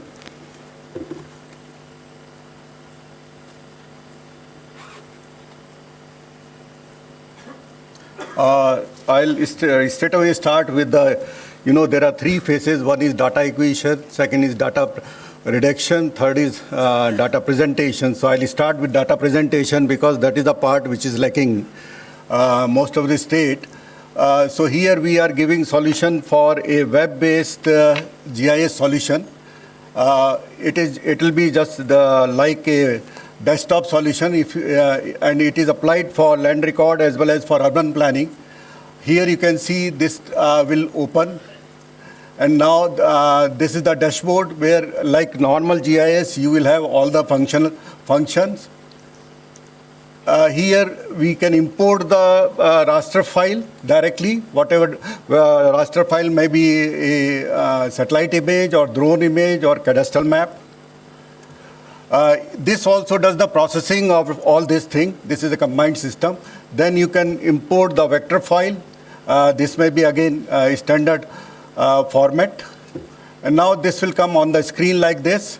Left side you see all the legends which are there. All the functions are there where you can switch on, switch off, or transparency.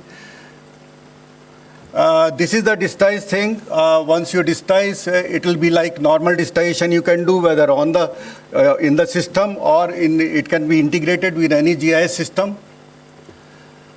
Now this you can see, this will be, because this was required for validation. Right now what we are doing with validation, we digitize, we send a hard copy, and then this is verified on the ground, and it is brought back in the office and then corrected and then made GIS ready and then done. But here it is directly, it syncs with the field job, and we get the map as you see on the right side. This is again, you can enter all the features in this and subclasses also.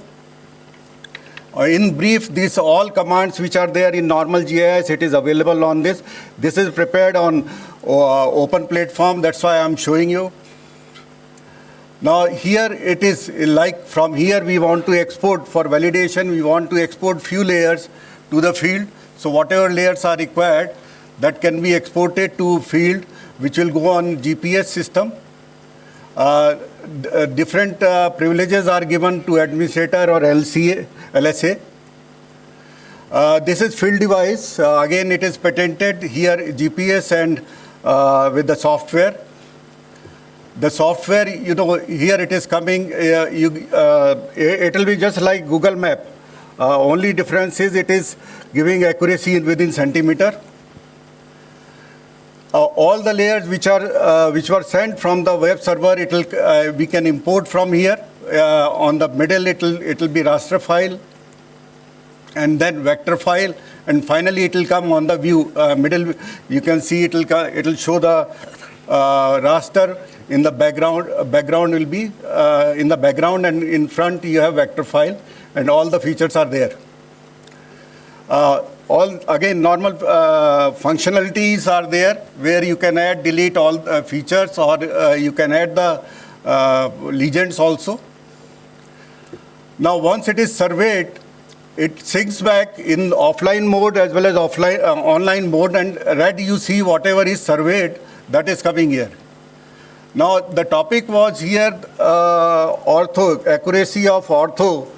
Rectification. Here just I want to point out on the basis of my experience, all property texts are done. The map is prepared on ortho image. What I am showing here, that ortho image will not be sufficient in Indian condition, where all houses are projected 1 or 2 feet outside. So 3D digitization, which was normally there in aerial, that is required in drone also. So here I am giving you one example. You can see this road was digitized in 3D, but on the southern side, you can see the projection is seen on the road. And same thing if I see from different angle, where now northern side is occupying the road, but the southern side I can see, because I am seeing the different view in the stereo, which is not possible in ortho. So whatever quality ortho you improve, this will be there. So whatever you see, whichever project is going on, there they are digitizing the top view, and they are not taking the actual area. So for actual area, they are recording the area which is registered in the document. So that's why total area is also not coming correct. Similarly, I have given an example of right side building, left side building. Then you can see here, this is for Delhi area I am showing you. The line, pink line which is digitized is the actual line digitized on the ortho photo. But the blue line which is digitized, black line, that is on the 3D. So that is the difference. So that's why my recommendation was for, especially if you are going for 3D, for mapping purpose, for property tax, it has to be digitized in stereo mode rather than ortho. And when we are trying in this, like I saw the recommendation was 5 camera or whatever camera we take, ultimately ortho will prepare only top view. Only advantage of 5 camera will be that you will get better stereo view. And the problem with the drone is stereo view you cannot get directly, because the tilt is more, so no aerial software will work in 3D for drone. So, but we have given solution where drone image is converted into aerial form, so that any aerial software for 3D digitization can work. That's how we work. Now I am showing you, because we are talking of 3D, this we prepared for IIT area. You can see only 2 hectare is taking 4.3. So the major issue here right now is not only preparing 3D of the whole building. When you are talking of kilometers, it will be in terabyte. So which software you are going to use to handle this type of data? So for that also we have given solution. So I am just showing you, this is again with inclined, with LiDAR in inclined mode. You can see the quality here. I am zooming and you can see the best quality. It is with 30-degree angle LiDAR image in 3D. Scan means on horizontal side as well as vertical side. This is the ultimate solution, which will be called 4D information. This available in my YouTube. You see, this is 4D, and this civil line area, you don't see anyone because it is process data, it is not video. And this can be imported in any 3D Max or AutoCAD software. But here processing is, we have not done any, this digitization surfacing, this is called surfacing, is not done on point cloud. Surfacing is directly done photogrammetrically. So that means there is no point cloud, so weight is very light. And this whole video is there, but because it was not working, so I am not showing here. So you can see all projection, everything, this I have done for encroachment. Now here, the present solution is because that will require processing. So the present solution which I have given, that is, suppose right side is a map, you have any GIS map, you click anywhere and it will start playing. And you can see all the commands are there, whether you want to speed up the video or speed down, or you can rotate. So multiple camera is converted into spherical mode. And this spherical mode, whenever you require, it will be just, it is better than walkthrough in Google. Here, whatever area ultimately, and advantage here is because, dynamics are changing. So you record every week or 15 days, and whichever area you want to digitize, you process only that data. That is possible. This is ultimate coming to the 5D, LOD level. Inside and outside, both are combined, and here AI is used. If you see, AI quality right now is not matured, which can give the acceptable accuracy. Otherwise, the process is, top view is taken from drone, inside is taken from the LiDAR, handheld LiDAR. Finally, you get the ground floor. And this is ultimately city JSON. This is displayed. Right now, the gap is, we have to think why we are preparing 3D. Gap is that this is not 3D GIS. We are just displaying, but we cannot use it for any query purpose. My final recommendation on the basis of all, there are two ways. You combine aerial and terrestrial images and then digitize in 3D. And finally, you publish in WebGIS. Second is, which I have shown you, that use multiple camera video, prepare spherical panorama, and right side, you prepare traditional mapping, and then digitize whenever you require. Sir, time up. Thank you.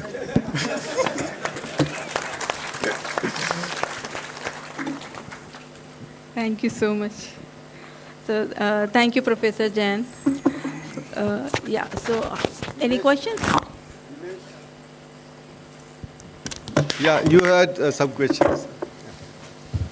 My question is with Dr. Vincent.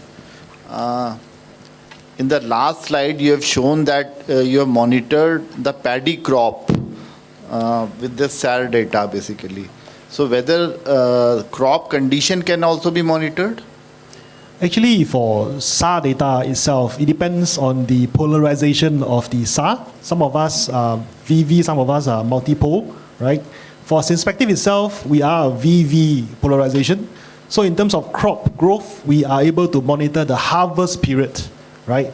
So in addition to what I showed earlier regarding the water itself, so it's harvest and water condition of the crop.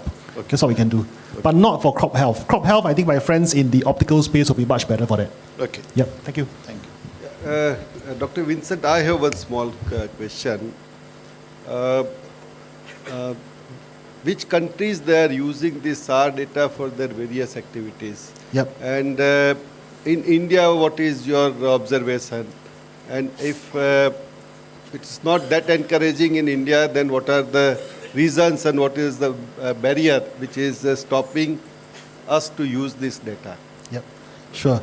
So SAR itself is not a new topic. Actually, it's been around since 92, right? The Canadians launched RadarSat or ERS from the Europeans, if I'm not wrong, long time ago. So radar itself has been used in various industries such as maritime mapping, such as for defense and intelligence, for infrastructure. It's been around for a long time, right? What countries are using? I would say practically the whole of Asia is using already, right? But in various applications. For us, Inspective, our biggest user right now is actually Japan. We are moving towards Central Asia, some parts of Southeast Asia as well, right? And in India, second question, what's the situation here? I think there has been interest from defense and intelligence. But outside of that, I think SAR is very, very new to civilian applications, to the ministries. And what is barrier to what's blocking us, right? In my last point, I said, education is very important. Right? That's why I'm here today to share with everybody here who have not used SAR data, right, on how can you use SAR data. Yeah, that's something. Thank you. Any other questions? Yeah. You just introduce yourself and then... Hello. Very good afternoon. Myself, Bhupesh Gupta from GeoNomads Consulting LLP. And my question is to Dr. Vincent. Like you have told many things about this SAR data and their applications. So you also told about the combination of SAR and optical images. So how much you have used that and how much, what is your experience that how much this application of SAR plus optical imagery is useful and what can be done? So what is your experience about that? It's actually extremely useful to have both SAR and optical, right? I think I can share two examples. One of them is actually in mining. Our mining customers have been asking us for a combination of SAR and optical. Because optical itself is very good at looking at certain features of the mine, right? Looking at the objects of the mine itself. And SAR is very useful for looking at the movement and displacement within the mine itself. So SAR is used to detect movement, and optical is used to identify, right? The same case has been in maritime mapping awareness, right? SAR detect where the ship is, optical to see what ship it is. In urban environments, SAR is also very good for looking at the displacement. And optical will be using to look at what actually caused the displacement. Maybe it's a building that's damaged. Maybe there's some kind of structure that collapsed. So these two work in tandem together. Yep. Thank you. Anyone else? Good afternoon. I am Anshu Mali. I am from the Revenue Department, Jammu and Kashmir State, UT. My question is to Professor Kamal, that the technologies which you projected, you know that the Indian cities, the old part of the Indian cities are condensely populated, where even the drone images cannot portray the small lane going between the houses. So do you think the technology which you are professing will be adequate to map the old part of the cities, Indian cities? What I have given is the best solution, beyond which if you are thinking for old city, there you have to combine terrestrial with the aerial. I think some of the places they have made lot of innovations. When old city, when we were doing some work in Haridwar, so our surveyors, they will wear some rucksack and then they will put this camera here and then they will go. And that, I think some of the places this work has already started. So this is what, with every issue we have to think about some innovative way of solving that issue. For that only, I think video I have shown you, which is combining aerial with the terrestrial, mobile. In continuation for the same thing, sir, the topic has already been raised. Myself, Mr. Prashant Daladgi from Prashant Advanced Survey LLP from Pune. I just wanted to ask the eminent panel that we are talking about the oblique images and the nadir images, and now the debate has come up with the terrestrial mapping also, like for vehicle mounted mobile LiDAR technology to be infused with this. And again, sir from Jammu also asked about the small lanes, wherein the backpack technology can also be taken and go entered into the small lanes. So why don't we combine all this terrestrial mapping technologies like vehicle-mounted LiDAR, the backpack LiDAR, and the airborne LiDAR, or the oblique imaging capacities, and map for urban scenario. So I think this will create a very good impression, because you can read all the nameplates of the from the mobile mapping devices, and all the information which is required for urban mapping will be obtained. So are we looking for this in this urban mapping program? That is the latest solution. Yeah. And some software, photogrammetric softwares are coming to analyze this. Okay. I think we will go ahead with Thank you, now sir. our presentation, and again we will come back to question and answer.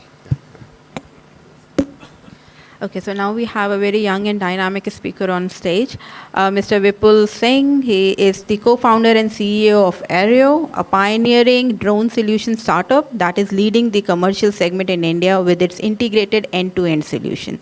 So it's all about data collection, and now Vipul will tell us that how the users can use this data through an application-ready format. So Vipul, over to you.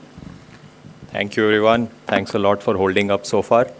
So we are a homegrown company, have been working on the entire end-to-end decision intelligence pipeline, which starts from data collection to and then making correct utilization of the data.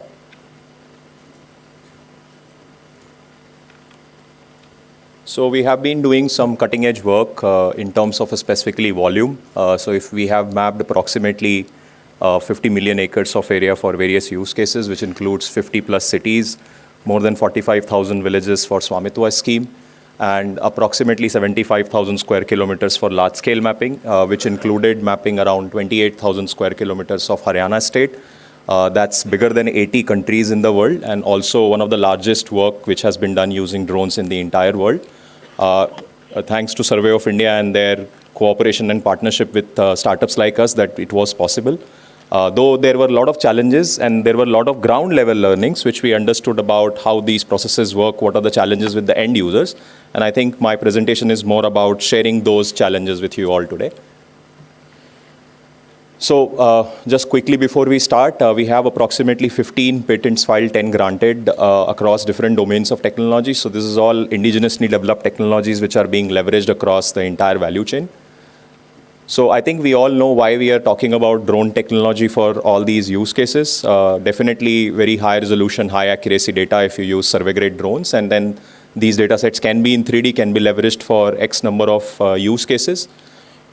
These are two drones. You can step out of the booth, you will of the room, and you'll find there is a booth where both the survey grade drones developed in India are kept. Both platforms are used for different type of geographies and area. If we are looking at large area, this is what we use. The earlier one was for small area, so we'll not talk about these.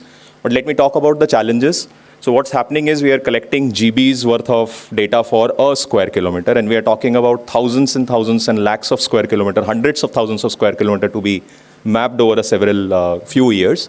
But there are a lot of data sets which are sitting in silos. So our experience from the past have been that data sets are sitting in hard disks, servers, they're not connected. If data has to be transacted between different parties, they move in hard disks which are very unsafe, unsecure, and also a very haphazard way of managing data, because the turnaround time from requesting the data to getting the data, it takes approximately a day to copy a hard disk, right? So data pipeline is a big challenge. How do you organize all the data?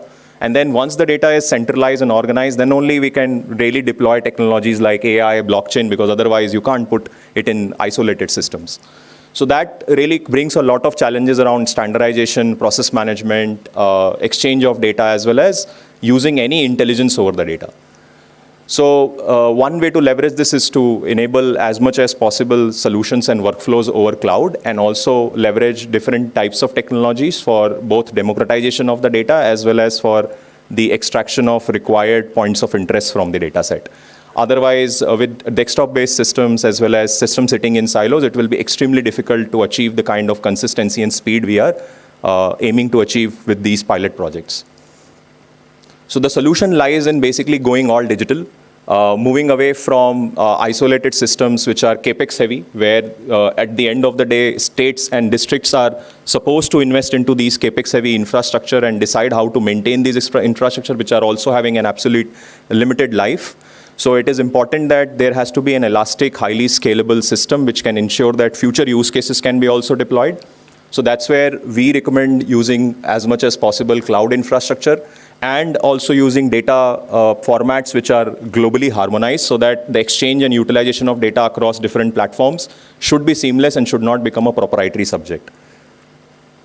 So that's where the solution comes in. As Dr. Kamal was also talking about, if you make a web GIS platform where you can host terabytes of data and make sure that these data sets are accessible on a very limited bandwidth internet, that's when the data will really reach the end user. So basically, optimizing it for transferability is very important subject, so that data can be accessed even on a tablet device using 4G or 5G internet and should not depend upon very high bandwidth internet. Otherwise, the distribution of data becomes a challenge for really ground level use cases. So there has to be also bare minimum tools, because if we are supposed to download the data to run any operations, then again it becomes a bottleneck. So if this web platform has got various basic tools to do measurements, then it will make sure that the data does not have to be downloaded and stored locally, but most of these operations can be conducted, stored and coordinated online. And last but not the least, let's say if we are leveraging AI, then we have to understand that if you make an SOP for how to drive a car in Japan and try to bring it in India and ask an Indian driver to follow the SOP, it's going to fail. So it's same is valid for AI as well. It has to be trained on data sets which represent Indian geography, Indian complexity and a scenario. So that's what I think folks like us have done quite a decent job in making sure that some of the very laborious and lengthy subjects like digitizing the building footprints and various other points of interest which are very inconsistent when given to the manual processes can be derived through AI at very high precision, which is what we are expecting out of this entire pilot project. So once we have all these in place and we have enough security and enterprise-related integration in place, this becomes a robust way of handling the entire process, a standard and a pipeline which can be really given nationwide. And states can then plug in their final layers through these APIs so that they don't have to worry about the underlying fundamental infrastructure, but rather think about their use case-specific APIs.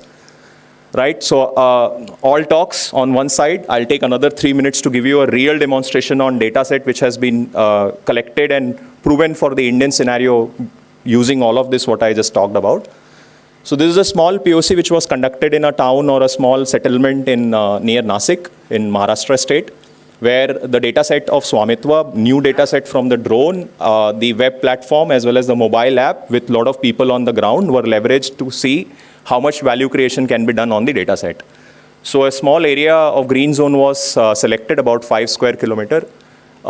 It was one drone flown for almost 1 day and a lot of groundwork which was done for attribute collection. Ignore the format, there is some issue with the compatibility. So what we got is a very high definition ORI, which is what we are talking about. And this is how generally the urban settlement in India looks like. Then we extracted DSM and DTM. All of this had 3D information to it. And then this is where, can we play the video please? So this is a 3D mesh which has been generated for the area. Video please. Yeah, this is a 3D mesh which has been generated for the area by flying both oblique and orthonormal or the nadir camera. And once this 3D mesh was created, further analytics was done using AI on this data set. Field app was also deployed. With this data set, it was synchronized with a mobile app. A mobile app was deployed. People went from home to home and collected various attributes on that particular mobile app. And with all of this information in one place, there was a certain format which we decided to conduct this POC on. We created LOT2 model for each house, and we also integrated all the attributes to that every building, which included certain information about the type of construct, availability of water, availability of electricity, the kind of people who live into it, their literacy rate. So we tried not only limit it to property tax use cases, but also see how we can really measure the SDGs out of the same data set and link it to every house. So these are some AI outputs. The AI was run, again, utility poles were detected. There were building footprints, electric power lines, roads classified into kacha and pakka drainages, various other attributes of unused land, agricultural land. Not only that, in fact, we use the same data set to even calculate the solar rooftop potential for each building across different time durations, and also to isolate the areas on the rooftop which will be most prominent for basically mounting these solar panels. So as you can see, there are enough possibilities of doing flood modeling and etc. other use cases on the same data set if you have it in 3D, provided the technology is embedded into the platform and readily available to the end user. You can do change detection on the same data set if the data set is repeated, and this can be very useful for tracking certain developmental projects. Now, the last slide, based on our 5 years of experience working on these use cases, ground up, starting as a proof of concept for Swamitwa to scaling up so much. I think for these kind of projects to become successful over the next 4 to 5 year period, these are some challenges I would really like to solve with you all. One is that there is still a lack of uniform nationwide standard to define what standards data should be collected and stored, so that there is no discrepancy among different user cases and also user bases. And there is more harmony among different class of use cases and users. Then second is the SLA guidelines have to be really developed in a very robust manner, because we are talking about industry, academia, government partnership here. So everyone has to be responsible to deliver their part of the work on time, where we have seen that private industry has ran fast and some other stakeholders were really slow. And that led to challenges which were really difficult for the project to continue. Then the cash flow problem. Of course, a fund getting allocated to getting available to the ground level workers, including people like us, there is a huge gap which needs to solve, because that becomes a very big challenge for the project continuity and effectivity, because we are talking about really large operational complexity to be delivered in a very short span of time. We are skipping a generation as a geospatial industry. Plus, we are talking about innovation both to happen together. So operational excellence and innovation together really needs strong cash flow. So this is where the whole cash flow pipeline needs to be sorted out. And then there is a lack of digital infrastructure, which we talked about. Just the last 2 points, I'll elaborate. So digital infrastructure we talked about, because we are still on physical infrastructure, limiting a lot of use cases as well as movement of data. And also the timely capacity and competency building. I think while we are talking about how to collect the data and how to make use of it, we should also parallelly solve that who's going to use it, how they are going to use it, do they have the required skill and the capacity to even store the data. Because there have been cases with us where our data has been submitted in hard disk and they have been kept in the almiras for more than 4 months before they could be transferred online, right? So those kind of gaps become a big challenge on a ground level basis. And I think we need to have a fair, longer 5-year roadmap now beyond data collection, that how do we leverage the data and how do we leverage the best technologies available using AI, WebGIS, blockchain, which we were talking about. And for this, there has to be more partnership approach rather than a vendor-client relationship with the private industry, because these are all future forward-looking solutions. There is no clear answer to it right away. So it has to be worked together before we really understand what's the clear answer. Thank you so much for your time. Thank you so much, Vipul. Thank you so much for bringing in the very important aspect of data lying in silos and data interoperability. And of course, national level standards is something which is very important, and sir is sitting here and I know that he is working on that. So Vipul has almost explained what is contemplated in our national geospatial policy and what are our milestones to be achieved. So all these things he has put in many places in positive way, and some places it is a suggestive manner. So this is what our national geospatial policy says. Means we should have a fair principle in developing all the geospatial data, so which our data can be findable, accessible, interoperable and reusable. He is also telling about the capacity building. He is also telling about how we can move forward in collaborative manner.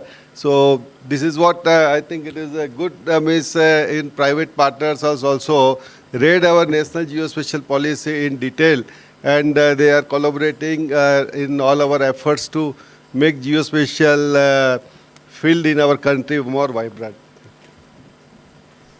Thank you, sir. So now I'm delighted to introduce our next speaker, Mr. Nikhil Kumar. He's President of Geospatial Business at MapMyIndia, who brings around 27 years of the experience in the geospatial industry, and he is instrumental in driving the strategy initiatives and accelerating the growth of geospatial products and the services. And he'll bring to the table the entire workflow from data acquisition to its applicability towards digital twins. So over to you, Nikhil. Hey, good afternoon, everybody. We have heard a lot of scientists, a lot of stories that I've heard from a startup implementing very critical, mission-critical project. So we have a bit of experience that has been exhibited here. I actually took the session title to heart, and I thought it is about the accuracy and the efficiency of ortho-rectified imagery that we need to speak to about. So I will touch upon that. But more importantly, what I will share, see, I'm from MapMyIndia. And before I joined MapMyIndia, about 3.5 years back, I had a good understanding of geospatial continuum, working in Esri, in Trimble, in Navtech. So almost all sides of geospatial component, I had some familiarization with.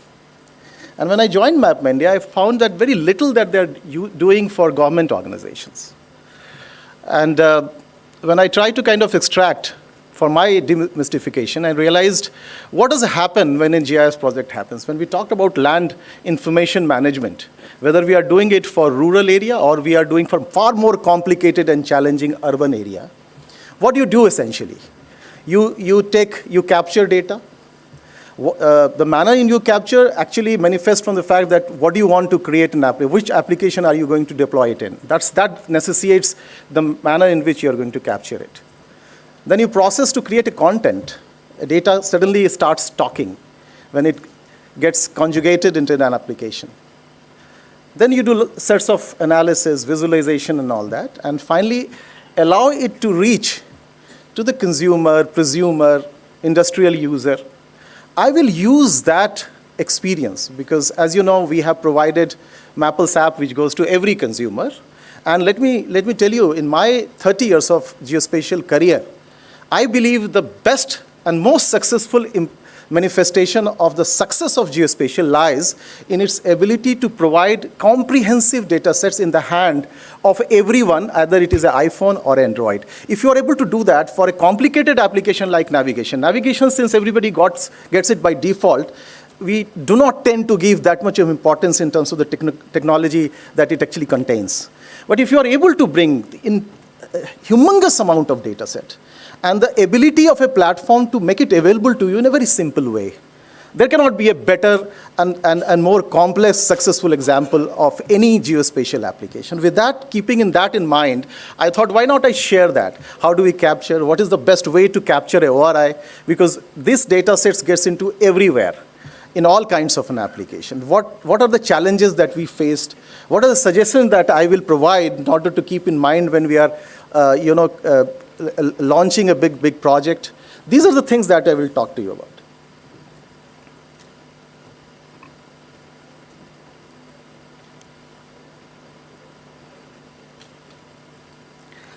So I will very briefly touch upon, because this is the part of story making that I thought. So what are the three things that happens? We capture, we process, we visualize, analyze, and we publish. I actually kept that in the mind of ortho-rectification, because in my mind, when we say ortho-rectified image, two things come in my mind. One is that unlike a standard image, it gives you a uniform scale. Why?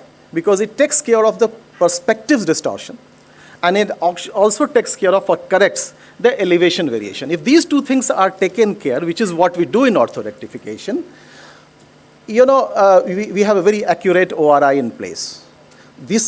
How would that be done?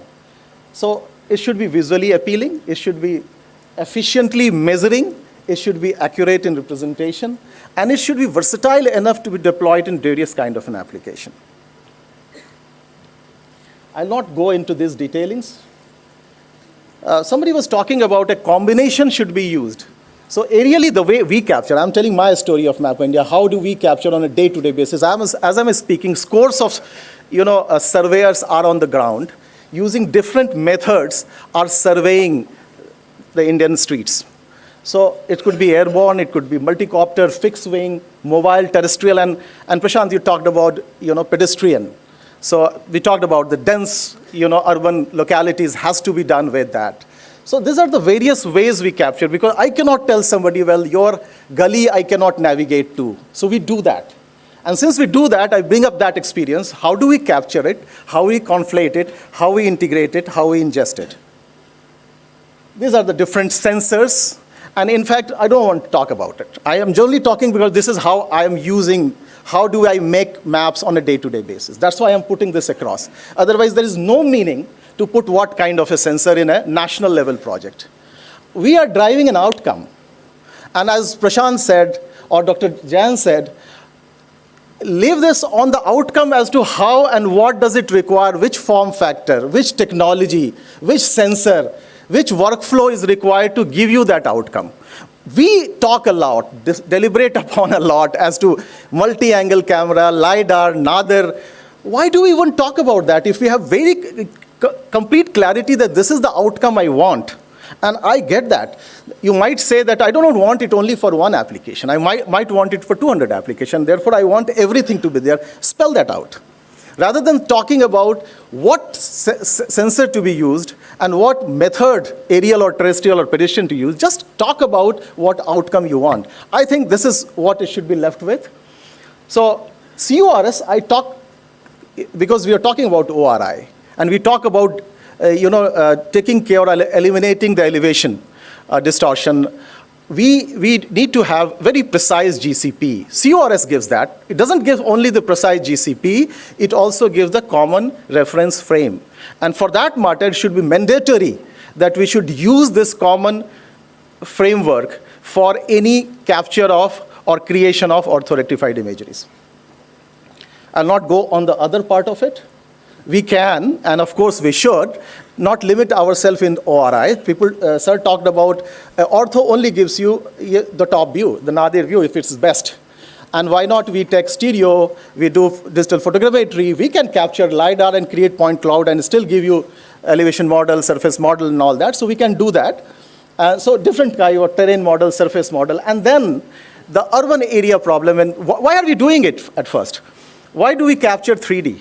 We capture for a variety of application bits, transport planning, providing FAR, which also talks not only about the building, but what kind of forest lies, what kind of oxygenation of air would happen, how much of carbon monoxide can be neutralized. All if different facets needs to be talked upon, we need to go for digital twin, which is the true depiction of the physical world. And that's the beauty that the GIS provides, that we can actually mix and match whatever type of input that I require to decide as to what outcome I am driving, I can bring that up. So I will talk about those 3D parts of it, whether it is a mesh model, a raster one, or a vector model which needs to be processed with GIS, or a simple real view which we call in Mapples, which is a straight image which will allow you huge amounts of validation when we are talking about urban tapestry and the land use. I will talk about that as well. Nikhil. Okay. So I'll just go through this conversion. We keep converting this vector LOD for our processes. All the views, we publish all kind of microservices as well as web services. These are some of the 3D models. I'll just simply glance it through. Some of the academic ones, some transport planning layer, some of the industrial use cases, some of the real estate use cases, some of the urban planning departments, vector and raster. All this I will take you through, city planning, to this last slide, and will take 2 minutes. What I was talking here is that we can use these data sets that we create, the geospatial data sets that we create, for different variety of applications in different form factors. And it's very important that we talk about an integrated approach, which is we capture the data, push that into a platform from where the storage is happening. We will talk about it. We are able to ingest it. The data set could be temporal, taken today, taken day after, or after a month. So it should have the ability to conflate. And then we are able to publish it in the mobile application and web application. This goes back to a platform which is able to then gives you all types of visualization and analysis, all walk through, fly through, everything is possible through that, both on web and mobile. That's very, very important. And then it goes into what I will call it validation. Is the data set good enough if I'm doing it for property tax? Have I digitized the 3D digitization Dr. Jan talked about? Still, if there is a resolution, there is a check required, the ground truthing required, should have a complete clarity as to how the data set is then allocated into a work order, which goes to a workforce fleet. Our ability to break a parcel into a 6-digit code, which gives me huge advantage of actually seeing that, okay, this street is managed by this type of surveyor or a survey crew, and the other one, say in village, I'm actually, one village have, say, 20 parcels, which is allocated to 5 people. How are they engaging together? So actually, I have also the way of managing that workflow and workforce, going back to a mobile-based, field data collection. So this entire approach is completely integrated through one platform, is the point that I was making. And we are doing that for entire country, for providing you the application that we provide you through Mapple's app. Last line, just 30 seconds. All the points that we are talking about, again, I repeat that for any national project, please drive the outcome and not the process, one. And nobody can do it alone. So let's build it together. Thank you, sir. Thank you. Thank you so much, Nikhil. Thank you for briefing the entire workflow and bringing in the concept of platform-centric approach. So our next and the last speaker of this session is Mr. Sajid Malik. He is the Managing Director of Genesis International Cooperation Limited. He is the leader in the geospatial technology and digital mapping solutions in India. And under his leadership, the company has made a significant stride in creating 3D digital twins and geospatial data infrastructures. So over to you, Sajid. Thank you.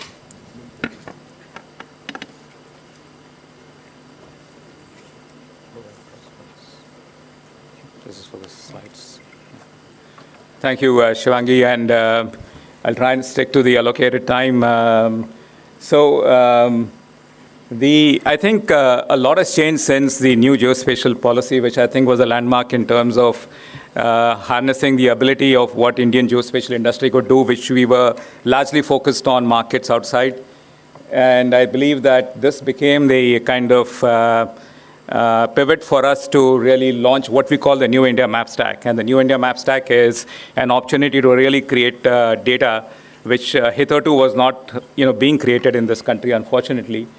And in this, what our definition of the New India Map Stack is a combination of various kinds of layers of data, which I'll go to in a bit of detail subsequently. But essentially, we are kind of encompassing that into what we call an urban digital twin. So digital twin is a very, lends itself in terms of what you can grammatically say is that it's an exact replica of the underlying geography. And we are doing that by having created now, in the last 2 years or since the policy came out, we've put our money where our mouth is in a manner of speaking. We've created the largest capacity, aerial capacity in the country with our own fleet of aircrafts, with our own, mobile fleet of systems in order to capture terrestrial imaging.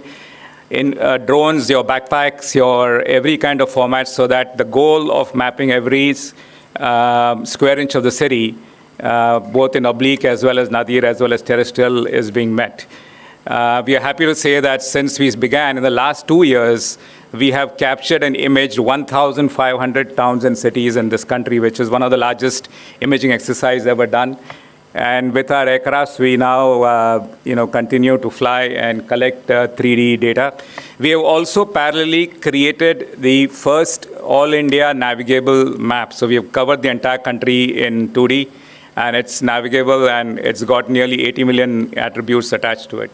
So the products that we end up making as a part of the digital twin is as follows. So we have, needless to say, the orthophoto, we have the terrestrial image, we have the LiDAR, we have the DSM, the DTMs, the clutter heights. These basically appeal to a various sect of use cases. I'm going to try and focus this to land records, which is really the objective here. So the outcome is really what do we really need to achieve what we want to, what the government wants to achieve in terms of urban land records. And we are proud to say that we can, we needless to say, collect imagery, both the DSM, DATM, the contours, as well as the 3D walkthrough, in order to really get to issues which are specific to Indian conditions, which is very dense cities, as our friend from Jammu just kind of alluded to.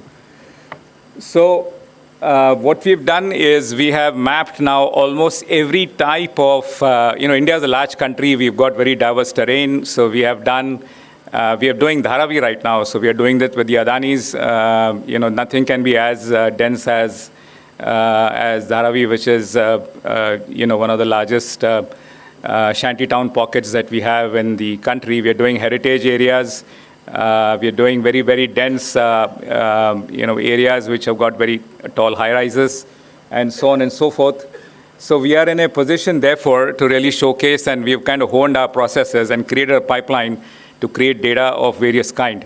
So how are we doing this? I mean, we also have been fortunate to have an association with the Survey of India, where we are harnessing the newfound CORS network, which is the availability of which is there. And we are using this for achieving, our accuracy. We're using the Survey of India geoids. The GCPs are being enhanced using the CORS network.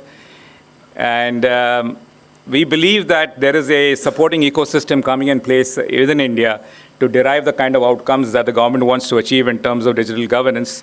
We have done this, and we have got showcases of what we can do in terms of, this is a part of, I think, in Thane, what we have done. We have taken some of the, old legacy maps, and then we have used this for creating even land use, land cover, and so on and so forth. But importantly, I think we, not just about collecting the data or the relevant data, we have a solution and a workflow for creating urban land records, which we call Urbanscape. This is an open source solution which allows for basically people who are going, the surveyors are going to go on the ground using DGPS.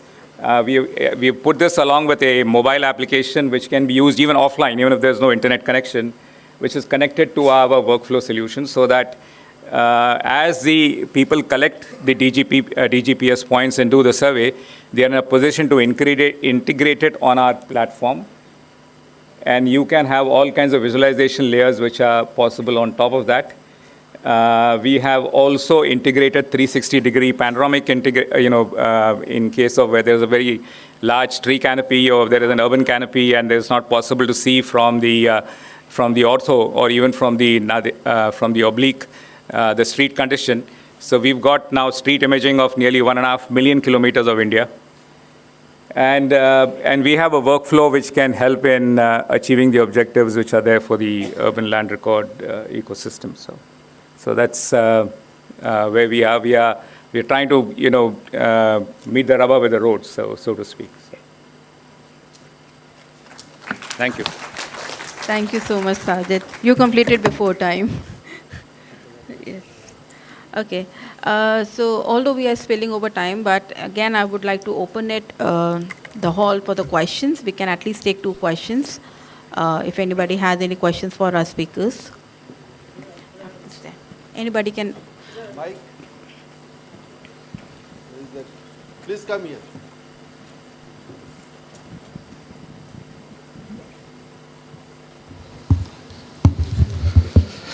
Yeah, good evening to all. My question is in general, anybody can answer, but specifically maybe Sajid Malik ji, Kamal Jain ji, Nikhil Kumar ji, you had mentioned about the navigational facilities that we already have. So we are already using the ORI images, geo-referenced ORI images, and then for regular updates, we have to use the GNSS rovers for taking care of the future maintenance. But at the same time, we have the GPS satellites in our hands. The mobiles are available with us, which give us, to some accuracy level, we have the geo coordinates and everything is available. So is it possible going forward to do away with the requirement of the GNSS rovers and to do with the mobiles itself, the GPS data which is available in the mobiles, which can be directly connected to the CORS networks, and we can have the scalability. Instead of going for the rovers, the scalability can be achieved with the mobile usage. So is it possible? Are we going in that direction? Thank you.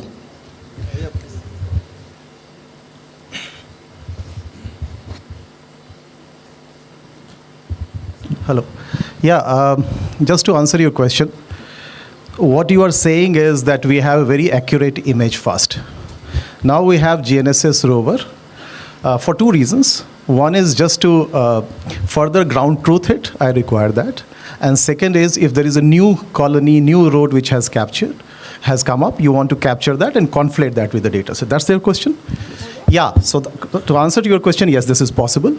I do not want to sound draconian to the people in the rover industry because that's kind of a cannibalization if you start using a high-cost handheld GPS with a mobile-based system. But the two major companies that I know of, one of them I have worked for, they have a system wherein your mobile can be converted into a high-accuracy rover, which connects using RTCM correction signal and actually provide centimeter level of accuracy. We have done that few years back with Survey of India, and yes, the answer is yes. And this also provides you different degree of accuracy, centimeter level, sub-meter level, and meter level. Thank you. So I think what your question, I will just further elaborate. I think as he rightly mentioned that it is possible, but at how frequent means how much accuracy. So that I think we have to do trade-off. So if a supplementary question is allowed, there is a level of inaccuracy. When we go for the mobile devices, it could be in meters, whereas when we go for the rovers, it is in centimeters. But the accuracy is always relative. Suppose I am measuring 2 points. If both the points are having equal inaccuracy, so probably the relativity, whatever inaccuracy is there, can be cancelled off. Is it possible? So that's what means you have to do the trade-off, and then I think decision can be taken. Okay, so it's there is no means a plain simple answer for that. Thank you. Last question. My question is for Professor Kamal Jain, sir. Sir, a part of my question has already been covered. I have a supplementary question about using 3D and other technology in getting a knowledge about the encroachments. So my question is that the plots in India, and I'm from Odisha, so the plots are not exactly rectangular or square shape. They are somewhat triangular and other different other trapezoid shapes.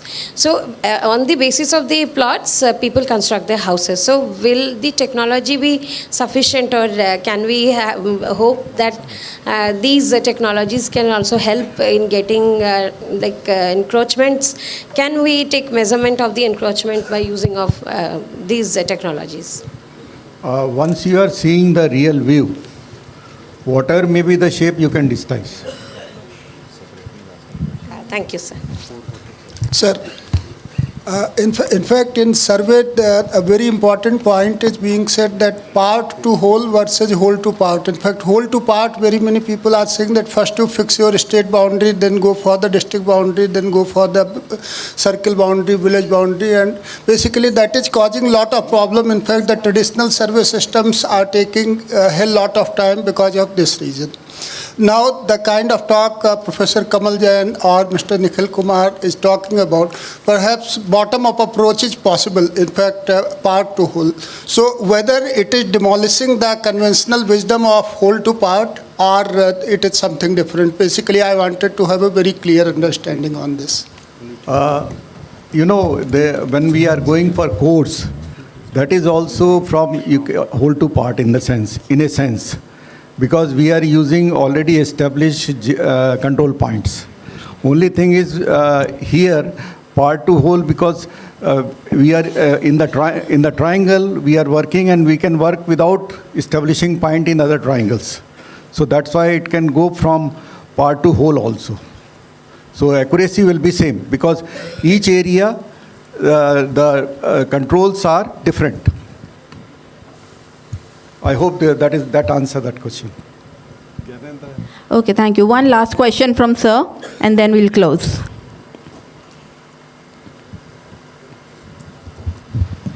अभी निखिल जी ने बताया even ऑपरेटेबिलिटी के point पर और accuracy के point पर भी कि आप मोबाइल सिस्टम से ही सब मीटर और सेंटीमीटर लेवल तक की एक्यूरेसी आ सकती है, तो फिर डीजीपीएस सिस्टम की ज़रूरत तो नहीं बचेगी पूरे हमारे सारे स्टाफ को देने के लिए, सारे उनको देने के लिए, केवल मोबाइल से काम चल जाएगा? नहीं, मैं आपको ये बताऊं कि ये डीजीपीएस ही है जो मोबाइल इन्होंने बोला है. There is a soft GNSS concept.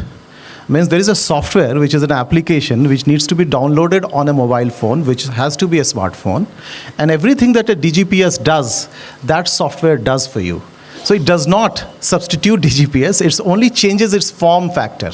तो आपके जो normal device था उससे वो mobile phone में convert हो गया. Right. I think we can. And you can take subscription. Just to answer your question, when you need it. We can take now further discussion in our tea room. So it's a very interesting session, and we have seen that from international experience we have come to local experience, and there is a lot of challenges are there, right from using various software, even georeferencing all our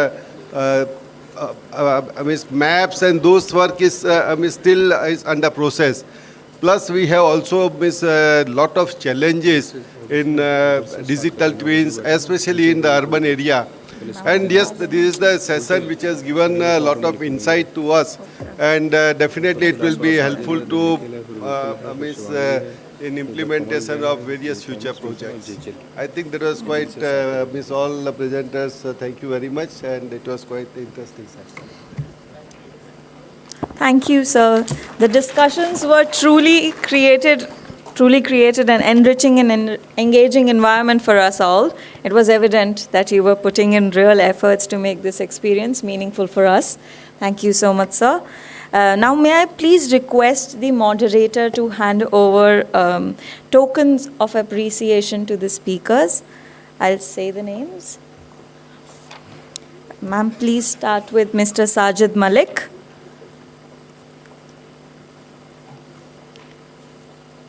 Mr. Nikhil Kumar.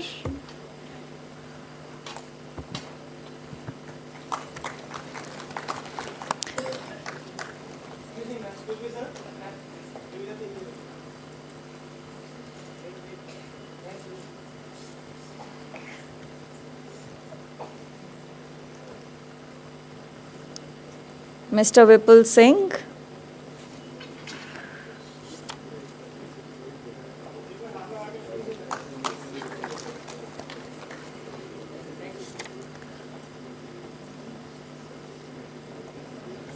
Professor Kamal Jain. Please, sir.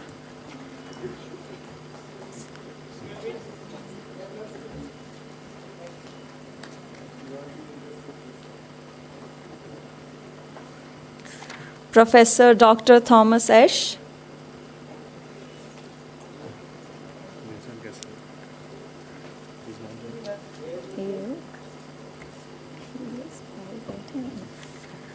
Dr. Vincent Kessler.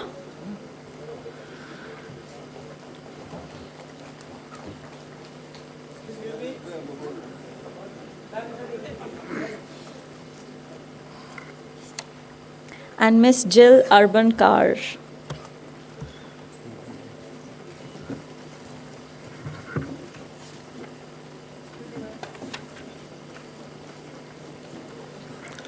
Now we may please request Mr. Sarvadanand Baranbal, Director, Department of Land Resources, Government of India, to please come up on the stage and felicitate the moderator of the session.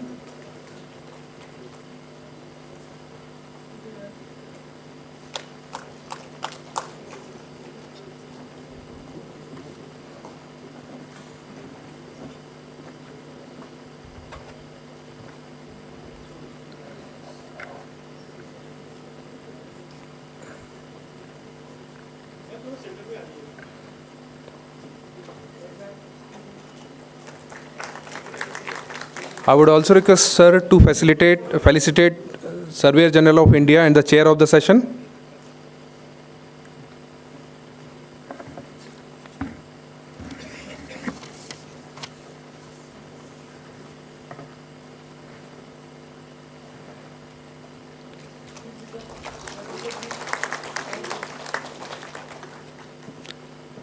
Thank you so much, everyone, for an outstanding session. Now we'll break for a short tea break of 15 minutes, and we'll assemble again here at 4:45. Thank you, everyone. We'll start sharp at 4:45. I request all of you to please assemble again here at 4:45. Thank you.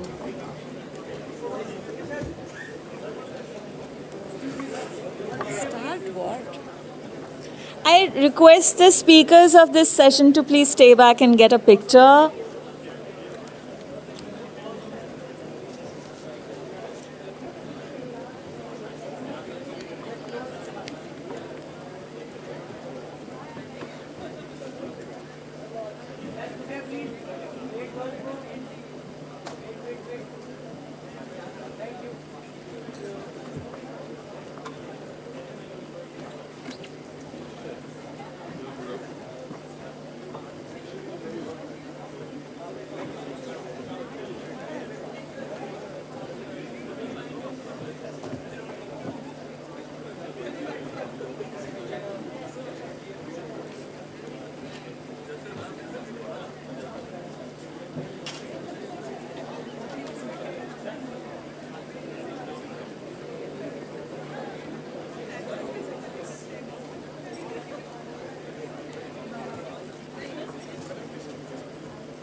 Change कर दो पानी तो आने दो बड़ी तो होंगी आपके पास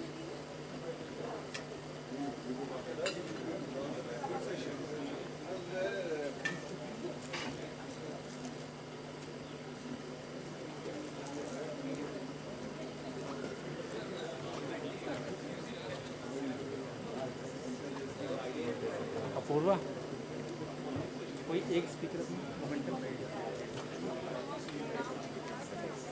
नहीं वो रख लिया ये बताना उन्होंने रख भी लिया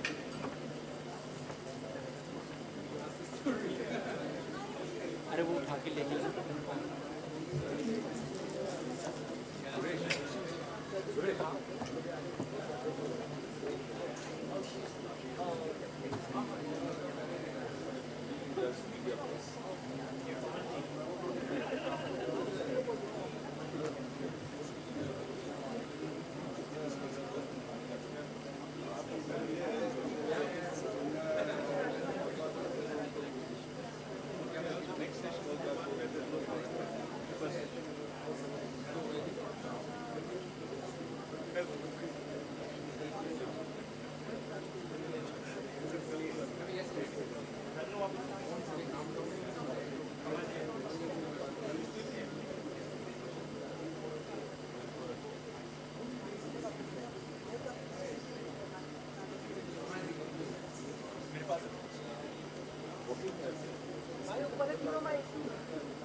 डिजिटल इंडिया भारत का संकल्प है, आत्मनिर्भर भारत की साधना है, 21वीं सदी में सशक्त होते भारत का एक जयघोष है। गुड गवर्नेंस यानी एक ऐसी प्रणाली जिसमें पारदर्शिता, लोगों तक सुविधाओं की आसान पहुंच और न्यायपरकता हो।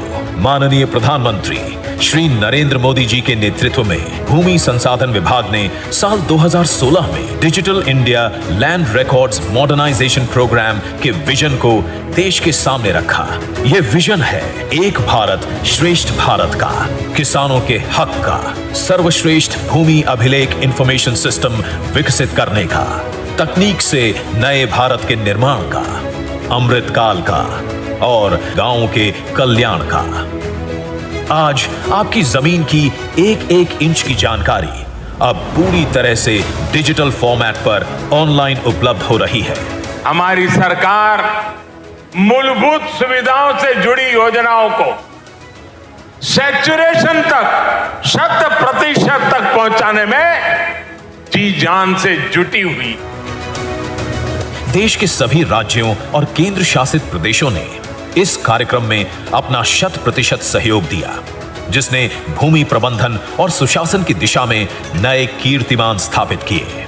भारत सरकार का वो प्रोग्राम जिसकी तकनीक, सोच और अप्रोच ने साबित कर दिया कि अगर संकल्प दृढ़ हो तो सिद्धि का मार्ग आसान हो जाता है। एक देश, एक प्रणाली की दिशा में भू आधार एक मजबूत कदम साबित हुआ, जिसने प्रत्येक भूखंड को नई पहचान दी।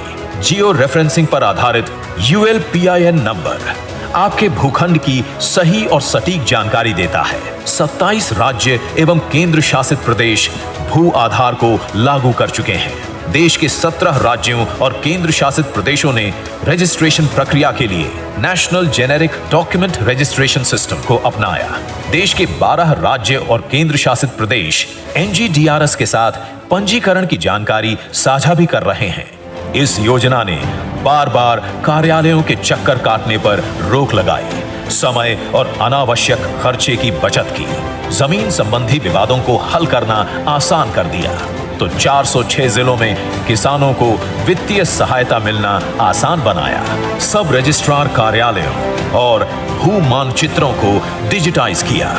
देश के माननीय प्रधानमंत्री का मानना है कि आजादी के इस अमृत काल में सरकार की कल्याणकारी योजनाएं और सेवाएं सैचुरेट हो, समाज के अंतिम व्यक्ति तक पहुंचे और कोई भी इनसे वंचित ना रहे।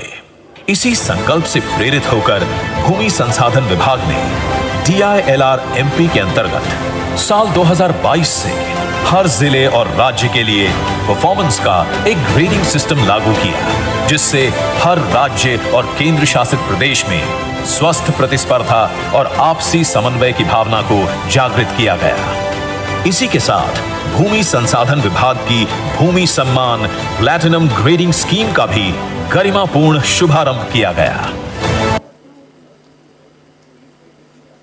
इसी ग्रेडिंग सिस्टम में 99% से ज्यादा काम पूरा करने वाले 9 राज्यों को देश की माननीय राष्ट्रपति के कर कमलों से भूमि सम्मान प्लैटिनम ग्रेडिंग सर्टिफिकेट से सम्मानित किया गया।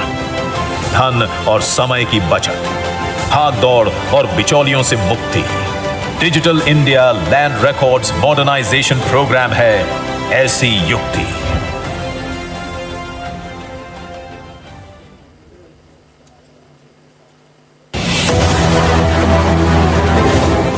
डिजिटल इंडिया भारत का संकल्प है, आत्मनिर्भर भारत की साधना है, 21वीं सदी में सशक्त होते भारत का एक जयघोष है। गुड गवर्नेंस यानी एक ऐसी प्रणाली जिसमें पारदर्शिता, लोगों तक सुविधाओं की आसान पहुंच और न्यायपरकता हो। माननीय प्रधानमंत्री श्री नरेंद्र मोदी जी के नेतृत्व में भूमि संसाधन विभाग ने साल 2016 में digital India land records modernization program के विजन को देश के सामने रखा।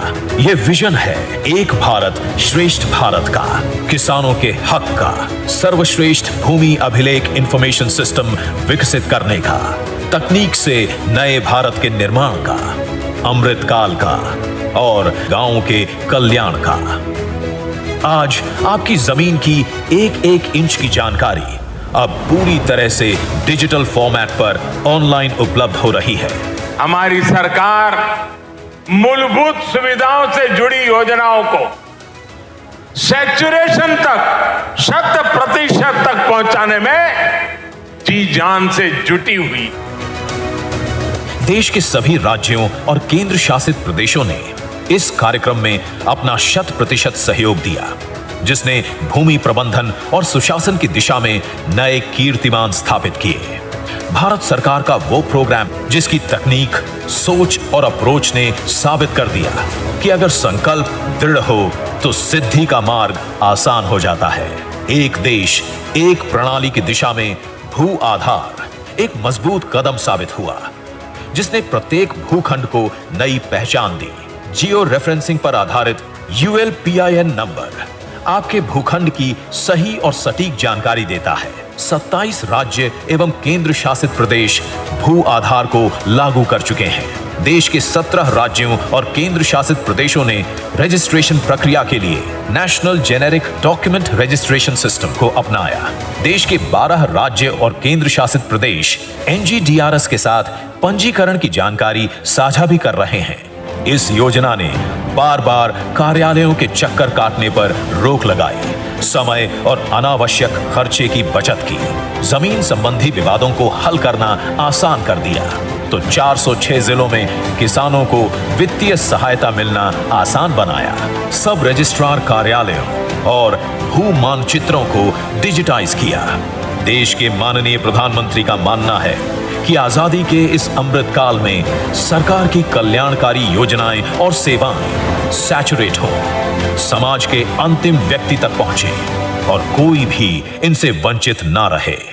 इसी संकल्प से प्रेरित होकर भूमि संसाधन विभाग ने DILR MP के अंतर्गत साल 2022 से हर जिले और राज्य के लिए परफॉर्मेंस का एक ग्रेडिंग सिस्टम लागू किया, जिससे हर राज्य और केंद्र शासित प्रदेश में स्वस्थ प्रतिस्पर्धा और आपसी समन्वय की भावना को जागृत किया गया। इसी के साथ भूमि संसाधन विभाग की भूमि सम्मान प्लैटिनम ग्रेडिंग स्कीम का भी गरिमापूर्ण शुभारंभ किया गया।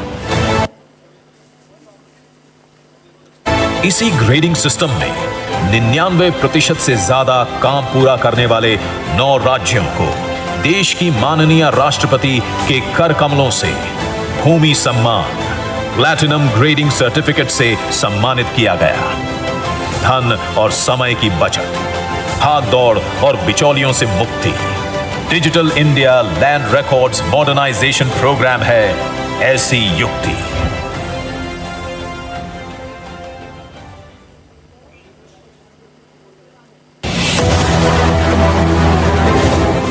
डिजिटल इंडिया भारत का संकल्प है, आत्मनिर्भर भारत की साधना है, 21वीं सदी में सशक्त होते भारत का एक जयघोष है। गुड गवर्नेंस यानी एक ऐसी प्रणाली जिसमें पारदर्शिता, लोगों तक सुविधाओं की आसान पहुंच और न्यायपरकता हो।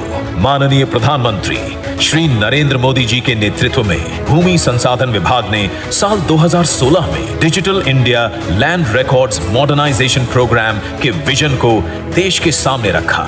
यह विजन है एक भारत श्रेष्ठ भारत का, किसानों के हक का, सर्वश्रेष्ठ भूमि अभिलेख इंफॉर्मेशन सिस्टम विकसित करने का, तकनीक से नए भारत के निर्माण का, अमृतकाल का और गांव के कल्याण का। आज आपकी जमीन की एक एक इंच की जानकारी अब पूरी तरह से डिजिटल फॉर्मेट पर ऑनलाइन उपलब्ध हो रही है। हमारी सरकार मूलभूत सुविधाओं से जुड़ी योजनाओं को सैचुरेशन तक 100% तक पहुंचाने में जी जान से जुटी हुई।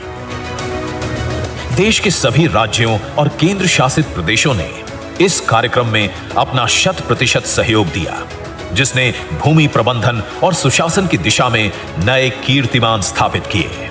भारत सरकार का वो प्रोग्राम जिसकी तकनीक, सोच और अप्रोच ने साबित कर दिया कि अगर संकल्प दृढ़ हो तो सिद्धि का मार्ग आसान हो जाता है। एक देश एक प्रणाली की दिशा में भू आधार एक मजबूत कदम साबित हुआ, जिसने प्रत्येक भूखंड को नई पहचान दी। जियो रेफरेंसिंग पर आधारित ULPIN नंबर आपके भूखंड की सही और सटीक जानकारी देता है। 27 राज्य एवं केंद्र शासित प्रदेश भू आधार को लागू कर चुके हैं। देश के 17 राज्यों और केंद्र शासित प्रदेशों ने रजिस्ट्रेशन प्रक्रिया के लिए national generic document registration system को अपनाया। देश के 12 राज्य और केंद्र शासित प्रदेश NGDRS के साथ पंजीकरण की जानकारी साझा भी कर रहे हैं। इस योजना ने बार बार कार्यालयों के चक्कर काटने पर रोक लगाई, समय और अनावश्यक खर्चे की बचत की, जमीन संबंधी विवादों को हल करना आसान कर दिया, तो 406 जिलों में किसानों को वित्तीय सहायता मिलना आसान बनाया। सब रजिस्ट्रार कार्यालयों और भू मानचित्रों को डिजिटाइज किया। देश के माननीय प्रधानमंत्री का मानना है कि आजादी के इस अमृत काल में सरकार की कल्याणकारी योजनाएं और सेवाएं सैचुरेट हों, समाज के अंतिम व्यक्ति तक पहुंचे और कोई भी इनसे वंचित ना रहे। इसी संकल्प से प्रेरित होकर भूमि संसाधन विभाग ने DILR MP के अंतर्गत साल 2022 से हर जिले और राज्य के लिए परफॉर्मेंस का एक ग्रेडिंग सिस्टम लागू किया, जिससे हर राज्य और केंद्र शासित प्रदेश में स्वस्थ प्रतिस्पर्धा और आपसी समन्वय की भावना को जागृत किया गया। इसी के साथ भूमि संसाधन विभाग की भूमि सम्मान प्लैटिनम ग्रेडिंग स्कीम का भी गरिमापूर्ण शुभारंभ किया गया। इसी ग्रेडिंग सिस्टम में 99% से ज्यादा काम पूरा करने वाले 9 राज्यों को देश की माननीय राष्ट्रपति के कर कमलों से भूमि सम्मान प्लैटिनम ग्रेडिंग सर्टिफिकेट से सम्मानित किया गया। धन और समय की बचत, भाग दौड़ और बिचौलियों से मुक्ति, digital India land records modernization program है ऐसी युक्ति।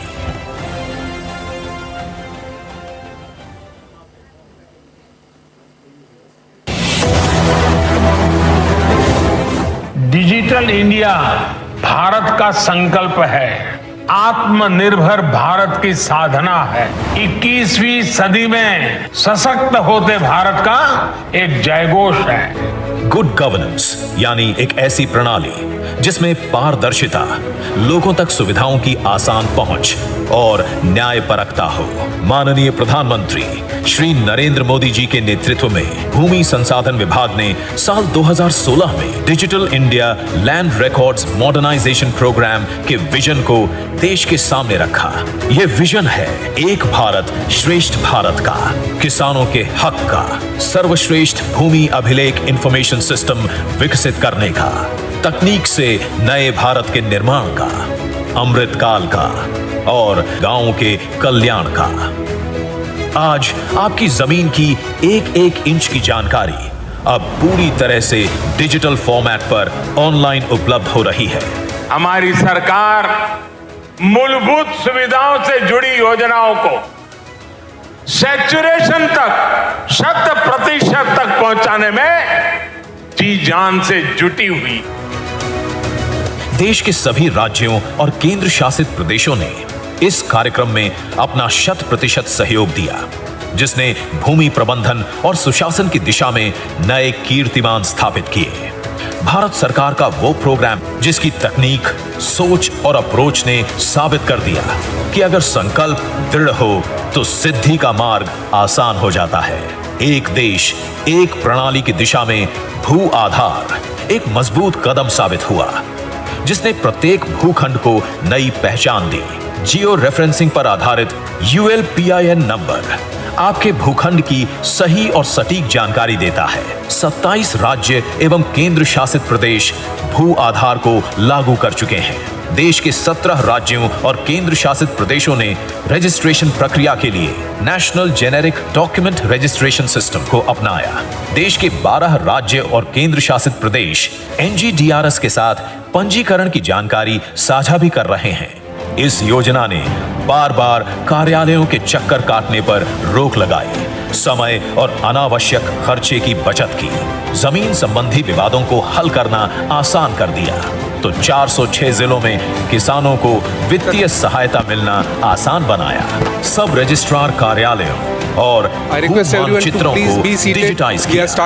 देश के माननीय प्रधानमंत्री का मानना है कि आजादी के इस अमृत काल में सरकार की कल्याणकारी योजनाएं और सेवाएं सैचुरेट हों, समाज के अंतिम व्यक्ति तक पहुंचे और कोई भी इनसे वंचित ना रहे। इसी संकल्प से प्रेरित होकर भूमि संसाधन विभाग ने DILR MP के अंतर्गत साल 2022 से हर जिले और राज्य के लिए I request Mr. Ashish Vashist to please join us on the stage. जिससे हर राज्य Mr. S. Sambasiva Rao, Director Survey and Land Records, Government of Kerala.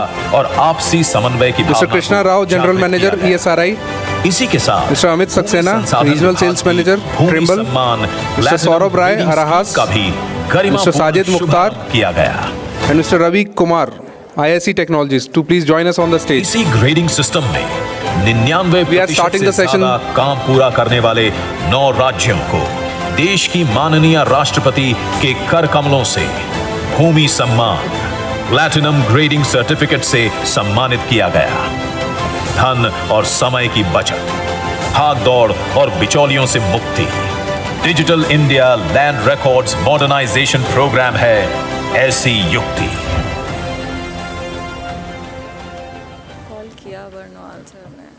एक मिनट जस्ट ये देख के आओ and ask him if I have to speak or if he's speaking.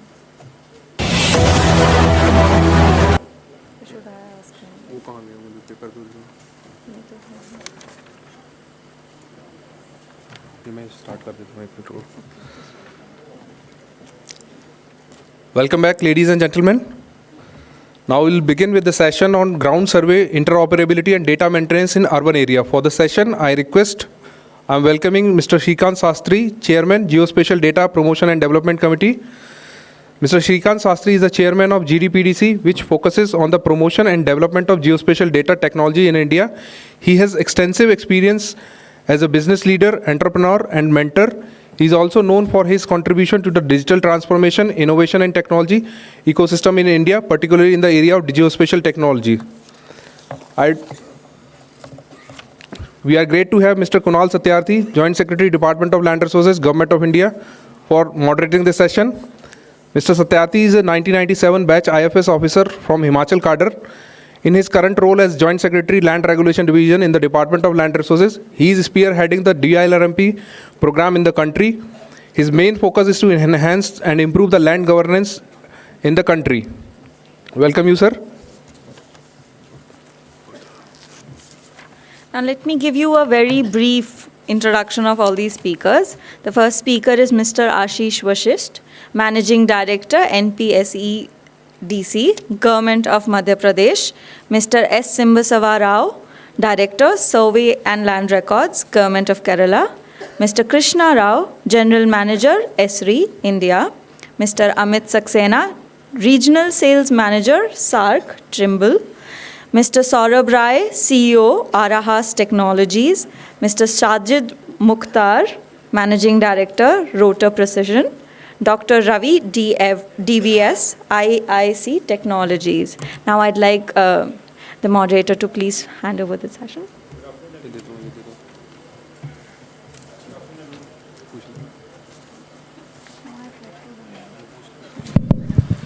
Okay, so welcome back after the coffee break or the tea break, and as the hall fills up, we'd like to start on time. We are running 18 minutes late now, but we'll try to catch up on time and finish on time. Is by the permission I've taken from the chair that let's try to do that, and I'll encourage all the speakers to also stick to the time. So this is a very interesting session. People have talked about flying things on the sky, ORI, drones, aeroplanes, LIDAR, 2D, oblique. Now you have the ORI sheet and you have all the data scattered in the town. How do you do ground truthing, and how do you try to figure out all the attributes that are already available, put them onto one platform and make two decisions: who is the owner and how much he owns, and then lead towards property taxation and urban planning. Now, ground truthing is this session, which is very critical to do the most difficult job. You can have ORI sheets of the whole country very quickly with all the possibilities with building footprint or without building footprint, etc. But what do you do beyond this? And this session, I don't know the answer, but other speakers and the chair knows the answer. They will tell the answer as we go ahead. But it's a very interesting mix of people. So we have requested MP State Electronic Development Corporation, Ashish Vasisht, who is the managing director, who is trying to sail in our boat with this and try to make a system which captures all the data available in the city. So other speakers, there are two from the government perspective. They are Krishna Rao is trying to make the similar system. Let's see both the systems. And then we have the four guys who have all the machines and the experience that is available in the field, including Trimble, Arhas, Rotor, and IIC. A lot of them have equipments, a lot of them have a lot of experience. Two of them have equipments and experience, two of them have a lot of experience. So it's a good mix, and try to answer all your questions, how do you do ground truthing. So with that short introduction, if the chair wants to speak now, we'll then invite the speakers. I want to add something to what Kunalji said. As the chair, my job is to challenge the speakers, and which is the challenge I'm going to throw at all of you. We started the day by looking at global best practices from several markets. And when we heard many of those speakers talking about France, UK, Korea, Spain, etc., I remember Jean-Philippe from France saying they have currently a 3-year cycle for data updation and now going to become 1-year cycle. Now in India, where we're lagging far behind, these numbers seem ambitious as it is. Some of these challenges will get sorted by technology and AI, and we saw a snapshot of the technologies in the previous session, but those technologies were for aerial mapping. The rubber hits the road when we do ground truthing. And India is a complex country, messy country from a ground truthing standpoint. And therefore, the challenge I'm going to throw all the speakers and the audiences, just as we led the way, showed the way, world the way with Aadhaar and UPI, can we come up with something dramatic and disruptive as far as ground survey is concerned, data management is concerned, and interoperability is concerned? So let's not be limited to what our past experiences. Can we take grounds up of something dramatically disruptive? Kunalji, that's the challenge I'd like to throw all the speakers. So to begin the journey, we'll take up Ashish Vasisht. I'll request him. He's the IAS officer of 2014 batch from MP Cadre. I can see his accomplice Sandeep Goyal in the audience. Both of them together made a presentation. They are trying to attempt to make something, a system that supports end-to-end. And you don't have to carry the product in a pen drive or a hard drive. Right. Over to you, Ashish. Thank you, sir.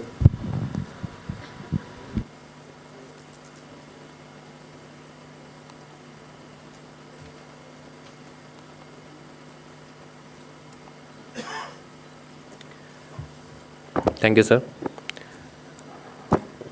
Good evening to all. So first off, I would like to express my gratitude to Department of Land Record for inviting me as a speaker in this international workshop. Thank you, sir. This is a brief introduction about Madhya Pradesh State Electronic Development Corporation. We are working under Department of Science and Technology, Government of Madhya Pradesh. And the aim is to promote, implement, and invest in IT, ITES, and ESDM sectors. In 2014, Madhya Pradesh State Special Data Policy was formed, and under this policy, MPSSDI was created. MPSSDI is basically a very integral part of MPSCDC. The basic purpose, it is mentioned here, to better and effective planning, to minimize the duplication in various state government databases, and to create a single spatial data repository.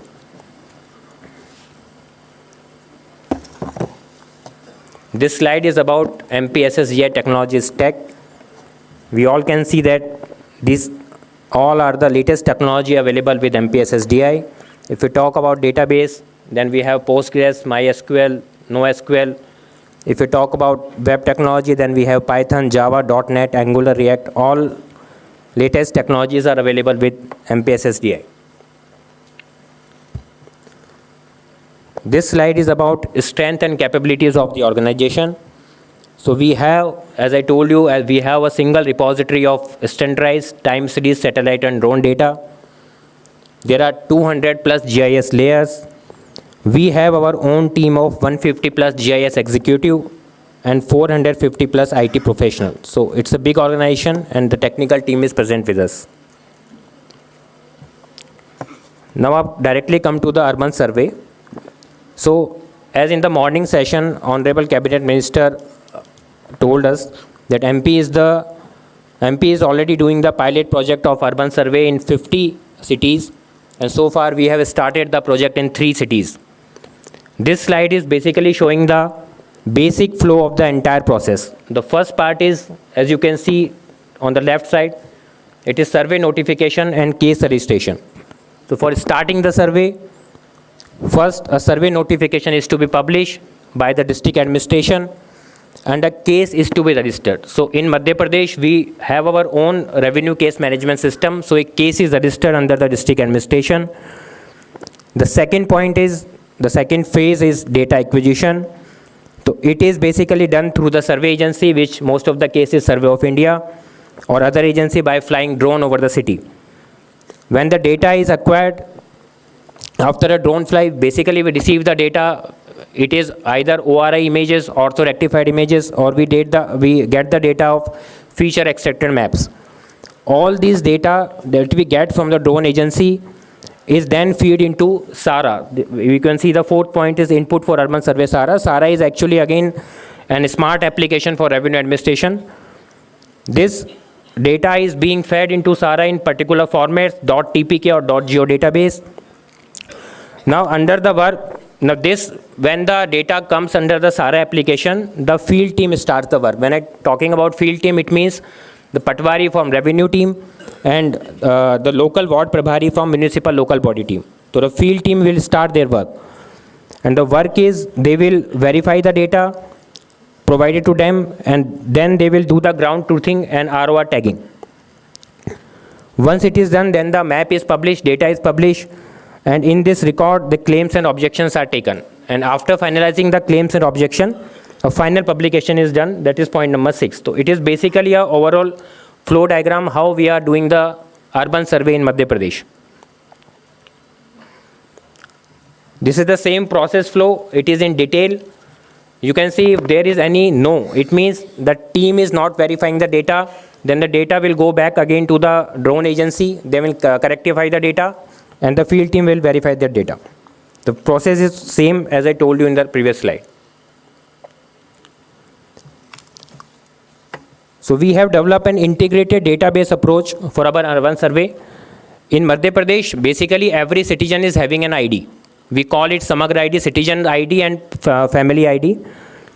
For all the database, this Samagra ID is connected with all the database. So the integration part was easier for us. And Samagra is the basic data for urban survey, which is integrated with other databases. So you can see on the left side, the Samagra is integrated with RCMS, which is Revenue Case Management System. The initial case was registered in RCMS. It is connected with property data of urban local body.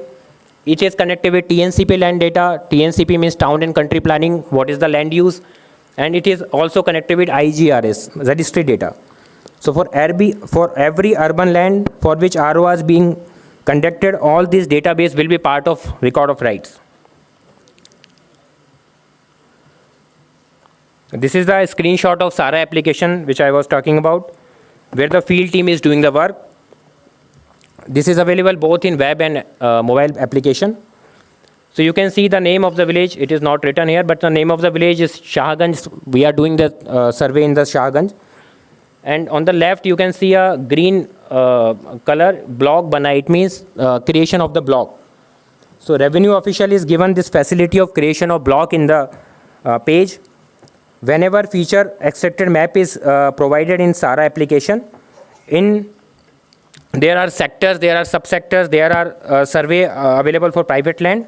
And within this facility, all contiguous government land parcel. We will make the block for all contiguous government land parcels.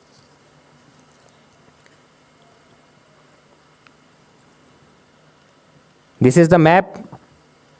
And here you can see on the right block, the shape of the block is there. So the contiguous land, government land parcel will be converted into a block. After the ROR tagging, publication is done through SARA. As SARA and RCMS both are interconnected, so this particular case will go to revenue case management system and publication is done. And as I told earlier, on this publication, claims and objection will be invited, and then the final publication will be done.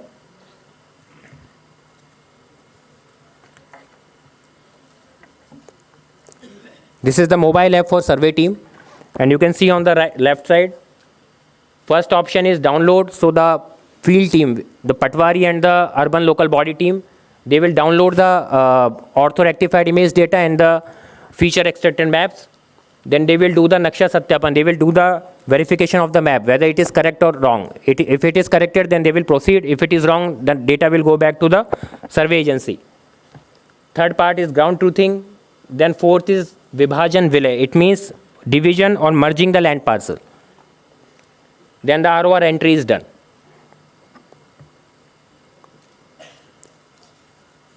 This is the same screenshot for mobile application for survey team.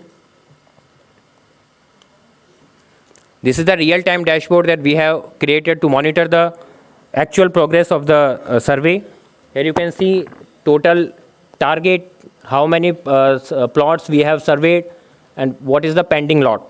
So with this, we can monitor the tehsil-wise and the block-wise and the ULB-wise monitoring, where the survey work is doing, the progress is good, where the progress is not good. So far, I have discussed about the process for urban survey in Madhya Pradesh, but as sir told me that DOLR is also doing the Naksha Abhiyan, which is for basically 120 cities or 28 states in the country.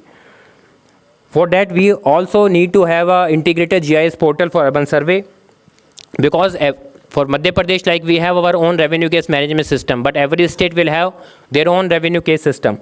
Every state will have their own user role management. So we need to integrate all these systems into one portal.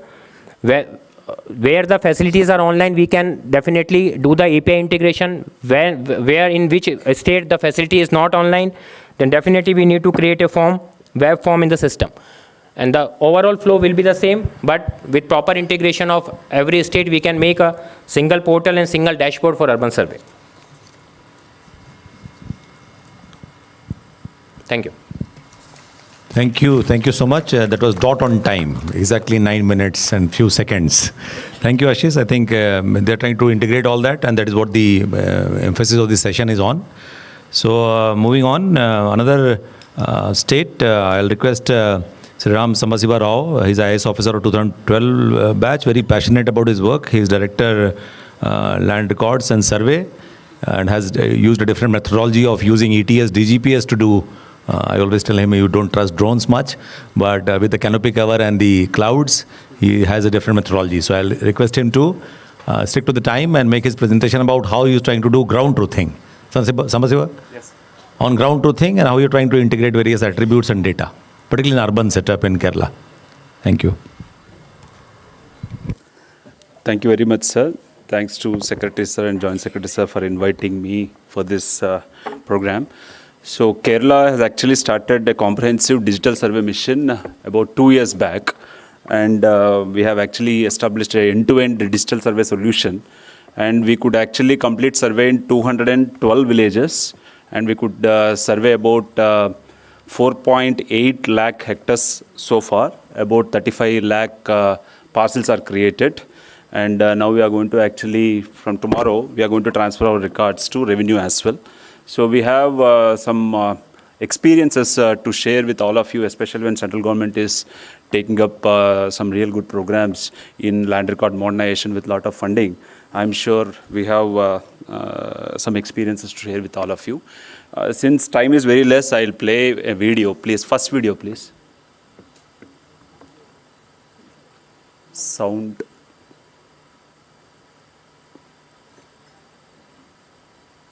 Volume.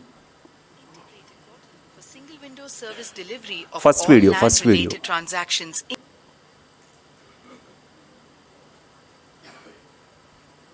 Video 1, yeah.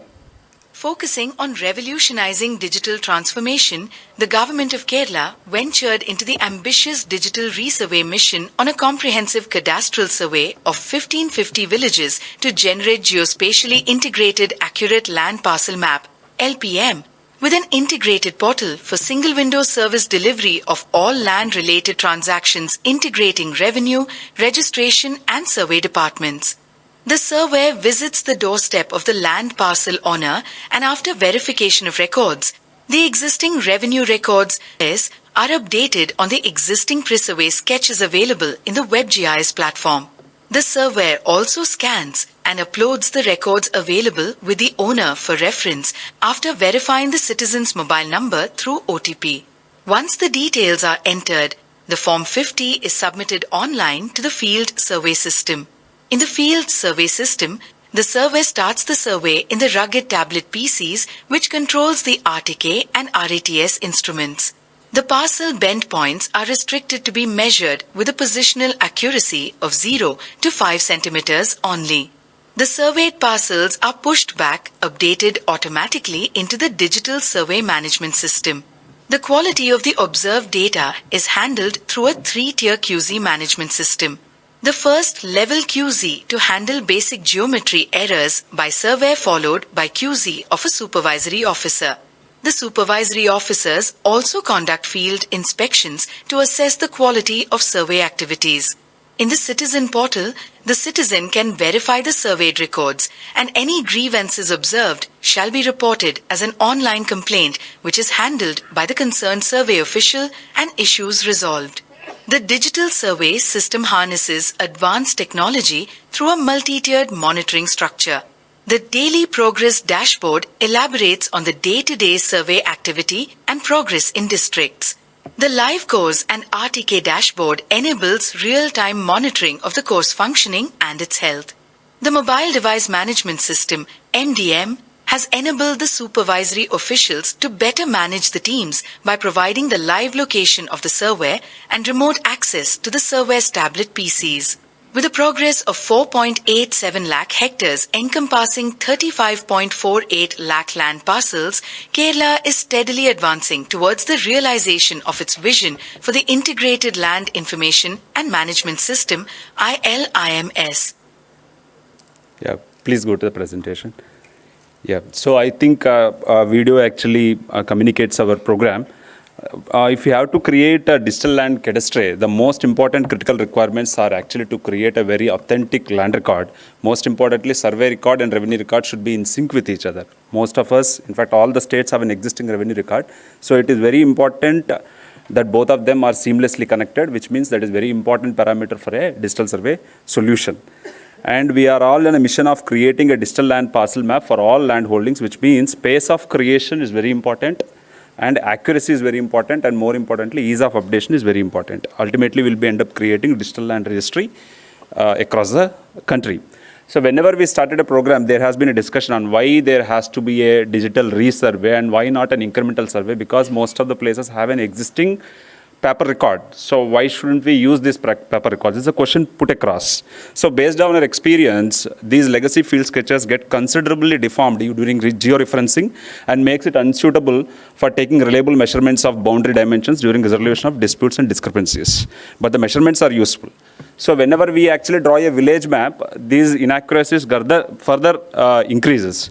So georeferenced maps are actually not so useful to create private parcel maps. So the approach we followed is we surveyed private land parcel maps based on actual boundary, and government parcel maps we actually created by using the existing survey markers. The old government survey maps are actually used, they are georeferenced, and we try to actually collect the points of the points of the survey markers, the survey stones, and by an iterative process of georeferencing and stakeout process, we identified the coordinates of every survey marker. Basically, we identified every survey marker and collected a point of the survey marker, and we tried to actually do the survey of the government surveys. In effect, we are actually trying to measure government land parcels accurately as per the existing old records, and extent is maintained.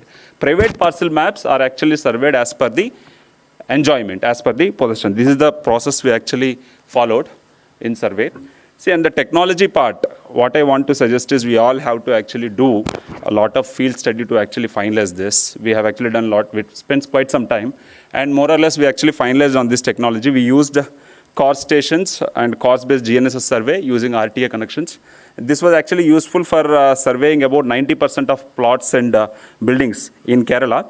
We faced issues where there was extremely thick canopy, and also in between narrowly spaced tall buildings where rovers were not working. In such kind of a places, we used a robotic totalization, and robotic total, especially it is robotic because the human intervention in orientation, aligning and fixing the target was done away with, and accuracy is more accurate. So survey was mainly based on rovers and supplemented by robotic totalization. But we built a technology, we built our solutions as that we can make use of drone data as well. We found, we have actually tested drone-based data, drone-based ORI as a background layer. We found it can be helpful in detecting blunders that may occur in GNSS measurements due to local work culture and conditions. Of course, through a proper monitoring, we can solve this problem, but still drone data will definitely be useful in this. And also, it will be helpful in assuring satisfaction of landowners. And demarcating parcel boundaries on the ground prior to flying is an expensive affair and also dilatory due to dependency on GNSS rovers for further ground truthing. And drone survey without demarcation can definitely be useful whenever there are clear boundary walls that exist and are also visible from the top, from the drone. So this is our field experience. More importantly, whenever we take up a digital survey, it is very important to build an end-to-end digital survey solution. I will actually spend some time in the next slides on that. It is very important to be aware of the physical touch points in the process and also discontinuous in the solution. If at all there is a physical touch point, if at all there is a discontinuity in the process, we can be assured that the quality of the survey is going to be affected. And public participation, we focused a lot on that because it is very important.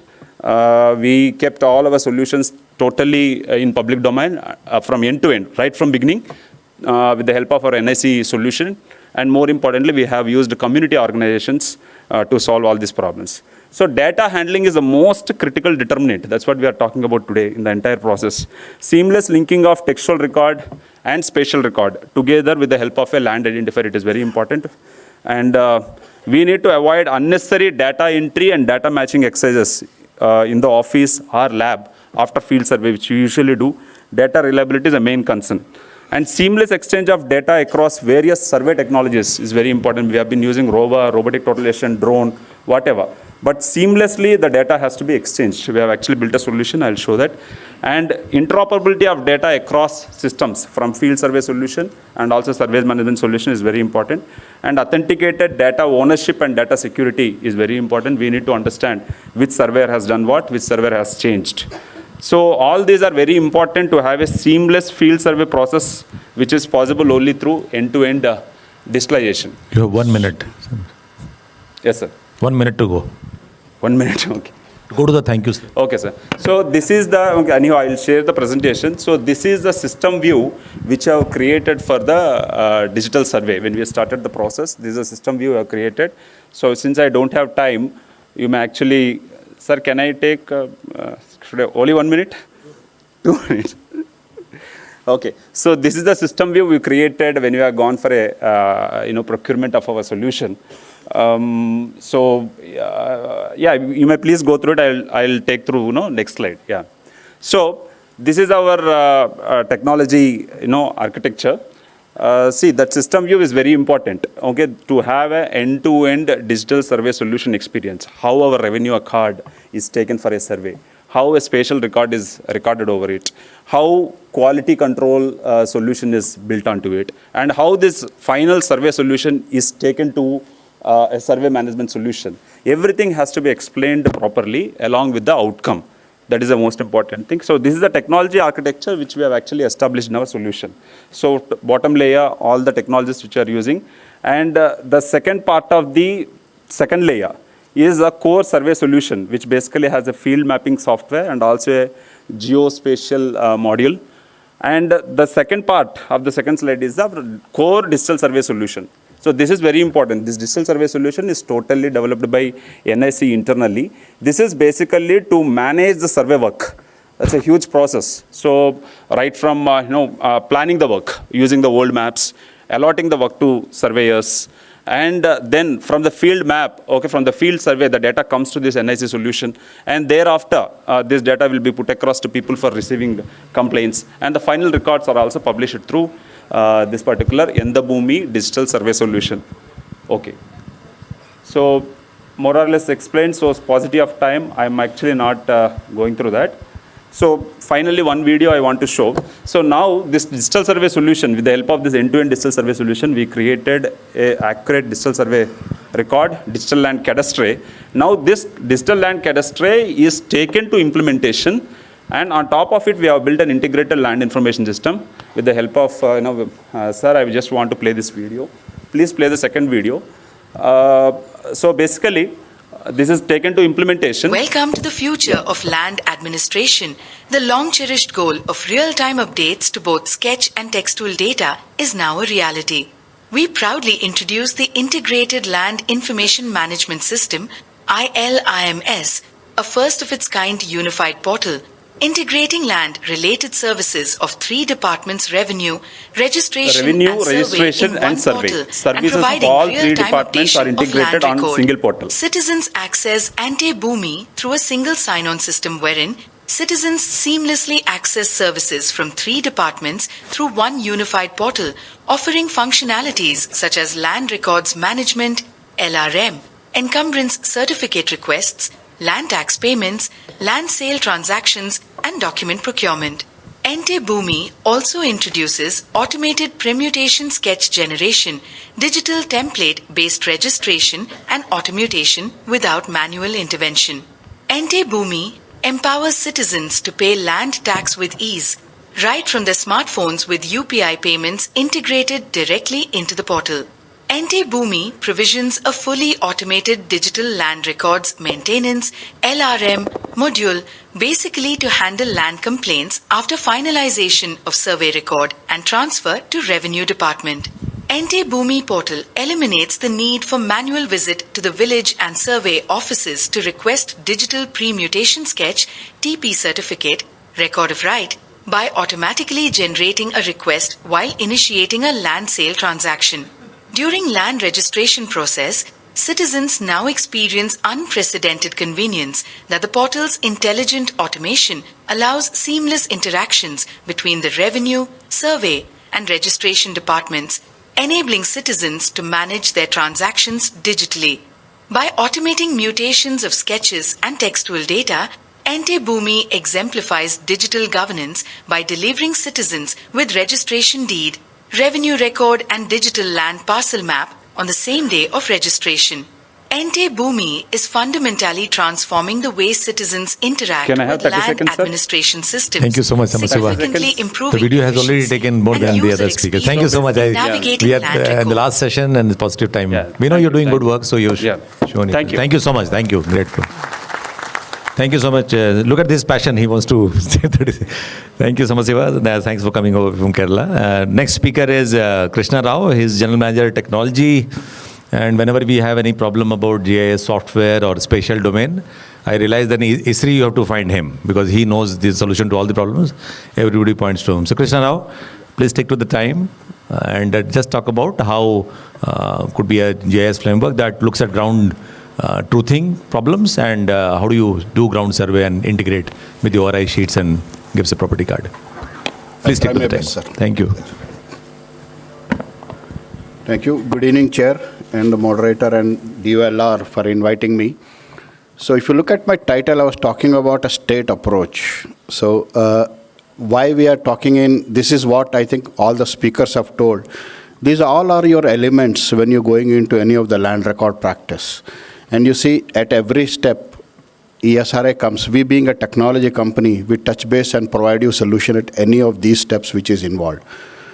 So this is one thing which you can look upon us and you can interact with us to do this. So having said this, let's look into one of the parts. So all states, there are different projects which are happening onto this segment.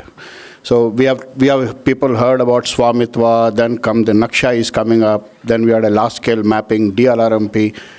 in all of this, what is common is the same workflow. Almost the workflow remains the same, you see. At each of these steps, the workflow of each of these segments remains very common. And that's a very common among all of these things. And that gives you an edge. And that gives you a chance to establish a GIS platform at a state level. And this same platform can be cut across all of your requirements. So this is where the first and a very important step, which I always tell to all the states when I interact, is you should build a very robust data model. If you are starting without a data model, all the things which the states have told about integration and all, you are going to fail miserably. And this is what you have to do this homework before even kickstart your project. And towards this, ISRI brings in with its own LADM model. This is a very industry standard model. It's very flexible enough. You can modify the attributes as per your requirements. And you can build as per the respective states, what you're looking in for. And once you have this model, one of the key thing is, of course, there are ways you are using drones. And I think Naksha has talked about generating true ortho. So we have a solution which called Reality, which actually helps you build and generate this true ortho. So you can get your drone survey done, push this into this particular product. It can actually scale across your enterprise and help you do much faster true ortho generation. Once it is done, then comes the real game of feature extraction. This is all known to the industry. There are various ways. So one is what we do through a manual digitization, where you can see people can just digitize this. You can use our product of RGS Pro. That's the interesting thing. The second one, which I would like to emphasize upon, is by using the GeoAI technique. So there, what you saw was on a desktop product. We have now also introduced a web-based digitizing tool. So your users can be anywhere. They can use a browser to digitize and capture the features, and you can see I'm the browser, and as soon as I'm completing, you can see my features and attributes are getting filled up, and you're also getting a dashboard. They are getting updated up how many of these polygons have been done. So that's the ease of technology is what we are trying to provide you with that. And then the next part being the interest of this is what I could say is using the GeoAI techniques. So I think the data, what you're seeing is a very congested Nagpur city, where if you want to capture all of these polygons manually, could take a lot of time. So you should adopt the modern GeoAI technologies, which we again offer through our platform. And here you can see we have all these automated, and once the model is built, I'm not telling that once you build for a Nagpur, it runs for entire India. No, every city is very complex. That's the beauty of India. We are complex at every city.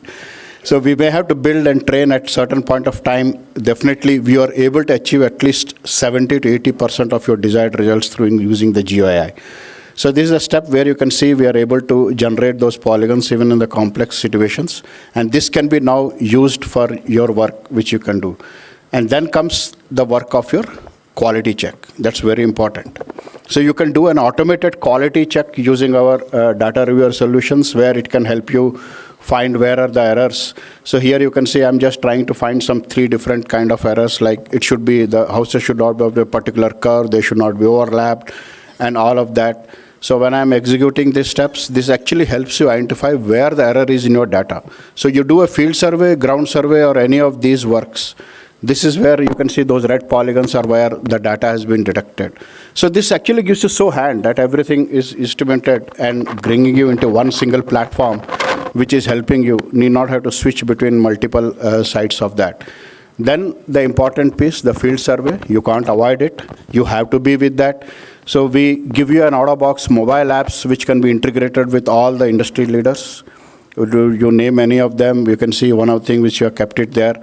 The field maps get integrated with that, and it works very seamlessly with that.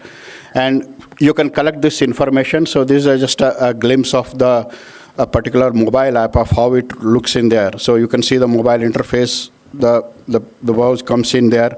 You can even capture that data. You can update your data geometry which has been collected with the kind of rover data information you are doing. This can also be used for collecting the attributes. There might be chance that some of the information which may not be there in your existing record. So you can not only do collection, you can also update your attribute information, which is the key to this. And then the bosses who are sitting in the office can actually see what actually the ground progress is happening. And this can be similarly stated. And that's an automated dashboard which comes to you. You can even monitor the field force which is there on the ground, which location they are. All of this is coming very seamlessly within our product range. And then once this whole system is built, then comes you have to integrate with your existing ROR. And that's the challenge when it comes. And then with so much of products, with so much of data coming in, how does the DLR gets this information out? DLR cannot take data from every state and then pull it here and then look at it. And that's where we are talking about portals of portals, where whatever data you built in the state center through our WebGIS components get synchronized for the layers information you would like to share with DLR, being the funding agent. So it can be the data which you are captured, the progress we are making, all of these can be automatically synced across different state portals into the master portal at DLR. So that's how a seamless workflow can happen into this, all the states which can be penetrating and seeing that. And then the linkage of your existing records can be there. So this is where I would like to understand from some states we have done, how we have managed your legacy records to the new records which are capturing it. So there has to be a common identifier. And that's the key task when you're going to start with, when your existing or the new record which you're creating an existing record. I don't find a very automated way. It could be a semi-automated way. First you have to identify what is that common identifier, and that's where your data model will help. If that particular one critical thing can be done, I think linkaging with that can be there. And of course, once you do that, you release it for there, and then you have a grievance redressal process. And then comes the final part where you would like to generate ALPIN and a property card generation. So both the ways are there. You can generate it through your simple desktop system, or we can also help you build a web platform which actually helps you do this. So this is a web platform where you can building it and you can automate this whole process. So the beauty of this E3 ecosystem is what all I have showed you is done without writing a single line of code. You are doing it, you being a land resource expert, just using configuration the tools, and you can build this and bring it up. So that's how it is there. Yes, I'm done. And that's how it can be done, and you can see the printout coming out from the land record. So maybe for a detailed demo, you can please visit our booth, and then we can discuss this part. The other segment is about the 3D part also. The system is not only giving you 2D, the same ecosystem can support your 3D work also. So that's where you can build from a 2D to a 3D work, which you can see. Do visit our booth for the given demonstration of this. Thank you very much. Thank you so much, Krishna Rao. I think that was an excellent presentation about what we're trying to find out. And the million-dollar question is, how do you identify the common identifier and bring all that? Otherwise, everything has to be done manually. That's the challenge. So the next speaker, Amit Saxena ji, is an engineer and MBA and over 25 years of experience. He is from Trimble, which if you want to use a rover in this country, it is either Trimble or somebody else, but they monopolize the Trimble stuff. And he will be talking about how ground truthing can be done. Less about Trimble, more about the ground truthing experience. Thank you.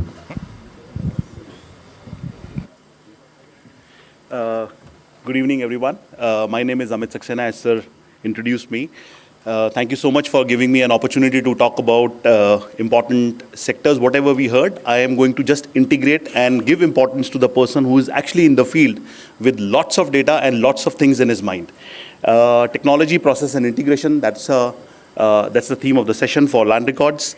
As we talk about only one slide, we are leaders, one of the leaders in providing global positioning technologies, which help you measure height of Mount Everest, do important projects in the hills, tunneling, measuring the monitoring and measuring the height of various infrastructure projects across the country.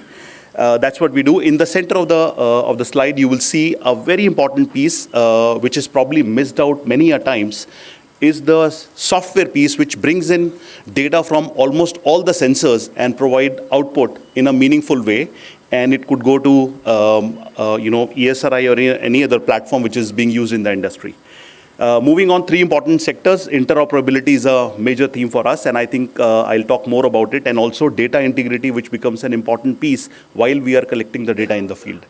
Moving on, a very simple workflow which talks about ground survey, which is the process is already being formed by the different land records department, but I will take one by one how we can help you take care of these things very quickly. Centerpiece is more of interoperability, and on the left-hand side, we talk about data integrity and management of this data and how it can be utilized further by different stakeholders, not only for the land record, but as we progress, villages, cities, the data can be consumed by other stakeholders as well. In terms of the process, this is one standard process which has already been established. This slide is primarily for setting up the theme for the presentation. We know that everything has been set up right now. More work is being done here, coast network, and ground control processing is one area which is being done on a day-to-day basis. As we further progress, I think one of the key areas is that we have too much of data available with us. We have old paper maps. We have maps which are digitized with ROR details. We have maps which are digitized, but there are features which are already existing on it. The technology should be enabling to extract the existing features. Last but not the least, updating and adding new features which already exist. As somebody mentioned in the morning, that land is a dynamic subject, so it has to be updated in a very seamless and unified manner. And obviously, we need to do the geocoordinate information attached information to it. Here you see that there are different kinds of images that are being taken. At the centerpiece, there is one technology which takes data in different layers, as you saw in 4 images that I showed in my earlier slide. All those images can be made available to the person who is actually going in the field. So he is not blind. There is a live map which is also available. When he goes into the field, he has to just worry about what he has to capture rather than looking at the accuracy, rather than looking at what are the features, etc., etc. And then, integrated with multiple things, TIFF and GIF features, all of them are available not only to the person who is in the field, but seamlessly it is also getting integrated back in the office. And then we talk about features which are available, whether it is road, rail, water bodies, drainage, which can be identified, standard features. Those can be modified, also imported to third-party applications through APIs and standard applications. In terms of the parcel mapping, field and office integration, this is the process which is already being defined, field and office. So what we enable is transforming the way world works. We are enabling the person who is going into the field to connect both field and office. On the left-hand side, if you see at the top, it's actually the controller that a person is having in the field. So he's capturing the data, the lines and the area is being captured. On the right-hand side, a seamless data can be transferred and can be seen by the person almost in a real-time basis. So this is a very unique functionality that helps a person to connect with the office, and it can be utilized further. So live map is available also in the field and in the office, so the person is not blind. It is also working in tandem with what is exactly available right now. Further, very important topic, as Sir talked about, how we utilize different sensors. So there are 3 sensors which are shown here. One is coast network, which is already established along with the GNSS. How do they work? The correction services are transferred to the GNSS receiver. It can get integrated with the robotic total station, which also provides information, and why it is required is mentioned at the top. The drones may not capture certain data which comes under the tree canopy or any other obstacle. GNSS may not capture the entire data because of the non-availability of signals due to various factors, or maybe buildings wherein you may have to have a technology that captures the data of the field. Last but not the least, when we adopt this technology, we have to ensure that there are certain sections which are being taken care of properly, whether it is a common coordinate system or a scale factor, etc., etc. Most importantly, whatever data you collect from all these sensors, and there are many more sensors which are available in the industry, some of them are being used by road, rail and other industries which use the common data also, is processed centrally in a single software platform. And that software provides data like this. So it is an integrated survey approach, which is already being used in many places. Left-hand side is the data collected from the GPS on total session, and on the right-hand side it's the GPS data, which is more reliable. Let's talk further. In terms of the interoperability, we are only not talking about hardware, we are talking about the data. So if you look at the centerpiece, there is a software piece which gets data from GNSS system. There are many GNSS which are being shown here. There is the most lightweight receiver that we have launched, and it is being widely accepted in the country, especially in India, wherein the data can be collected using a mobile phone and it is attached to the GPS device. Many users have given a very good review and most sold product currently in the country. We have, in terms of the drones, there are drones and LiDARs which are available, and at the bottom piece there is a total station. So all of them are giving data to one place. And then in all other sectors, you see that the data can be connected on the cloud, whether it is Trimble Connect or AWS, Google, even Dropbox. And then we send data to various industry standards like ESRI, Autodesk, Bentley, and they accept our data seamlessly. You don't need to worry about interoperability there. And then obviously the database at the bottom piece that helps you maintain the geo database across the life cycle. That's the important part of the technology. These are data integrity parameters which are available. Most important one, so these are the parameters which are normally seen by a survey company or the end user like land records. And if there are any mistakes being made, in the real-time basis, the data can be seen and checked and verified in the office as well.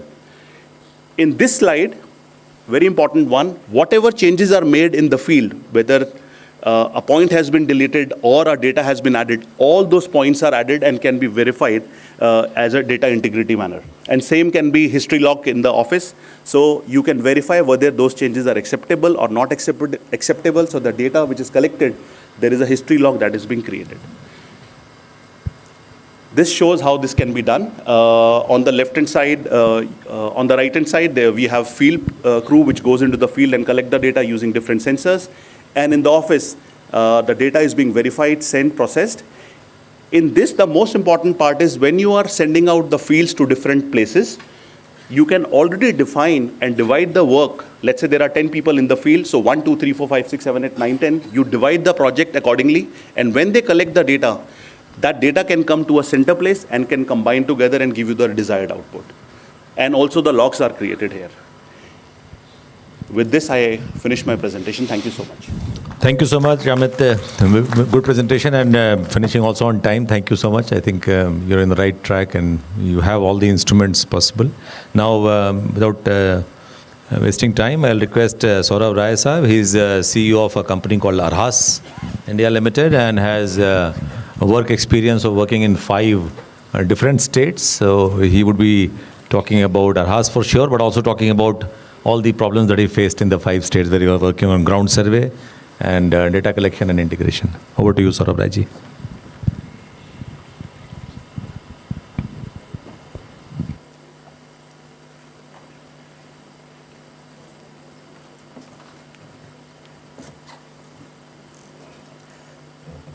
Thank you, Chair. Thank you, Mr. Satyathi. Thank you, the audience, for giving me this opportunity to speak on a topic that I have been passionate about. Now, and I know all of you are bored, so I'll start with a lesson learned.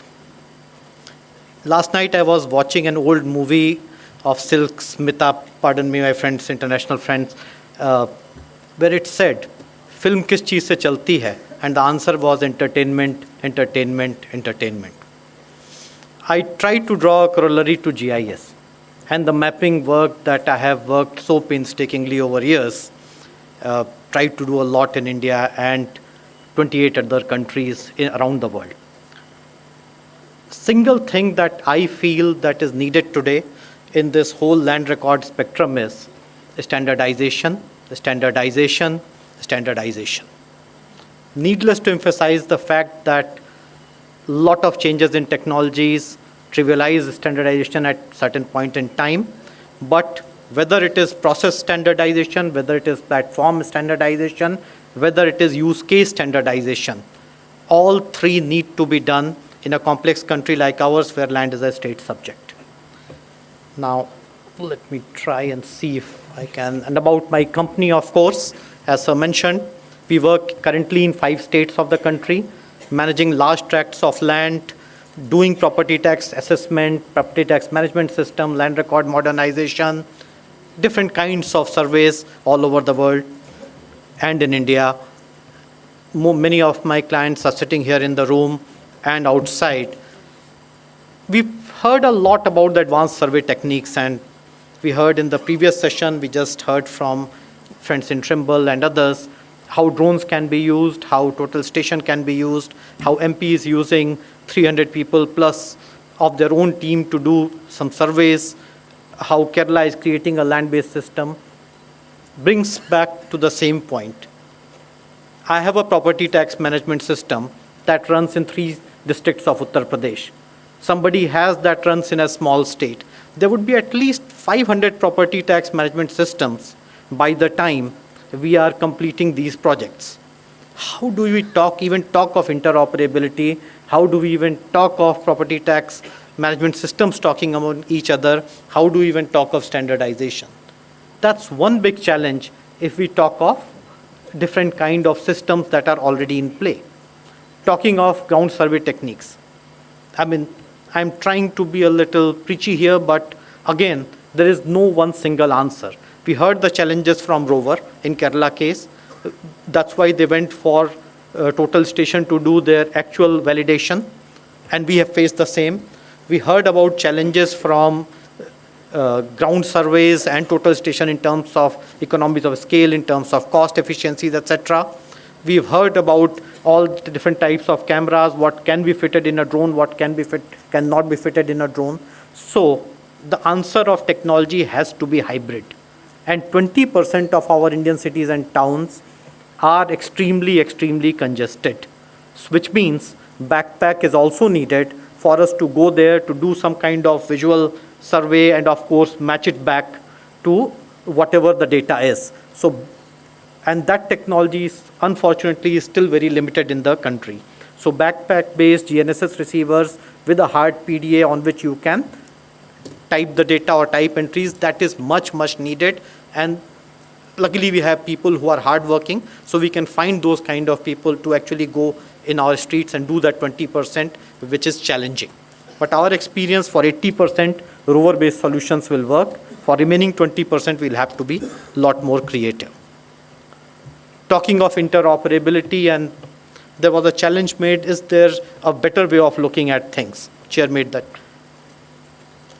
See, when we talk of data, we start afresh. When we are talking of property tax and all you senior people who have already done this for a living for a long period of time, you all know that you start from what? Cadaster map. At best, you start from some old digitized maps or maybe the scanned drawings. Nobody starts a project also looking at the data that comes from the water department. Nobody looks at the data that comes from electricity department on day 0. If you integrate all these 3 data sources in the first go on the day 0 itself, and then go for field verification, I assure you 60 to 70% of the future problems will be solved, because suddenly you will see an anomaly. The record shows that this area is 100 meters, the electricity record shows that there are 20 meters there, and the water record shows that there's a big pipe going into the house. There is something inconsistent about it. And that's when, if you start from that base, and also the names, one big challenge everywhere that I have found is the names itself. The same Ramendra will be written Ramendra somewhere, Mahendra somewhere, and Ramendra somewhere in the same city.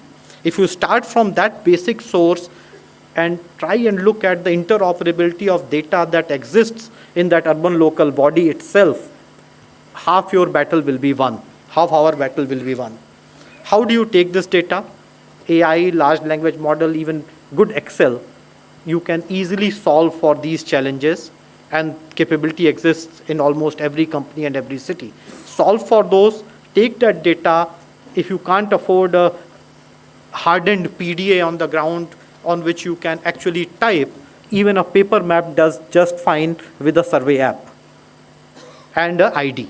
You have an ID, you have a survey app, and you go there, start filling the form, start highlighting wherever there were anomalies, and do a resurvey for those limited places. Your problems will be solved. The challenges will come in congested areas. The challenges will come in the peri-urban areas, where again, even the base data will be very limited and very challenging.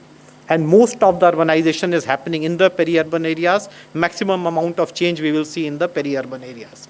That is where, again, creative learning, and we heard earlier the experience of Swamit on the Lal Dora, etc., that can be very beneficial as a part of the standardization initiative. Now, what are the trends, what we can do?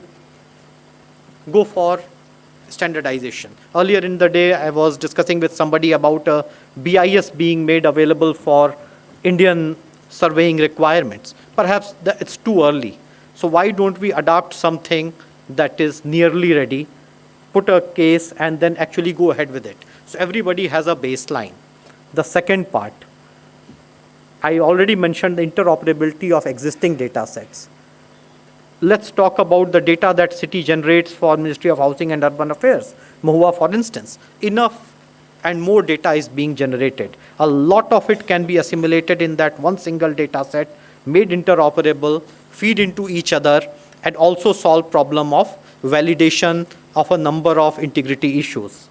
In terms of physical validation of whether it is 10 centimeter, 20 centimeter, or is it actually there on the ground, I guess the RTK rovers will do a decent job, and the remainder will necessarily have to be done by total station if you really want accuracy in a Lal Dora area or in a... So there is no shortcut to that, unfortunately, or take a some kind of a visual terrestrial LiDAR and then go back and process it back. Large companies already do it. One major challenge again is handling and data privacy. No scant and no respect as of today, including I am also a culprit, is there. And we heard in an earlier session how the hard disks are taken and kept for 4 months here, then go for 6 months there. Every large company, and I'll want to name some of them, the largest mapping companies in the world for which we have created data for 50 countries, they all have standardized this process. And that is a must-do for the sanctity of this process in terms of how do you upload the data, how do you transfer the data, how do you store the data, how do you even reuse the data, and how do you share the data.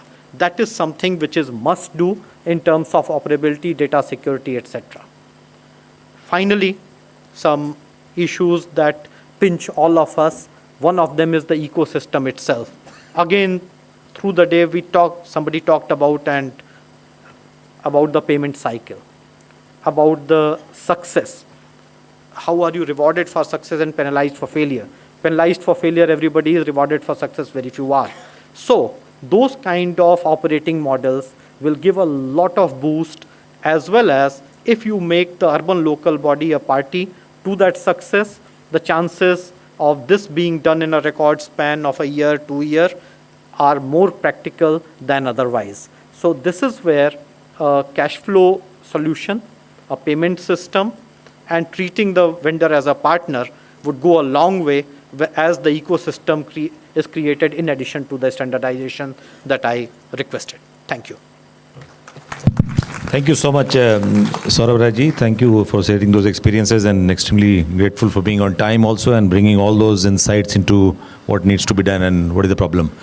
And talking about standardization and the process thereof. So next speaker is Sajid Mukhtar Sahab.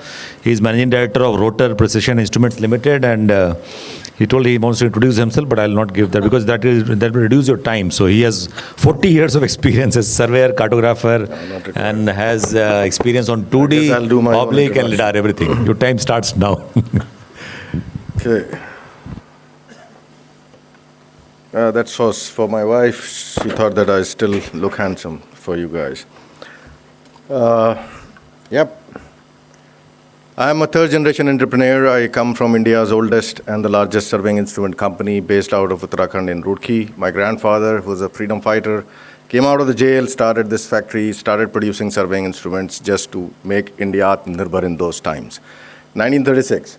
My father joined, second entrepreneur, educated, an engineer, got things in optomechanical way. Then I joined in remote sensing, a little bit more experience, and then my son joined for the drone. 88 years old, Yep. So we started from optomechanical systems to optoelectronic systems to remote sensing and to drones and AI at this point in time. What are we guys doing here? So we've been deliberating since the morning about ground truthing, about finding what we are mapping. So we are mapping here the Earth. I wish it was as spherical as the gulab jamun that we had in the lunch, but unfortunately not. It's like a crude lump of dough, twisted in the hand and full of roads, hills, water bodies, etc., etc., etc. It's not even an ellipsoid, to be frank, and not an sphere. It's called oblate spheroid, any case, if somebody is interested. This is where we started from plane tabling for Department of Land Record, maybe way back before independence. Came to a level of chainage, and then chainage and offset with cross-staff and poles, coming to stereoscopy, and then to mirror stereoscopy for creating the maps. Optomechanical systems upgraded into optoelectronic systems, then laser came into things, and then finally Trimble happened. Sorry. Yeah. So finally, that is how Kunal introduced them. So Trimble happened, so it is Trimble or nothing else. That changed the scenario of GNSS in the world, gave a technology which has bound all of us together into something like Survey of India is still scratching, because they still have to come up with a geoid, and they are still working on the Everest ellipsoid. So on the ground truthing, there was a question that they asked, somebody asked, I think Mr. Shastri asked, how do we use the drone? So I'll come back to that answer, but yeah, let's go through the evolution of the surveying and mapping all through my life. I think I probably now feel very elevated because I have seen all the technologies. I started my career as a surveyor using a chain and tape, and now I'm flying drones with artificial intelligence and mapping cities all over the world. Just short introduction. We were the one who started Swamitwa, I would say, or probably pushed into it, or maybe we pushed Survey of India into it. I really don't know. This is a chicken and an egg kind of story. Yeah, but this became the world's largest mammoth project of mapping, and our drone actually graduated with them, and we finally found world's best geometric drone in the air, which can, like, still flying. 8 years now, 7 years to be precise, and still giving a very good data. Even our Honorable Prime Minister Modi ji mentioned this in Mann Ki Baat at least 2 or 3 times about our company. So what we do, we are originally a surveying instrument company, but we graduated into projects and doing kind of niche area projects. We started a company in Germany about 25 years back. And then there was a project that came about 7 years back to map the Berlin city for blind people. Now, this is quite strange because they wanted voice navigation aided to be people to navigate through voice command. So we did this, it took us about 2.5 years. It has a catalog of more than 2,200 different objects. Yep, and to an accuracy of 5 centimeters. Yeah, that's true. It's German, so we cannot fake it. We did it.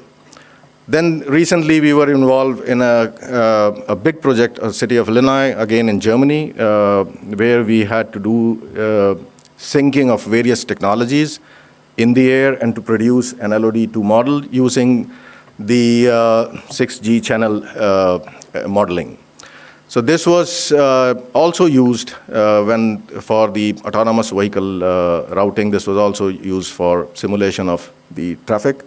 And this kind of project in India, we have done one on the behest of Airport Authority of India for Trichy Airport. Yeah, this is something to be seen because nowhere else in the world all these 3 technologies have been used. That was my motto, to be a surveyor in the air, on the ground, and underground. So we used, I've just fast-forwarded it like 4 times so that I can be in the 10 minutes range. A lot of pressure from the DLR. Done with the drone on the top, created an orthomosaic, then used the LiDAR as well, and then on the ground using a very high precise laser scanner which is like 0.3 millimeters for pavement conditions for the runways. Then did a GPR for underground utility mapping and combine and sync all these three things together on one. Not to forget the revenue map. That was the toughest part. That took us like 2 months. The rest of the things were done in 2 days. Then also superimposing the revenue map on the CAD. That was the most challenging part of it. We also did the aircraft landing and takeoff obstruction area, the longitudinal and cross-sectional profiles of the runways, taxiways, and other areas. I'm actually doing fast forward right now. So what do we use? There has been a lot of discussion about technology. Some says drone, some says on the ground, some says on the backpack. Yeah, but no one technology is actually correct. Or you cannot do it with one single technology. And I don't make all of them, and now I'm doing a sales pitch. So I think I only make a few. So I would be happy if you can come only for the few to me. But yes, we were the first one to use the LiDAR and the oblique with Survey of India to do some use cases. One of it that I would like to really show you what happens when you use an ordinary camera on a drone. So this is the kind of imagery you get. And yeah, this was done by the Commissioner of Land Record in Tamil Nadu. This is Vellore. This will probably answer to a few questions of the people back through the day. They were asking that we cannot go to the gully, we cannot measure things, things are not visible, how do we do that with an oblique, blah, blah, blah. I'm sorry, whatever was the deliberation through the day. So yes, this is 5 cameras set. We used it and we measured it. And you'll be surprised, 1.4 centimeter. That is the accuracy we got. You can measure anything and everything that you are seeing, and you can actually also attach attributes to it. So now there was a question coming from the secretary in the morning that how do we, charge them, or how do we do the property tax and other things. I think it is done on the surface, the surface area, or probably on the tiers of the buildings that it has. All of it can be done with this camera alone. You actually don't even need a LiDAR for this. Probably need a LiDAR only when you are under a very thick canopy of forest or tree cover or anything that you really need to go down deep.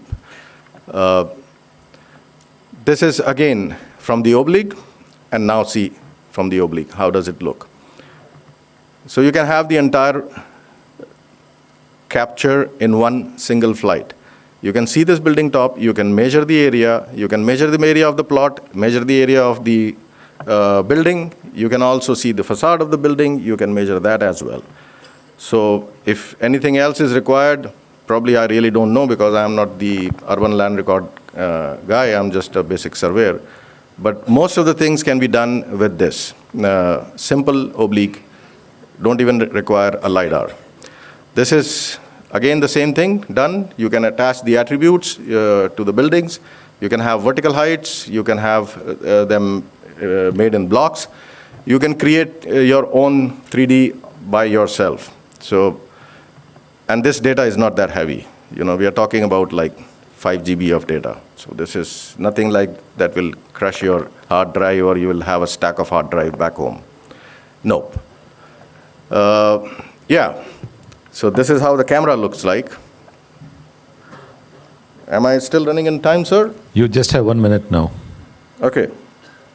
Probably there was a question that Mr. Shastri asked in the beginning, so I'll just wrap this up. This is of the LiDAR.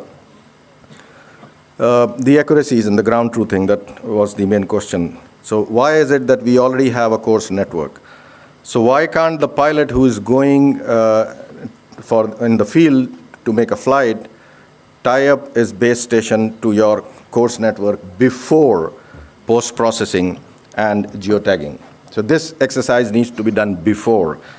And then the mapping team, when they are submitting the data information of the base station data, the geoid and the datum has to be specified by the pilot what he has used. I don't think that you will have any ground truthing problem. These are simple checklists.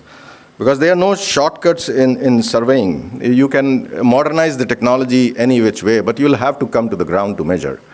So mapping is as simple because Earth is not flat. It's not flat at all. So I'll wrap it up. I hope it's in time. Thank you so much.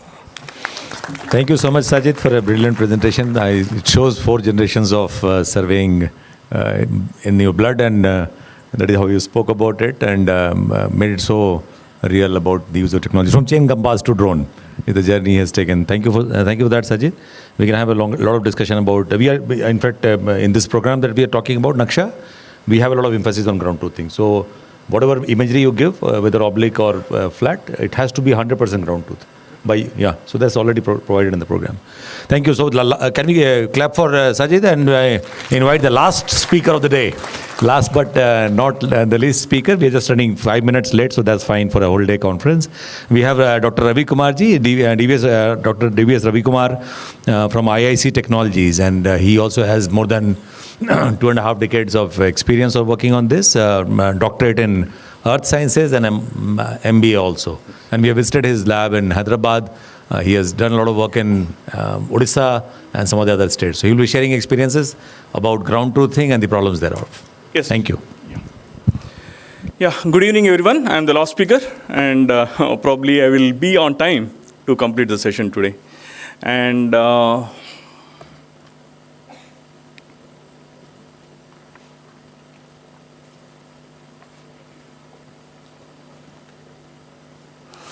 IIC Technologies, it's almost a 30 years company. Actually, it's a startup from Survey of India. And in the last 30 years, actually, we are the part of the evolution of various geospatial technologies in the country and created such a wonderful data sets as well as the applications. And with this experience today, we are almost more than 1,500 employees working around the globe. Almost today, we are there in almost 40 countries worldwide. And the uniqueness of IIC is we are both on the terrestrial side as well as in the marine segment. That is one of the major area where we are doing the navigational maps for even for the submarines and ships in the seas. That is our unique USP. That's why we are able to complete the entire value chain, right from the land to the marine segments. And in India, once again, because of some of the flagship programs like ICZM, the government of India encourages us to get the technology into the country. Like this, today we are with the 3 aircrafts, manned aircrafts, and more than 6 to 7 sensors of the various ranges which are available in the country. All the pilots as well as the processors, everything are Indians. Earlier, we used to get from the various other countries as well, but the point is today we are able to train up and build the capacities in the country itself. With this little background, actually, I'm a field person, and today I want to share my experiences. Actually, last 15, 16 years, we are working in the various land record departments, right from the digitization to the resurveys and the surveys and the application developments. Not only on the rural segment, actually, in the last 4 to 5 years, actually, we mapped various cities in the country, including the Nagpur, one of the Pune, third one is the Trivandrum, and the Bhubaneswar, and some of the parts of the Hyderabad. There are very complex and complicated environments are there.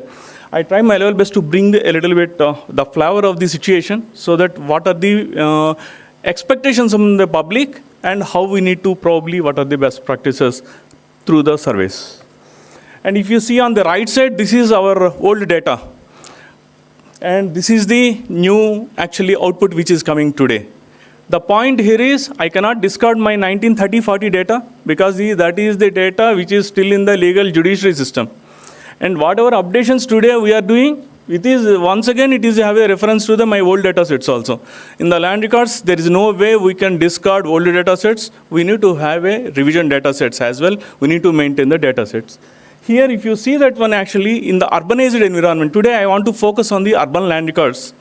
The point is, if you go and see any Hyderabad, Nagpur or any city, the urban plane table sheets, if a Hyderabad city is around 600 square kilometers, I will get plane table sheets of 100 square kilometers only. The rest of the things are the cadastral maps of the villages, which are today part of the city. Because of this, what is happening is we need to integrate both the cadastral sheets as well as with the plain table sheets of the cities. This is one of the major challenge because we cannot discard the data sets, but the point is we can improve upon and update the things. The point is today, and with the technologies actually, today we are a little bit confused. We are having various technologies available. We are having the drone, we are having the aircraft based, and we are having the oblique cameras, we are having the LiDAR sensors, everything is there. Really, all the sensors we need to use, or else what we want? That is one big question actually. Always it is there in my mind. Today I am talking as a field survey person coming from the field, not as a technologist here. So that what will happen is at least we can realize the requirement and how to address the challenge today before us under Naksha or also any urbanization program actually today. What I can say is today, this is a very important. Today, this is my plain table sheet. Our expectation is this one today. From the previous to current, this is what we are expecting out of this entire exercise. Means earlier we are having only the cadastral boundaries. Today I need to have the property boundaries along the building footprints. This is the major goal so that the cadastry, urban cadastry can be developed. Can we do without field survey? That is a question. The need of the hour is we need to have the accurate data. We need to, our data set needs to be accepted by the public. Our data set needs to be at the particular standards. These three are the crucial aspects so that automatically department will accept. If the public accepts the data, government also will accept. Towards this, the only way what I felt is actually without going to the field, there is no way, whatever technology we are using, we use oblique or else any other sensor also, we need to touch the field. Here I want to bring one more point here. We are having the technology, it is helping us, it is a guiding factor. It will resolve over 50% of the problem. The 50% of the problem is the framework, all the natural features, road networks, all the monuments, everything we can have use this technological data sets. But the point is we need to visit the field. We need to have a geocoding this. Geocoding is not by a coordinate. The geocoding should be either by the property tax number or else a unique land parcel number. Because today, if I go to the field actually with my cadastral data, I cannot correlate with the property tax identification number. That is a unique number which is there in all the municipal corporations. The moment when I am able to, if I do a field survey after having the ORIs, the advantage is what Krishna Rao says is a very important point, that is the linking factor. The moment when we are having a linking factor from the alphanumeric data versus the spatial data sets, automatically we will address all the challenges in the urban land records. That's why there is no way we can avoid the field work. There is a 40% to 50% field work will be there, wherein we need to visit the places. And wherever there are the obscure parcels or else a canopy areas, we need to measure them with the help of the total station or else with the CORS-based GNS. Today, another advantage is the CORS is we are all in the same frame of the data network. Advantage is the same level of accuracy is there. Another biggest challenge in all the municipal corporations, wherever we are working actually, the planning department will have one data set with a different accuracy. Engineering department will have a different accuracy because engineering department will work with the reduced levels. Whereas the planning department will go with the XY coordinates. These two data sets will not match. That's why the moment when you use this CORS, at least we can avoid all these problems in the urban. The moment when we are moving towards the urban land record, this will be the basis. And if we feel that the course network is not sufficient for a particular town or else a city, certainly we need to update them with the additional ground control points which may be of the use. When we go to the field, certainly we can verify, validate it and create it. These set of maps actually can be generated. And another important aspect today I want to cover is the interoperability. Already I mentioned that actually different departments are there, but the point is these departments should use the same data sets. Second thing is they need to share. When the interoperability will come is we need to integrate this entire data with a workflow system. Workflow means actually if the person is validating, verifying, updating and incorporating into the database, if he is maintaining into the day-to-day life, what will happen is whatever data today we are created, it will be always updated. That updated, we cannot do the resurveys or else surveys every 3 years or 5 years. If we start using the data, what will happen is the data always will be current. That is one of the best step actually what we felt is on this. And today we are having the digital land records, we are having the engineering data sets, planning data sets, urban data sets, all these various data sets are there. How to manage it? This is one small example I will bring to you. This is the one example, one project we did for the Pune Metropolitan Development Authority. This is approximately 8,000 square kilometers.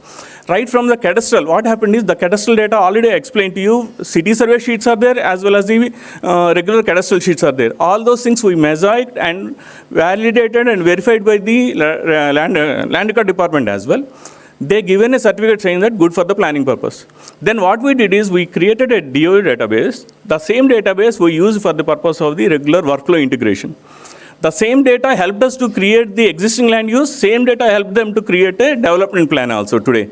The role-based system is there. And today what is happening is everyone, all the officers got trained. This is the 6th year we are managing the database there. The advantage here is actually when they are giving a new permission, they are bringing the data into the system. Automatically data polygon will be built. This is I think this is how actually we need to update the data sets so that what will happen is we can maintain the data currency in these aspects. Probably future trends, what will happen is if we are able to do the change detection, this is one of the crucial area, and the land record data set, whatever we are creating under Naksha scheme should become the foundation layer. The other layer should come and sit on the top of these things. So that what will happen is whenever we are doing the future updations, there won't be any issue. Any new property tax identification number is coming, at the time also we need to update in the system through the database schema. What Krishna Rao is today is talking about the data modeling. That is another crucial step on this one. I think. Thank you very much. This is what actually I want to share with you on this one. Thank you so much, Dr. Ravi Kumar. I think that was a great presentation about, and everybody has talked about one common thing is we should standardize before we begin the Naksha program. And we should have a workflow and a system that integrates from the day one rather than everybody doing a different job. Thank you so much for the presentation. And with a delay of 13 minutes to end the day, I think I still have time to take 2 or 3 questions, if with the permission of the chair, if it is important. And these are all very important presentations from people who have burned their hands in the field and become wiser. So anybody wants to ask some question before we culminate the proceedings of this session? Any questions, please? Yeah, okay. I thought there will be more questions from the states because states have done a lot of work and burned the fingers, and these are the guys who partners in crime. Yeah, please go ahead. So throughout the talk, there has been a lot of emphasis on the accuracy of the point collection process. Collection methods through rovers, drone imaging, etc. have been discussed. But isn't it true that unless you plan to completely forego all legacy land record data sets, there will be several meters of difference induced, irrespective of the method you use to georeference the legacy map, if you intend to preserve original plot shapes at all? Moreover, there will be undeniably several meters of inaccuracy in identifying where the GCP is exactly by the surveyor. I mean, this occurs in rural areas as well, where areas are far less complex. All in all, it seems like we're stressing on the wrong aspect of the problem. What are your thoughts? So then there is a question coming from a brilliant IIT Bombay person, and he is trying to work on matching cadastral with a small team and a startup in IIT Bombay. The question background is coming from, he's doing a lot of work on this. So anybody on the panel wants to answer? Sambasiva. I hope I understood the question properly.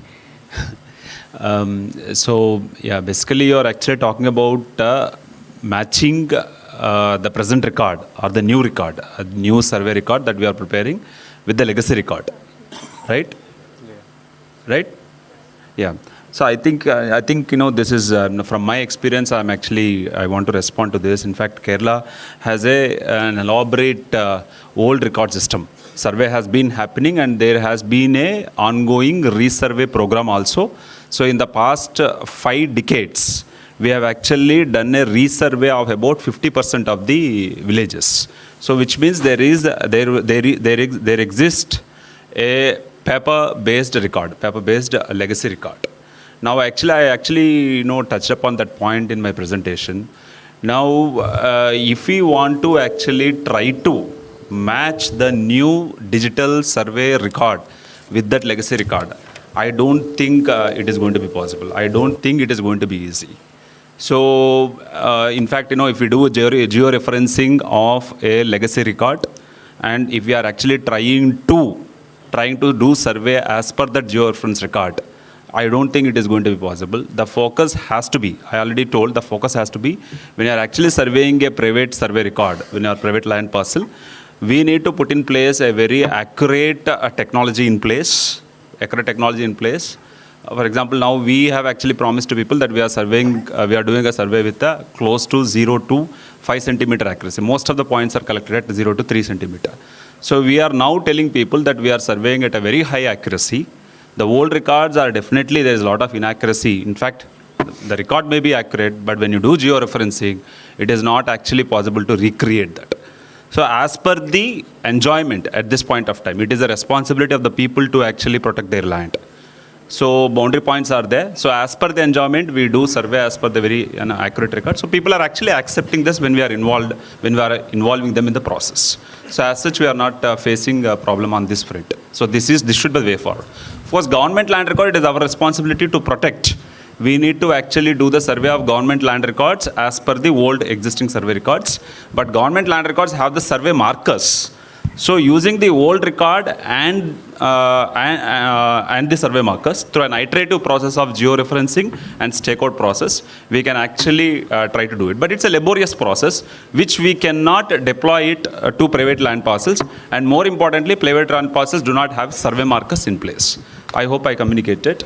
Yeah. Thank you, Sabasiv. That was a good explanation. That's the million-dollar question people are trying to ask. How does the cadastral map merge with the new technology? And we've been talking about that since morning.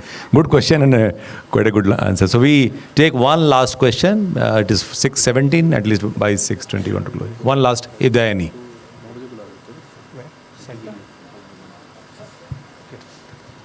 Yeah, okay. So there's a question coming from... Sir, question international expert. Expert asking expert, yeah. Hyderabad, sir.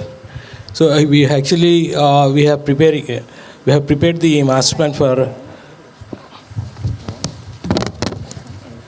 We have master plan for entire HMD area.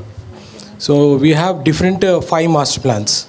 So while we have taken the integration of all the maps, one is available on AutoCAD, another one is on paper map. One is on GIS based. So while we started integrating and when we entrusted this preparation of master plan to the consultant, they identified certain gaps. They are unable to integrate because of the technology. Technology is also unable to show the solution. Finally, they have come to the conclusion that so we have to prepare a base map for entire area because there are different platforms. So. And one more problem we identified is there are so many villages are missing and village numbers also missing. So most of the villages are not clearly visible. So in such case, what is the solution? How the technology will help? So Dr. Ravi Kumar has taken the flight from Hyderabad to Delhi, so he will answer this question.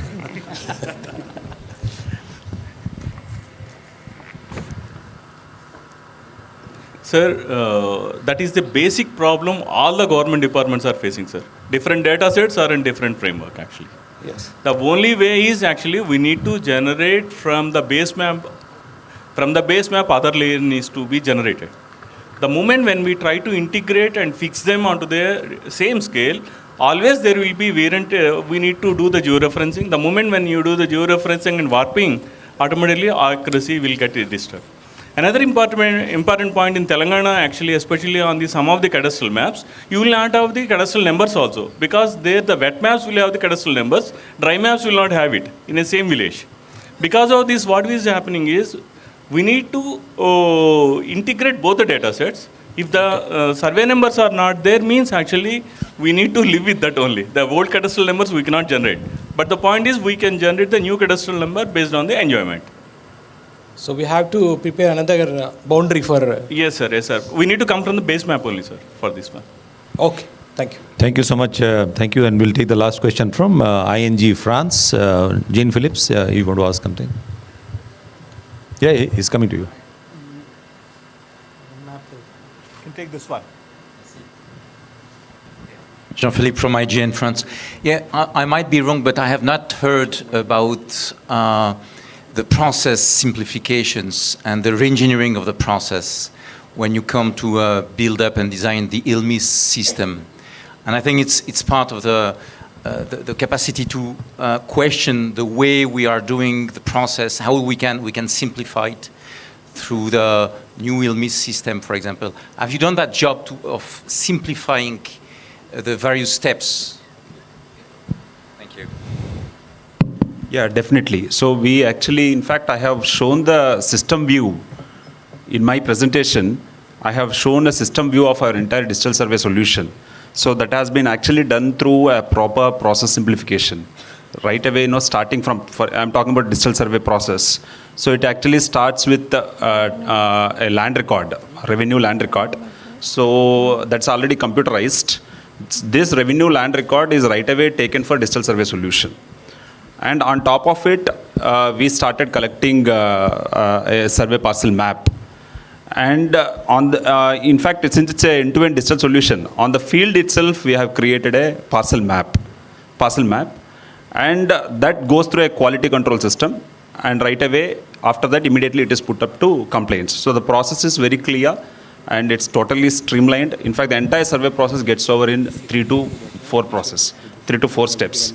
In old survey system, it used to be totally a laborious process. Yeah. And any resistance from, the local surveyors, from the administration? No, in fact, this entire end-to-end digital survey solution is actually brought in so much of ease into the survey process for surveyors. So they accepted a lot.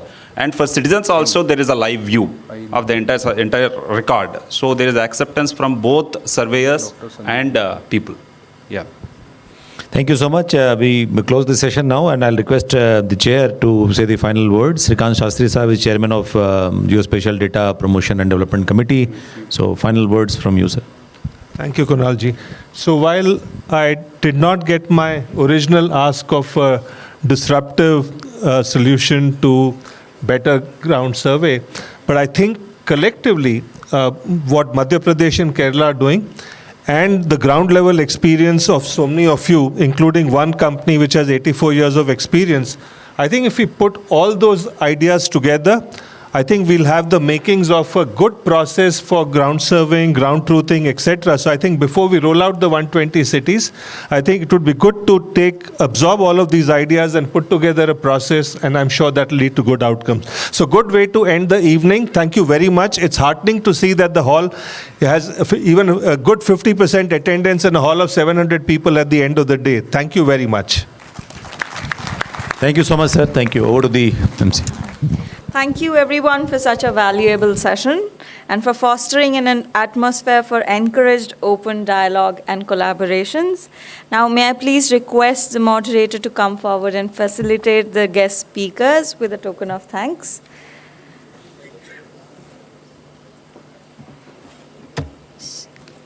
Shall please facilitate Dr. Ravi Kumar DVS.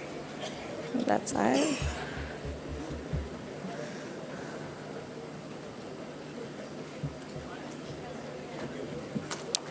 Mr. Sajid Mukhtar.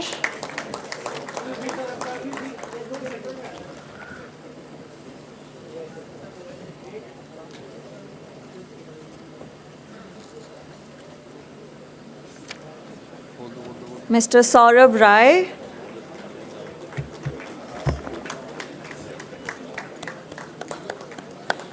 Mr. Amit Saxena.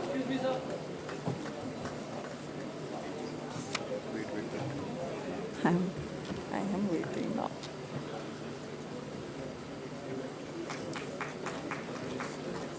Mr. Krishna Rao.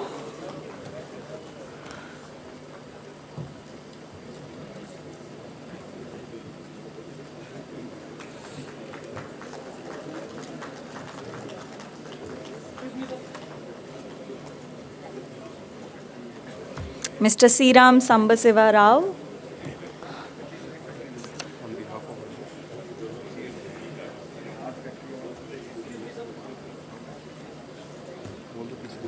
And please, on behalf of Mr. Ashish Vashisht, can I invite Mr. Sandeep Goyal from MP SEDC to take the vote of thanks?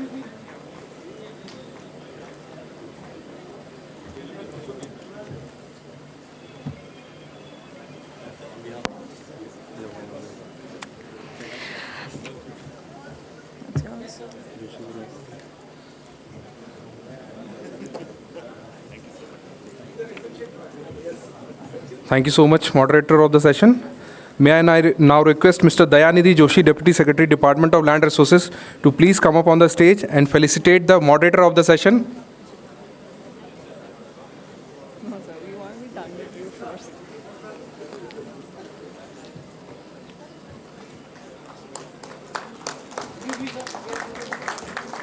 I also request Mr. Dayanidhi Joshi to felicitate the chair of the session.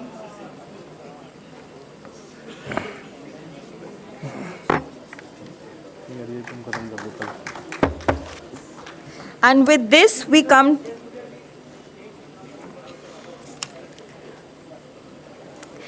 Can all of you please stand up for a group picture as well?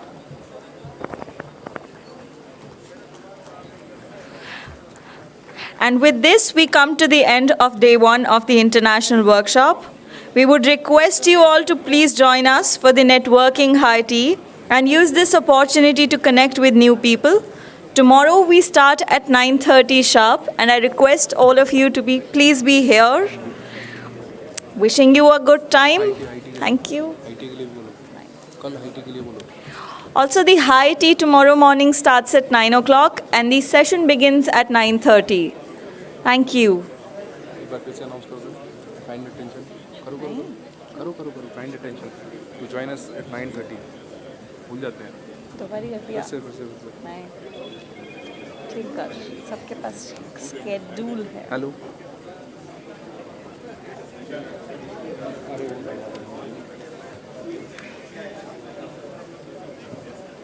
ऐसे दे देंगे.